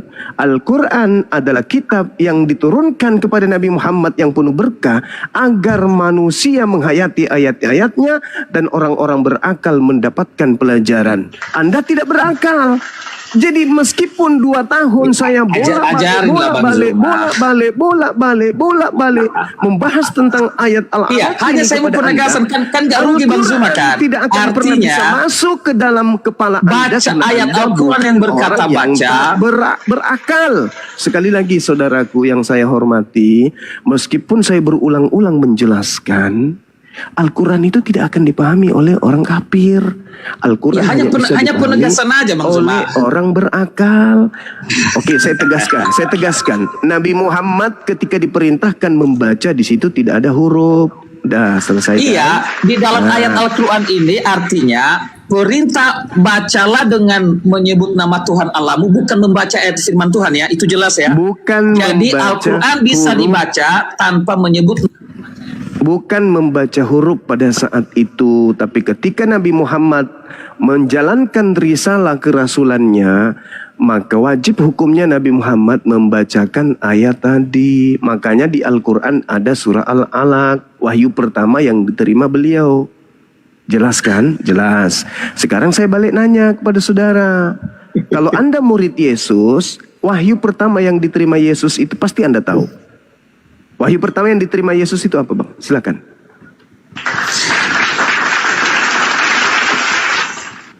Ya. Menurut imanmu, Yesus itu, Isa Al-Masih itu dalam buayan. Oke, dengarlah. Dalam buayan, dia sudah bisa memberitakan Injil. Bukan Isa, Yesus yang saya tanya. Kalau Anda adalah pengikut Yesus, baik, kalau Anda bilang berarti Yesus bukan Isa Al-Masih. Anda pasti tahu wahyu pertama yang diterima Yesus. Saya akan jawab Bang Zuma, hanya saya penegasan aja. Berarti Yesus bukan Isa Al-Masih di Al-Quran. Tolong Anda buktikan mana yang Yesus terima pertama kali sebagai wahyu. Karena di dalam catatan wartawan, segala firman yang engkau berikan. Nah, Yesus menerima firman. Segala firman kan tidak mungkin sekaligus. Ada yang pertama, ada yang terakhir. Tolong tunjukkan kalau Anda murid Yesus, benar-benar murid Yesus, bukan penyamar, bukan serigala yang nyamar domba. Tunjukkan kepada saya, wahyu pertama yang Yesus terima dari Tuhan Bapa itu yang mana? Silakan. Baik. Saya sebenarnya tadi mau jawab Bang Zuma. Saya menyebut tentang Isa Al-Masih dalam Al-Quran, yang kami berpikir itu ada Yesus. Penegasan dari Bang Zuma sebelum saya jawab. Isa Al-Masih dalam Al-Quran, apakah Yesus sama dengan Yesus dalam Injil? Iya, saya tidak sedang membahas Nabi Isa. Kamu, saudaraku, bukan murid Isa. Berarti Yesus, kamu bukan Nasrani. Kamu bukan pengikut Nabi Isa. Iya, berarti artinya Bang Zuma, Yesus dalam Injil kita orang Kristen. Saya tidak bertanya dan tidak sedang membahas itu. Sangat jelas sekali pertanyaan saya. Kalau kamu pengikut Yesus, kamu murid Yesus, tolong tunjukkan bukti pengetahuan kamu terhadap Yesus yang adalah gurumu itu. Wahyu pertama yang Yesus terima dan Yesus sampaikan kepada murid-murid, itu yang mana, Cak Ayu? Tolong dijawab. Iya Zuma, saya jawab tadi kan, makanya saya sebut tadi kalau memang supaya Anda bisa memahami penjelasan saya, dalam Al-Quran ada disebut Isa Al-Masih dan selama ini dipikir itu adalah Yesus. Pertanyaan sebelum saya jawab, kalau memang bukan, saya jawab Allahu Akbar, Allahu Akbar. Bang Zuma, maksudnya kalau memang sama, saya akan jawab dengan Al-Quran. Kalau Yesus Isa Al-Masih bukan Yesus, saya akan jawab dari Alkitab. Saya tidak membahas tentang kamu murid Isa. Saya bertanya tentang bukan kamu murid Isa Yesus. ini. Saya anggap Saya hanya jawab supaya Bang Zuma bisa Anda pahami. tidak sanggup menjawab pertanyaan saya. Mohon maaf, saya bukan Bang merendahkan Zuma. Anda. Kalau Tapi kapasitas Isa Al-Masih Anda sama dengan untuk Yesus dalam berdiskusi Injil. dengan saya itu tidak level. Kita nggak level. Ilmu Anda sangat minim. Dengan hormat saya minta Anda turun, Anda istirahat. Mungkin Anda butuh waktu untuk belajar, untuk memahami, agar besok hari bisa datang ke sini lagi menjawab pertanyaan kami. Boleh Saudara Tian Anda turun? Silakan. Bukan Bang Zuma, sebenarnya saya bilang saya akan jawab Bang Zuma. Saudaraku, saya sudah menjaga kehormatan Anda di depan orang Kristen. Dengan Anda saya minta turun dengan hormat. Daripada Anda malu di sini, mending Anda dengan baik-baik meninggalkan Komal. Mungkin Anda butuh waktu untuk belajar. Silakan. Aduh Bang Zuma, sebenarnya saya masih mau tukar-tukar. Saya menghargai Anda, jangan sampai penghargaan itu hilang gara-gara Anda bebal. Saya bertanya, kalau Anda murid Yesus, tolong tunjukkan dengan hormat kepada kami. Wahyu pertama yang Yesus terima, firman pertama yang Yesus terima sebagai rasul kepada kaumnya Bani Israel. Kalau Anda bagian dari murid, Anda pasti tahu. Sebagaimana kami pengikut Nabi Muhammad, jangankan sahabatnya mula-mula, kami umat Islam yang 1400 tahun hidup setelah beliau pun tahu wahyu pertama itu yang mana. Bahkan Kristen pun ikut-ikutan tahu wahyu pertama yang diterima oleh nabinya umat Islam itu adalah Al-Quran surah Al-Alaq, Iqra. Nah, bagaimana dengan saudara Kristen yang adalah pengikut Yesus? Katanya, boleh nggak kami minta, kalau Anda murid, buktikan Anda tahu wahyu pertama itu yang mana, yang diterima Yesus. Iya, kalau benar, Anda bukan murid saya akan Yesus, tunjukkan, Anda tapi hanya karena nyamar-nyamar, kita debat lintas hanya agama ini, Bang. memanfaatkan situasi saja. Tentu Anda kelabakan untuk menjawab pertanyaan saya. Sehingga untuk mempertahankan itu Anda pura-pura bertanya, terus bertanya terus. Kenapa? Karena sejatinya sebenarnya Anda itu nggak tahu apa-apa tentang Yesus. Anda tidak mengenal Yesus. Kata Yesus kepada kaumnya Bani Israel, hidup kekal itu adalah mereka mengenal Engkau satu-satunya Tuhan yang benar dan mengenal Yesus Kristus yang Engkau utus. Sayangnya kau tidak mengenalnya, kawan. Makanya kau nggak bisa menjawab. Makanya saya minta mungkin ada waktu untuk Anda belajar lagi. Setelah Anda paham tentang Bible, mendalaminya bahwa ternyata di Bible tidak ada sinopsis tentang bagaimana Yesus menerima wahyu. Kesimpulannya ada dua. Yang pertama, ternyata penulis Bible itu bukan murid Yesus, dan yang kedua, ternyata Kristen bukanlah pengikut Yesus. Saya kira begitu dari saya. Saya tidak ingin di sini kita saling memaki, saling menjatuhkan, saling menghujat, merendahkan dan seterusnya. Saya hanya minta dengan hormat Anda turun, karena pertanyaan saya ini memang dari sejak dulu. Pendeta MYM yang S3 di Belanda ketika berdebat dengan saya pun kelabakan menjawab pertanyaan ini. Apalagi saudara saya yang hanya sekelas, mohon maaf, hanya murid sekolah minggu, itu pun belum tentu lulus. Saya kira demikian. Dinda Alif masih monitor? Ustaz Alif monitor, Ustaz Alif. Saya yang monitor Gurunda. Assalamualaikum. Masya Allah. Waalaikumsalam. Silakan Adinda diambil alih. Saya monitor. Silakan. Siap Gurunda. Jadi banyak fakta keilmuan yang sudah dinarasikan oleh Gurunda, Bang Zuma. Ya saya harapkan Tian juga legowo ya, dalam artian jangan memaksakan sesuatu yang tidak diketahui, kemudian mengejar supaya sesuai dengan hawa nafsunya, keinginannya, itu nggak boleh. Karena kita hanya berdiskusi apa yang kami sampaikan menurut kebenaran iman Islam kita, pengetahuan tentang keislaman kita. Jadi nggak boleh tuh memaksakan. Apalagi ada tendensi ingin menggiring opini bahwa turunnya wahyu itu ada buku yang gedebuk untuk dibaca. Enggak seperti itu saudara ya. Mudah-mudahan ini menjadi maghfirah buat kita semuanya, ilmu yang sangat bermanfaat dari Gurunda kita. Ya, silakan Tian. Ya sudah Tian, ya silakan turun Tian. Tapi sebelum turun, saya akan bacakan salah satu surat di Al-Baqarah 97. Bismillahirrahmanirrahim. Qul man kana duwan li Jibril fa innahu nazzalahu ala qalbika bi idznillahi musaddiqan lima baina yadayhi wa huda wa busyra lil mu'minin. Itu betul-betul Anda pahami ketika ingin bertanya tentang wahyu yang diturunkan kepada Nabi Muhammad melalui malaikat Jibril. Situ sudah jelas bahwa katakan wahai Nabi Muhammad, siapa yang menjadi musuh Jibril? Padahal dialah yang telah menurunkan Al-Quran ke dalam hatimu dengan izin Allah sebagai pembenaran terhadap kitab-kitab yang terdahulu dan kemudian menjadi petunjuk serta berita gembira bagi orang-orang yang beriman. Silakan itu jawabannya Al-Baqarah 97. Silakan Anda turun. Mohon maaf karena Anda tidak bisa menjawab apa yang dipersoalkan oleh Gurunda. Silakan ganti ke teman-teman Kristen yang lain. Silakan. Saya sambil di kantor ini kan Dito lanjut. Siap, Masya Allah. Silakan buat saudara-saudara Kristen yang mau berdiskusi, mempertanyakan atau mau menjelaskan. Kata Pendeta Arum, berguncang Pendeta Arum. Bagaimana?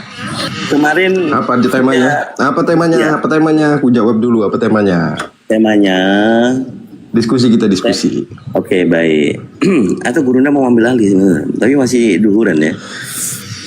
Gini Bang Arom. Sholat, masuk waktu sholat duhur, lanjut. Iya. Ini Bang Arom. Kemarin kita sempat diskusi tiba-tiba hilang gitu kan. Nah, tapi saya nggak mau bahas itu. Nah, terkait Injil yang diimani oleh orang Kristen yang disebut dengan Alkitab atau Bible dalam original teksnya. Terdapat dalam Bible itu sendiri dikatakan bahwa Yesus memberitakan Injil Allah, Injil Allah. Apakah ini sama? Kerajaan surga.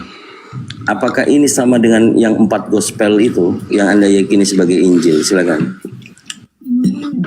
Sama, sesuai. Sesuainya gimana nih? Karena itu penulisan dari semua yang diberitakan oleh Yesus, diajarkan di situ. Tadi menyimak dari awal atau tidak tuh? Makanya ini tadi kan ribut tentang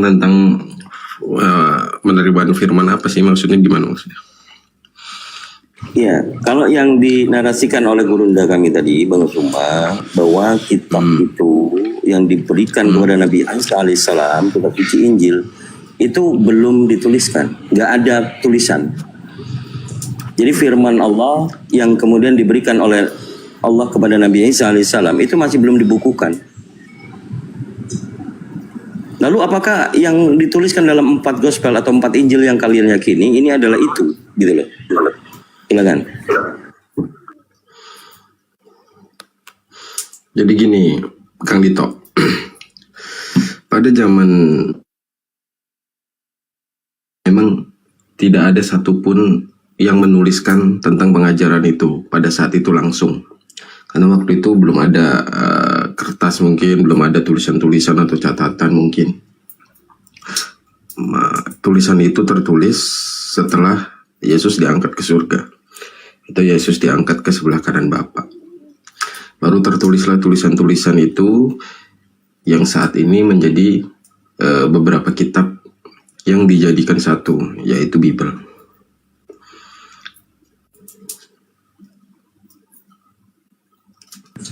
Oke, tentang validasi atau legitimasi, Anda tadi barusan mengatakan bahwa setelah Yesus itu udah nggak ada di bumi ini, baru ada yang menuliskan. Apakah ini periwayatan atau kitab?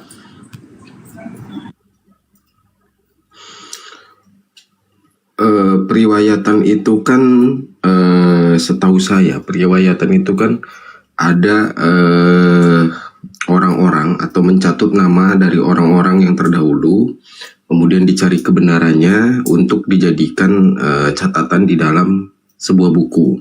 Itu periwayatan. Tapi kalau ini kan memang mereka mengetahui pengajarannya seperti apa, karena waktu itu memang belum tertuliskan, makanya baru dituliskan. Bukan riwayat sih. Yang Anda sebut mereka ini siapa saja? Dan di mana ada bukti literasi bahwa memang mereka yang Anda maksud ini menceritakan dan itu tertulis pada waktu Yesusnya masih ada? Nah, bukti pengajaran-pengajaran Yesus banyak yang dituliskan sama mereka. Contoh tentang hukum Taurat, kemudian tentang Yesus sunat, kemudian tentang bicaranya Yesus yang sering kalian kutip di Yohanes 5:30 atau Yohanes 17 ayat 3 atau di Matius, itu banyak juga. Itu kan omongannya Yesus yang ditulis sama mereka. Berarti kan mereka masih mengingatnya kemudian dituliskan. Oke, coba kita merujuk lebih dekat lagi. Anda menyatakan bahwa Matius, Markus, Yohanes. Kalau Lukas sudah pasti tidak ya. Karena Lukas adalah orang Yunani yang dimana dia adalah seorang dokter, teman karibnya Paulus, dan menuliskan sesuai apa yang dikatakan Paulus. Dan dia menuliskan untuk yang mulia Theophilus dan orang Yunani juga. Begini Pak Rom, kalau rujukan yang saya minta, kodeks tertua itu adalah kodeks Sinaiticus. Dan kita ketahui juga kodeks Sinaiticus itu tidak tervalidasi siapa yang mencatatkan, karena itu adalah temuan transmisi. Betul. Ya kan? Lalu siapa yang menulis? Kalau misalnya rujukan kodeks tertua ini, kodeks Sinaiticus yang katanya ditemukan abad ke-2 papirusnya, tetapi kodeknya sendiri diprojek abad ke-4. Gini loh, abad ke-4 dengan abad ke-2 ini, abad ke-4 dan abad ke-2. Sebentar. Abad ke-4 dan ke-2 ini adalah sudah jauh dari masa Yesus naik ke langit. Oke. Nah, siapa yang memberikan legitimasi atau yang bertanggung jawab bahwa kodeks Sinaiticus yang tertua ini maupun yang abad kedua itu kalau misalnya masih ada, ini siapa yang bertanggung jawab sehingga orang-orang Kristen pada zaman ini mengakui bahwa itu adalah firman Tuhan? Jangan dulu lari ke sejarah dulu Kang Dito ya. Jangan lari ke sejarah tentang Alkitab dulu. Intinya gini Kang Dito. Kalau memang di dalam Alkitab itu tidak ada sama sekali yang dibenarkan oleh kalian kata-katanya itu, atau itu dari Yesus Kristus sendiri yang ngomong, entah itu dari penglihatan dari murid-muridnya yang masih ingat dicatatkan di situ, berarti kalian harusnya nggak mempercayai perkataan Yesus dalam Alkitab juga, harusnya yang sering kalian kutip kan gitu. Tapi kan kalian sering kutip bahwa itu perkataan Yesus, Yesusnya sendiri yang bicara, Yesusnya sendiri yang bicara. Jadi kan berarti di situ ada kebenaran di dalamnya, bahwa itu memang perbicaraan Yesus menurut kalian gitu loh, Kang Dito. Jadi jangan lari dulu ke sejarah. Jadi kalau mau bilang siapa yang melegitimasi, siapa yang mengkonfirmasi catatan itu, tapi kalian sendiri udah tahu itu nggak ada konfirmasi dan legitimasi, kalian berani bilang Yesusnya sendiri ngomong begini dalam Alkitab, Yesusnya sendiri ngomong begini dalam Alkitab, itu gimana, Kang Dito? Oke, kalau dari sisi saya sebagai debater Apologet Islam Indonesia di bawah asuhan Yayasan Apologet Islam Indonesia, dan ada ketua pembina kami Gurunda Bang Suma, yang saya pahami mungkin kalian mencocokmologikan pada saat kita berdiskusi tentang kritik teks, tentang yang tertulis di dalam Bible saudara yang Anda yakini. Kita masuk dalam ranah keyakinan saudara dan meyakini Bible itu yang kalian kutip sebagai kitab suci. Maka kami berbicara kritik teks mengatakan Yesusnya bicara justru Kang Dito, justru gini. Sabar dulu dong. Gini Kang Dito sebentar ya. Pertegas lagi. Justru dengan kalian menanyakan keimanan kami dengan Alkitab kami yang saat ini kami pegang, dengan kalian berbicara ada perkataan Yesus seperti ini, ada perkataan Yesus seperti ini, ketika kami nanya di mana tertulisnya, kalian membawa Bible untuk membuktikan omongan Yesus itu sendiri, berarti lebih yakin kami bahwa di Alkitab itu ada perkataan Yesus yang tertulis di situ. Gitu loh. Berarti ketika itu tidak ada konfirmasi atau legitimasi, berarti itu semua dusta gitu loh. terbukti kalian masih menggunakan perkataan itu. Ya, karena udah 2 kali nih. Bukan saya tidak memahami apa yang Anda maksudkan. Saya ulangi lagi. Kalau dalam perdiskusian tema yang diangkat adalah tema yang ada di dalam Bible, maka kita ikutin apa yang tertulis di dalam Bible. Ini dulu, ini kayaknya gagal paham atau misunderstanding atau kita katakan misleading ya. Kalau mengutip dengan perdiskusian yang selama ini kita lakukan mengikuti apa yang tertulis dalam Bible, itu menandakan bahwa kalian tidak paham tentang Bible. Karena kami semuanya lebih memahami dan membaca Bible saudara ini dari Kejadian sampai Kitab Wahyu. Itu poinnya. Jadi berbicara tentang kristologi. Tapi kalau dalam ranah legitimasi atau berbicara nas, kitab suci yang sebenarnya, maka kita telisik, kita delikkan dulu apakah legitimasi dari Yesus ini terkonfirmasi oleh beliau bahwa sebelum beliau naik ke langit, ini beliau memerintahkan untuk menuliskan firman Tuhan yang diberikan kepadanya. Kalau katakanlah memang Bible ini firman Tuhan yang digadangkan oleh kalian, pastinya setiap nabi dan rasul yang menerima wahyu, katakanlah Bible ini kitab suci, firman Tuhan. Pertama kalau yang kami yakini, wahyu pertama yang diterima oleh Nabi Muhammad tadi sudah disampaikan di Gua Hira kejadiannya. Di situ ada 5 ayat yang turun. Iqra bismi rabbikal ladzi khalaq, khalaqal insana min 'alaq, iqra wa rabbukal akram, dan seterusnya. Sekarang saya tanya sama Anda, wahyu yang diterima oleh Nabi Isa, oleh Yesus di dalam kitab Anda, yang pertama apa bunyinya? Silakan. Oke, jadi gini Kang Dito ya. Di agama Islam, firman itu datang dan dibentuk menjadi Al-Quran, sebuah kitab. Kalau di Kristen, Yesus itu datang sebagai firman itu sendiri yang menyampaikan melalui sang sumber. Saya ulangi lagi Pak Arom, saya ulangi lagi. Kalau Nabi Muhammad menerima firman dari Allah, itu ada 5 ayat. Iqra bismi rabbikal ladzi khalaq. Itu yang betul. Dia kan perantara Jibril. Pertanyaan saya, karena merujuk kepada di Bible saudara itu ada tertuliskan segala firman yang telah ku terima, telah ku berikan kepada mereka. Itu firman yang diterima oleh Yesus, diberikan kepada murid-murid. Nah, pertanyaan saya, apa isi firmannya? Silakan.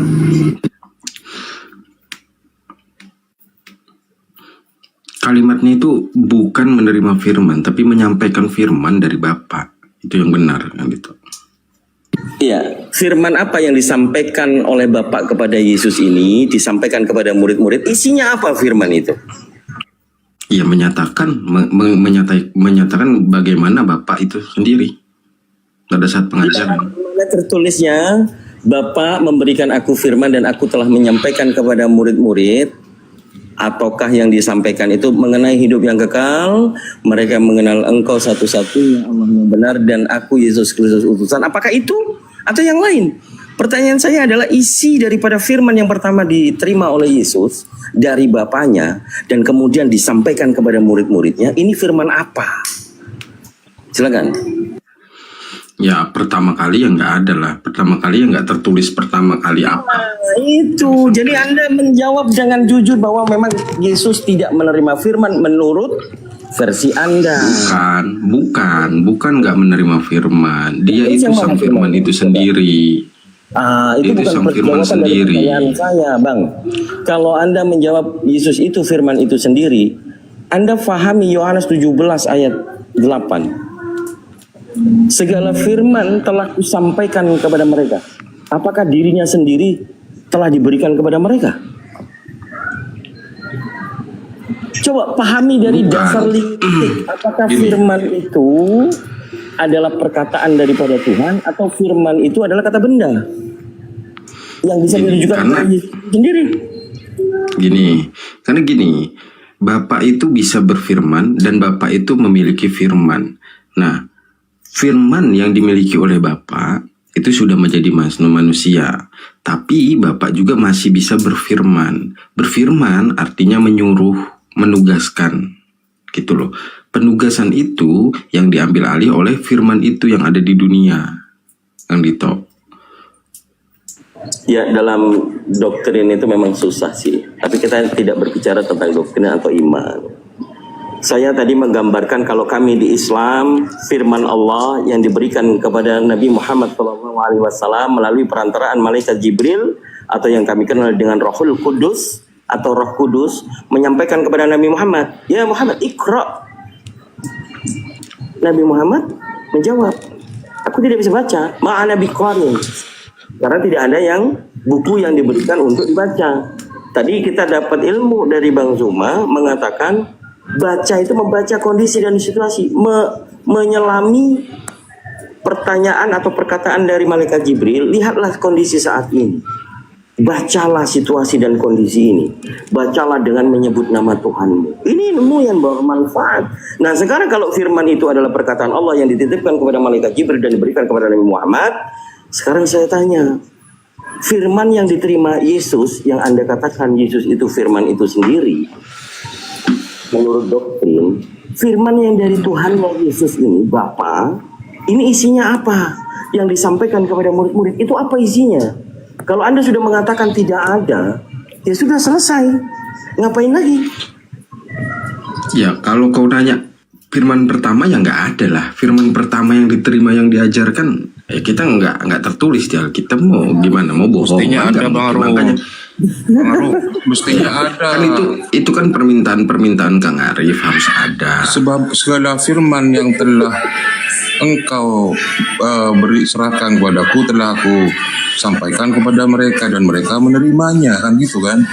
Mestinya ada. Betul. Ya, dan yang memutuskan Bapak tidak kelihatan. Yang jelas Bapak itu kemudian mengutus para malaikat. Coba lihat di Yohanes 1 ayat 51. Ngapain malaikat setiap hari itu naik turun dari langit ke bumi menemui anak manusia? Ben catur kalau nggak menyampaikan firman. Coba dibaca lagi. Ngapain malaikat naik turun dari langit ke bumi, kemudian menemui anak manusia setiap hari itu? Ngapain itu? Pengen gaplek? Bang Arum, coba buka cakrawala berpikir Bang Arum.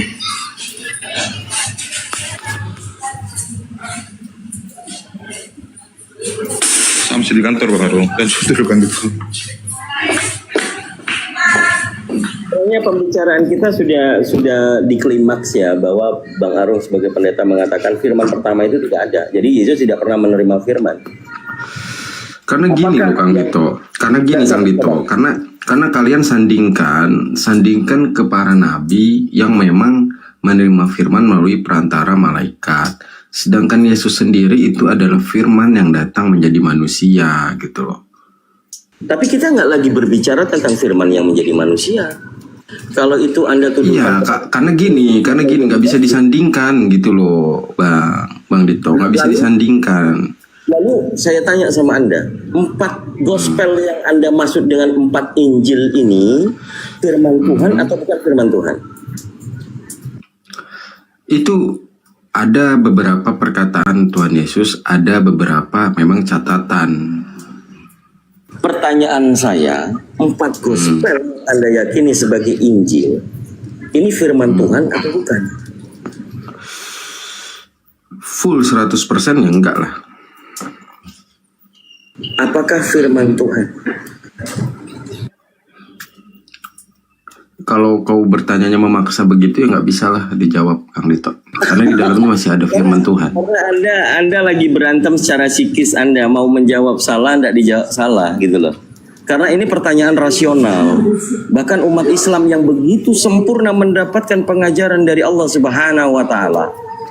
Gini Kang Dito ya. Melalui para malaikat Jibril dan diterima oleh Nabi Muhammad SAW yang memang manusia biasa, yang diutus oleh Allah menjadi nabi dan rasul untuk kita semua umat manusia. Betul. Jadi gini Kang Dito ya. Saya nggak akan lari dengan statement saya yang sebelumnya bahwa Yesus yang menerima tugas dari Bapa. Sedangkan di dalam Alkitab itu ada surat-surat Paulus yang tidak pernah menerima perintah dari Bapa. Jadi kalau itu digabung, Makanya beberapa ada catatan, beberapa ada pengerjaan dari Yesus yang diutus oleh Allah.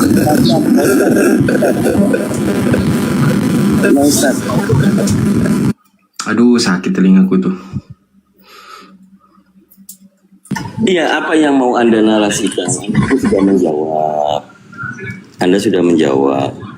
Karena tidak ada firman Tuhan Bapa yang diberikan kepada Yesus. Itu menurut Anda. Kembali saya katakan. Bukan gitu. Nah, terus firman apa yang diterima Yesus yang disampaikan kepada murid-murid? Coba. Gini, karena firman yang Anda maksud itu kan kalimat pertama firman itu yang didapat itu apa? Nah, di Alkitab itu nggak tertulis firman pertama atau wahyu pertama yang diterima Yesus dari Bapa. Gitu loh. Tapi kita meyakini memang dialah sang firman itu sendiri yang ke dunia. Tapi perihal Alkitab itu apakah semua 100% firman Tuhan? Ya aku jawab enggak. Karena untuk masalah pengajaran ketika Yesus di dunia 3 tahun lebih, itu dia mengajarkan apa yang Bapak tugaskan. Tetapi ada penggabungan kitab lain, Nah itu dari yang harus dijawab. sebentar Yang diajari Yesus dulu. itu ketika mengelilingi Galilea memberitakan Injil Allah itu kemana? Apakah Injil karangan Yohanes pada waktu itu yang diberitakan oleh Yesus? Kan bukan. Ayo, bangun.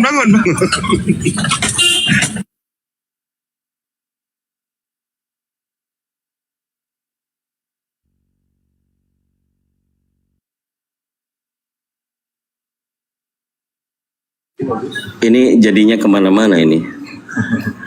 Padahal yang saya katakan tadi tentang firman Tuhan itu adalah yang disampaikan kepada rasulnya, utusannya. Itu mengenai apa? Ini Anda ambigu sendiri, ada standar ganda yang saya lihat. Yang pertama Anda memaksakan bahwa firman itu menjadi daging, menjadi manusia. Satu sisi firman itu adalah perkataan Tuhan, yaitu perintah Tuhan. Anda sendiri tidak paham loh, tapi bermain logik dan logiknya nabrak ke sana kemari. Yang saya bicarakan justru perintah daripada Tuhan tentang firman atau perintah itu isinya apa gitu loh. Bukan firman yang jadi manusia menurut dogmatis gereja, bukan. Silakan Barom. Jadi kalau udah tahu isinya semua perkataan Yesus yang tertulis di pengajaran itu isinya firman dari yang Bapa itu. perkataan Yesus. Ya dong. Loh, yang berfirman siapa? Yesus atau Bapa? Jadi ku bilang gini sama Dito ya.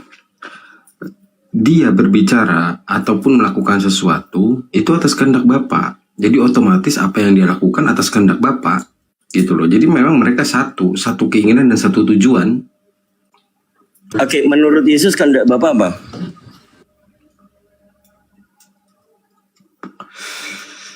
Kehendak Bapa yang mengenal Bapa. Semua manusia harus mengenal Bapa. Iya, mengenal Bapa sebagai apa? Pada saat pengajaran dialah sang sumber, dialah Tuhan. Berarti yang dikatakan dalam bahasa Inggris adalah the only one true God, itu Bapa, betul? Betul. Lalu kenapa orang Kristen menuhankan Yesus? Nah, diperkenalkanlah, perkenalannya kan setelah kebangkitannya. Kita lagi nggak bahas kebangkitan. Kita lagi bahas yang sangat fundamental. Anda mengatakan apa kehendak Bapak? Memperkenalkan Bapak, kata Yesus. Siapa Bapak? Pencipta langit dan bumi. Waktu dia bersyukur. Kemudian dia juga mengatakan Yohanes 17 ayat 3, the only one true God. Kan itu Bapak itu satu-satunya Tuhan yang benar. Kan tadi pertanyaannya kenapa orang Kristen? Tadi kan Kang Ditonya nanya kenapa orang Kristen menuhankan Yesus ya? Nah, Yesus kan aku Yesus jelas. satu-satunya Tuhan yang benar nggak? Sabar. Nah, Yesus ini satu-satunya Tuhan yang benar nggak nih? Yesus ini satu-satunya Tuhan yang benar nggak? Kata Yesus. Kata Yesus. Pada saat pengajaran dia nggak masuk di situ. Menurut Yesus satu-satunya Tuhan yang benar siapa? Bapak. Sudah tahu begitu kenapa orang Kristen menuhankan Yesus? bukan menuhankan Bapa. Ini nanya orang Kristennya kan? Ku jawab kalau nanya orang Kristennya. Ya, saya nanya Anda, kenapa sebagian besar umat Kristen justru menuhankan Yesus, bukan menuhankan kata Yesus yang satu-satunya Tuhan yang benar? Oke, pengajarannya didapat dari surat-surat setelah kebangkitan. Mengatakan siapa? Manusia apa Bapa? Yang mengatakan adalah utusan yang dipilih, Paulus. Utusan Bapa atau utusan Yesus? Utusan Yesus ketika teofani perjumpaan. Apakah Paulus ini mendapatkan firman dari Bapa atau mendapatkan firman dari Yesus yang berteofani berbentuk cahaya, bertemu di padang gurun saat ke Damsik? Apakah Yesus yang berteofani menjadi manusia itu adalah Bapa pencipta? Bukan. Jadi kehendak Bapa tadi itu sebenarnya apa? Kehendak Bapa apa kehendak Paulus? Kehendak Yesus. Kehendak Yesus tadi mengatakan memperkenalkan kehendak Bapa. Kehendak Bapa menurut Yesus adalah menuhankan Bapa. Satu-satunya Tuhan yang benar adalah Bapa. Lagian di mana ada Yesus mengajarkan Tefani? Pak Pendeta. Oh, diikutin aja Ustaz. Saya tahu kok Bang Arom ini lagi pokoknya menjawab aja pokoknya. Karena sudah psikisnya, mohon maaf Pak Arom. Ya, saya melihat faktor psikologi Anda ini sudah tidak berdaya sebenarnya. Hanya yang penting bisa jawab, karena keinginan dari jemaat-jemaat. Seorang pendeta harus bisa menjawab pertanyaan dari orang Muslim. Yang memang orang Muslim lebih paham daripada orang Kristen tentang Bible. Kalau satu-satunya kehendak Bapa yang disampaikan oleh Yesus adalah menuhankan yang benar itu Bapa, bukan Yesus. Lalu kenapa para jemaat Anda masih yakinkan untuk menyembah Yesus? Sudah kujawab tadi. Data yang kita gunakan itu dari surat-surat Paulus. Surat Paulus. Jawab kan. Mana coba tunjukkan Pak Pendeta, Bang Arom. Tunjukkan kalau Yesus itu mengajarkan bahwa Bapa itu berteofani menjadi aku gitu. Mana ada? Enggak ada. Enggak ada. Mau mengikuti ajaran Yesus atau ajaran Paulus? Saya kan jawab pertanyaan Kang Dito tadi, apa pertanyaannya? Jadi beliau ini cuma jawab aja. Sudahlah, store KTP aja, Bang Arom. Tapi tidak apa-apa, memang itu suatu kewajiban seorang guru. Kalau ada muridnya nonton di bawah, guru harus bisa jawab, makanya harus bisa jawab. Padahal meskipun tidak sesuai dengan nalar berpikir, ya tetap harus dijawab. Tidak apa-apa, itu bentuk bentuk logisme ya, nggak apa-apa. Tapi apakah jawaban itu kebenaran atau hanya asal menjawab, ya teman-teman bisa nilai sendiri. Cuman Bang Arom sayang sekali gitu saja sih. Sayang sekali bukan memberitakan kebenaran yang dijawab. Tapi kebenarannya memang Paulus yang menyampaikan dan menjadikan orang-orang non-Yahudi itu Kristen. Saya sepakat. Jadi Kristen harus diakui adalah murid-murid Paulus. Betul Bang Arom? Ya wajib sepakat lah. Karena yang diutuskan memang di luar dari bangsa Yahudi, Paulus. Pertanyaan saya atau statement saya yang ingin dapat konfirmasi jawaban dari Bang Arom. Memang Kristen ini adalah murid-murid Paulus, bukan murid Yesus. Betul? Memang melalui pengajaran Paulus. Iya. Ini satu kebenaran, Kristen itu adalah murid Paulus. Murid yang memberitakan tentang kelahiran, kematian, kebangkitan Yesus, tapi nggak tahu Yesus yang mana. Saya uji kepada kalian semua. Saya uji sama kalian semuanya yang Kristen. Paulus Kristus kan itu, Paulus Kristus. Saya pengen uji pemikiran atau pengetahuan saudara-saudara Kristen di bawah.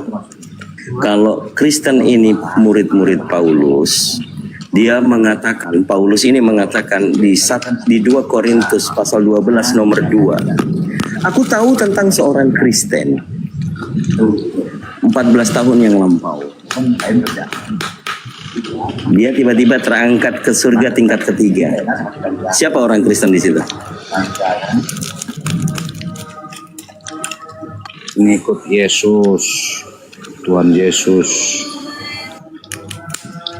Memang Tuhanmu murid Paulus? Memang Tuhanmu murid Paulus? Kristen itu pengikut Tuhan Yesus, Kang Dito. Salah. Bukan. Bukan si menjutak, bukan. Kau gini, kemarin aku habis diskusi sama Ko Dondi. Saya udah beberapa baca literasi dan buku-bukunya. Jadi gini, yang benar itu semenjuntak. Literasi yang didapatkan untuk ketuhanan Yesus itu ada di Perjanjian Baru, kitab-kitab yang surat-surat yang dibawa oleh Paulus. Karena ketika dia hidup melakukan pengajaran, dia fokus menyatakan siapa itu Bapa sebenarnya. Bagaimana cara menjalani hukum Taurat. Bagaimana cara agar Taurat ini bisa diselesaikan. Itu hukum-hukum yang dia gunakan pada saat pengajaran. Itu hukum-hukum Bapak yang menugaskan. Nah, ketika kebangkitan datang surat-surat Paulus, hukum-hukum dari Bapak atau hukum-hukum perintah dari Bapak seperti nabi-nabi sebelumnya itu memang dibatalkan oleh surat-surat Paulus. Makanya dia diutus kepada orang yang tidak bersunat. Itu. Jadi Arum paham nggak wahyu menurut Kristen apa? Wahyu itu kitab mimpi. Nah, ini harus banyak belajar lagi, Mengarum. Ayo kita belajar. Ayo. Menurutmu apa Semenjuntak? Ini aku suka nih. Wahyu itu berarti dia bagaimana Allah mengungkap identitas. Bukunya dari mana itu? Bukunya, kau bilang begitu. Bukunya dari mana? Sudah jelas-jelas mengungkap identitas dari mana? Yesus sebagai apa? Dari mana? Yohanes 1:29 itu wahyu pertama. Coba buka. Yesus apa itu bunyinya? dibuka identitasnya sebagai apa? Itu apa? Bunyinya apa? Kalau berbicara firman pertama yang diberikan, inilah anakku yang tunggal, kepadanya saya berkenan. Itu firmannya. Itu bukan untuk Yesus firmannya, tapi bedakan itu pemberitaan wahyu kepada sama orang firman. Yahudi. Itu harapan saya pemberitaan Bang Arum banyak belajar lagi. Kau jangan ngelunjak kau ya. Ayo belajar bareng kita. Jangan kau bilang begitu. Kalau mau belajar Saya bareng. menyatakan hal yang benar. Saya 2 kali aja menasihati. Ini pendeta. Kau tunjukkan. Saya nggak pandang siapapun bisa sesat. Saya nggak pandang siapapun bisa sesat. Saya mengingatkan aja. Terima kasih ya. Aku mau ikuti caramu berpikir. Maksudku di mana buku yang mengatakan narasimu itu benar. Nanti kutunjukkan bahwa data-data itu, literasi-literasi itu dari novel, sejarawan, nanti kau kaget. Jospen gak terima ini, Arum. Jospen minta naik, gak terima dia. Silakan Jospen, mau dibantah. Jospen lagi. Duh.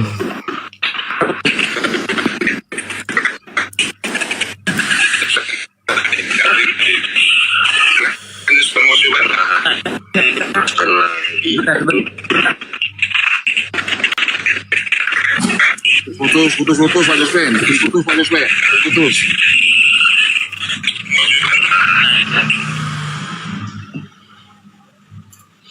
Ya, dengarkan Arum.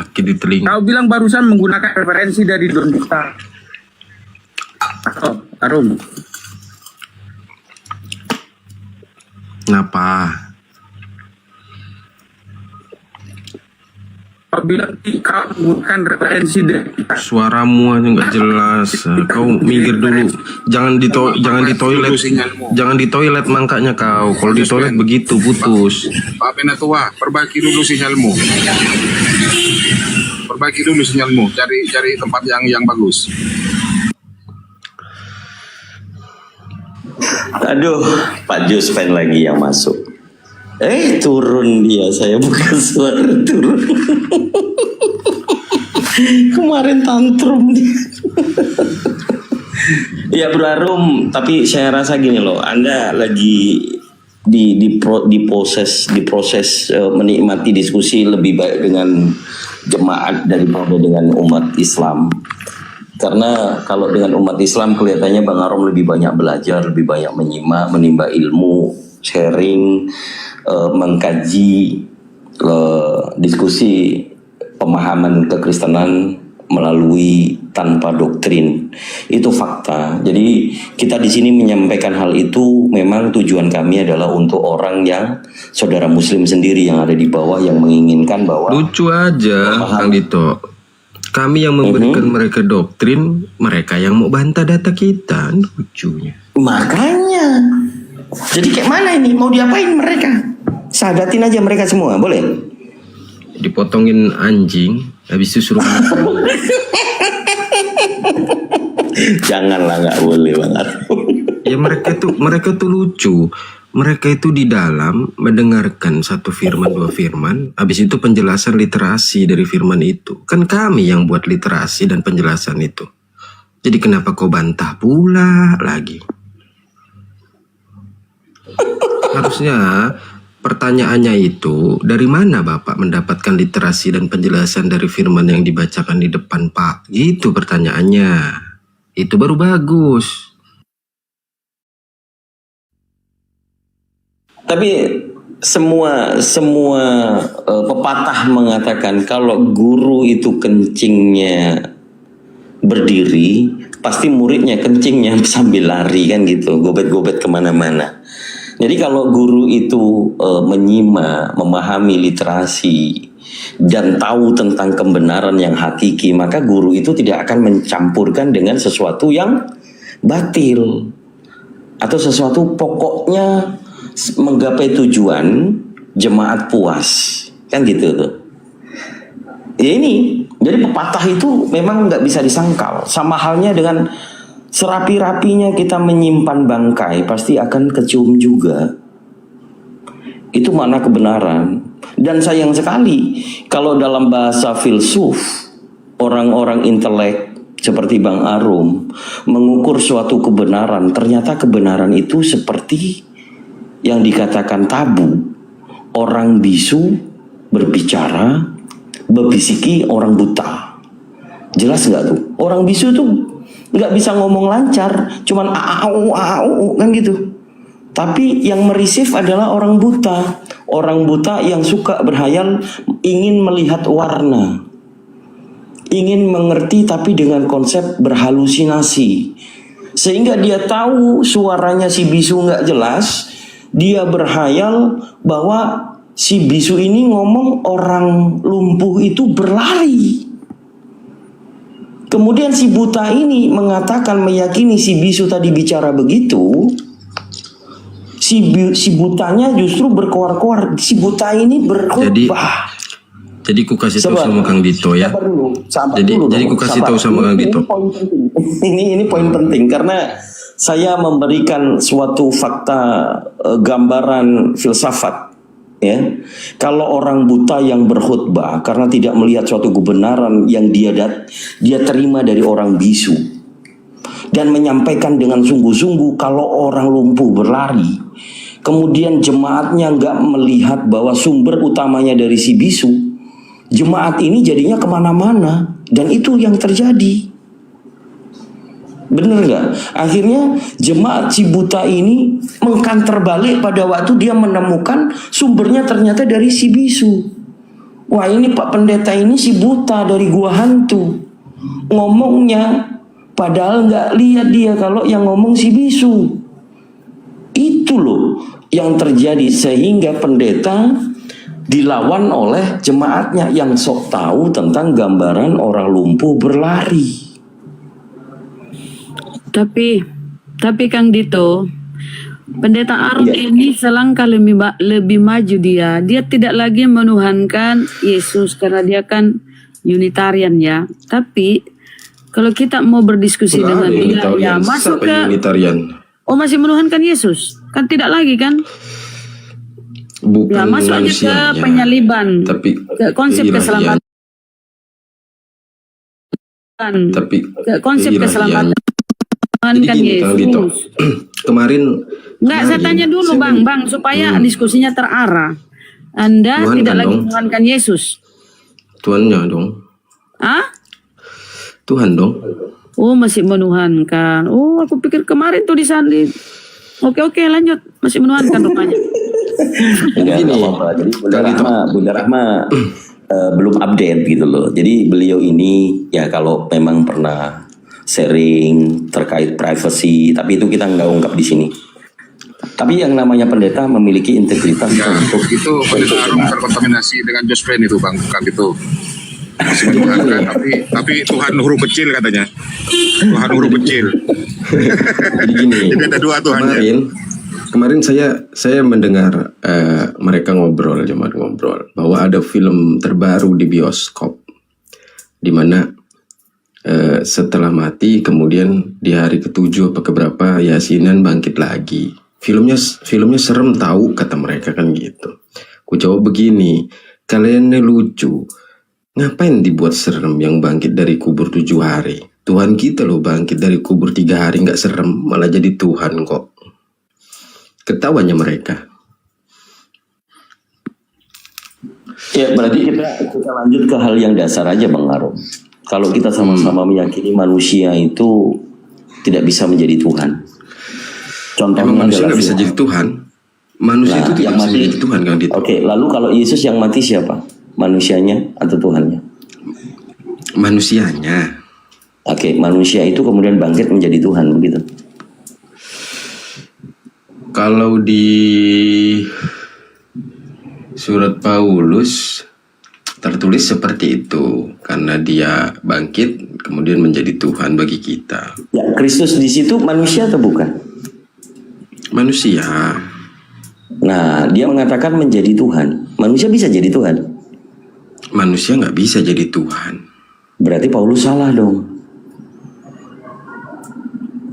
Yang benar itu Tuhan, firman-Nya menjadi manusia. Enggak, jangan lari. Saya mau strike point. Berarti Paulus ini menurut Bang memang Arum salah. atau benar?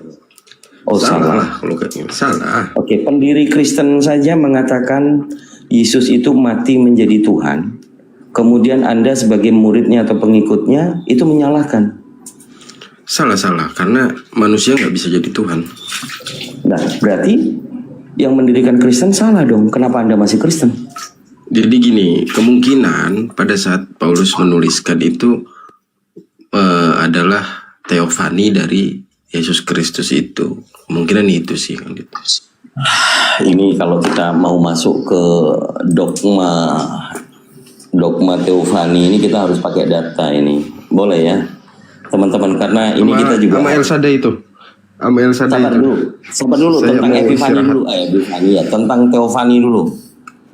Tentang teofani dulu. Ini saya mau jelaskan kepada teman-teman ya. apa itu teofani atau inkarnasi yang diyakini oleh orang-orang Kristen.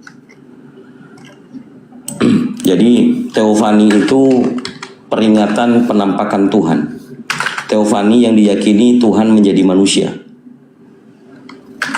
Epifani. Nih, saya tampilkan teman-teman ya. Tapi ini dari ringkasan ini aja juga boleh kayaknya. Karena harus ringkas. Nih. Boleh izin? Izin sebentar, saya berdampingan sama Gurunda Pak Ketum ya, sabar ya. Sabar. Boleh izin ya Gurunda? Oke. Ini dari AI Overview ya. Epifani adalah memiliki dua makna dalam konteks agama Kristen. Ini adalah hari raya yang penting merayakan penampakan Tuhan. Yang dilihat penampakan Tuhan ini siapa? Ternyata yang dilahirkan bayi itu pada setelah hari ke berapa ini dirayakan hari tanggal 6 Januari. Ini ya, saya nggak boleh lama-lama. Makna dalam agama Kristen asal kata berasal dari bahasa Yunani Epipania artinya penampakan atau manifestasi, atau disebut dengan incarnate, atau disebut juga teofani. Jadi ini gambarannya, lahir, kemudian ada orang yang menyembahnya yaitu orang Majus, muncullah dogma tentang manifestasi Yesus menjadi epipani, perayaan.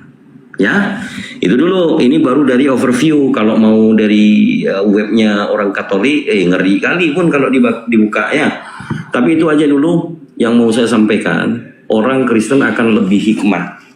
Tahu kalau yang teofani itu, yang disebut teofani itu Tuhan menjelma menjadi manusia, itu adalah bayi. Bayi. Ya teman-teman ya. Jadi jangan sampai salah arti. Kalau Tuhan menjadi manusia, manusia itu dilahirkan, Yesus itu bayi, karena ada peristiwa orang Majus itu menyembah Yesus yang bayi, muncullah akar kata dogmatis sebagai teofaninya Tuhan, yaitu merujuk kepada sang bayi.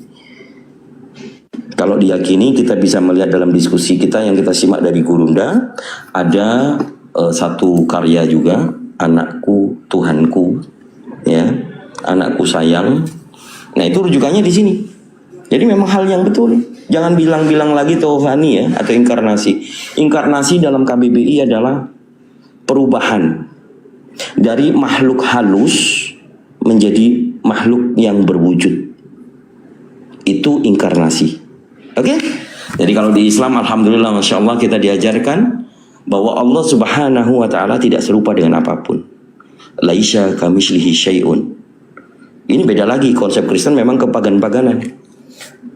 Seperti dikatakan di Kisah Para Rasul pasal 14 nomor 11, dalam bahasa Likaonia, dewa-dewa turun menjelma serupa manusia. Kemudian di Efesus pasal di Filipi pasal 2 nomor 678, itu juga theos, mengosokkan diri seperti hamba manusia, itu juga epipani atau teofani. Ini pagan. Jadi ini yang bisa Kang Dito sharing, karena Bro Aromnya ketampol dengan perayaan Epipanes atau Epipani yang dirayakan oleh Ortodok, bahwa penampakan Tuhan berupa bayi, ya maka selesai. Beliau akhirnya tidak melanjutkan diskusi kita hari ini.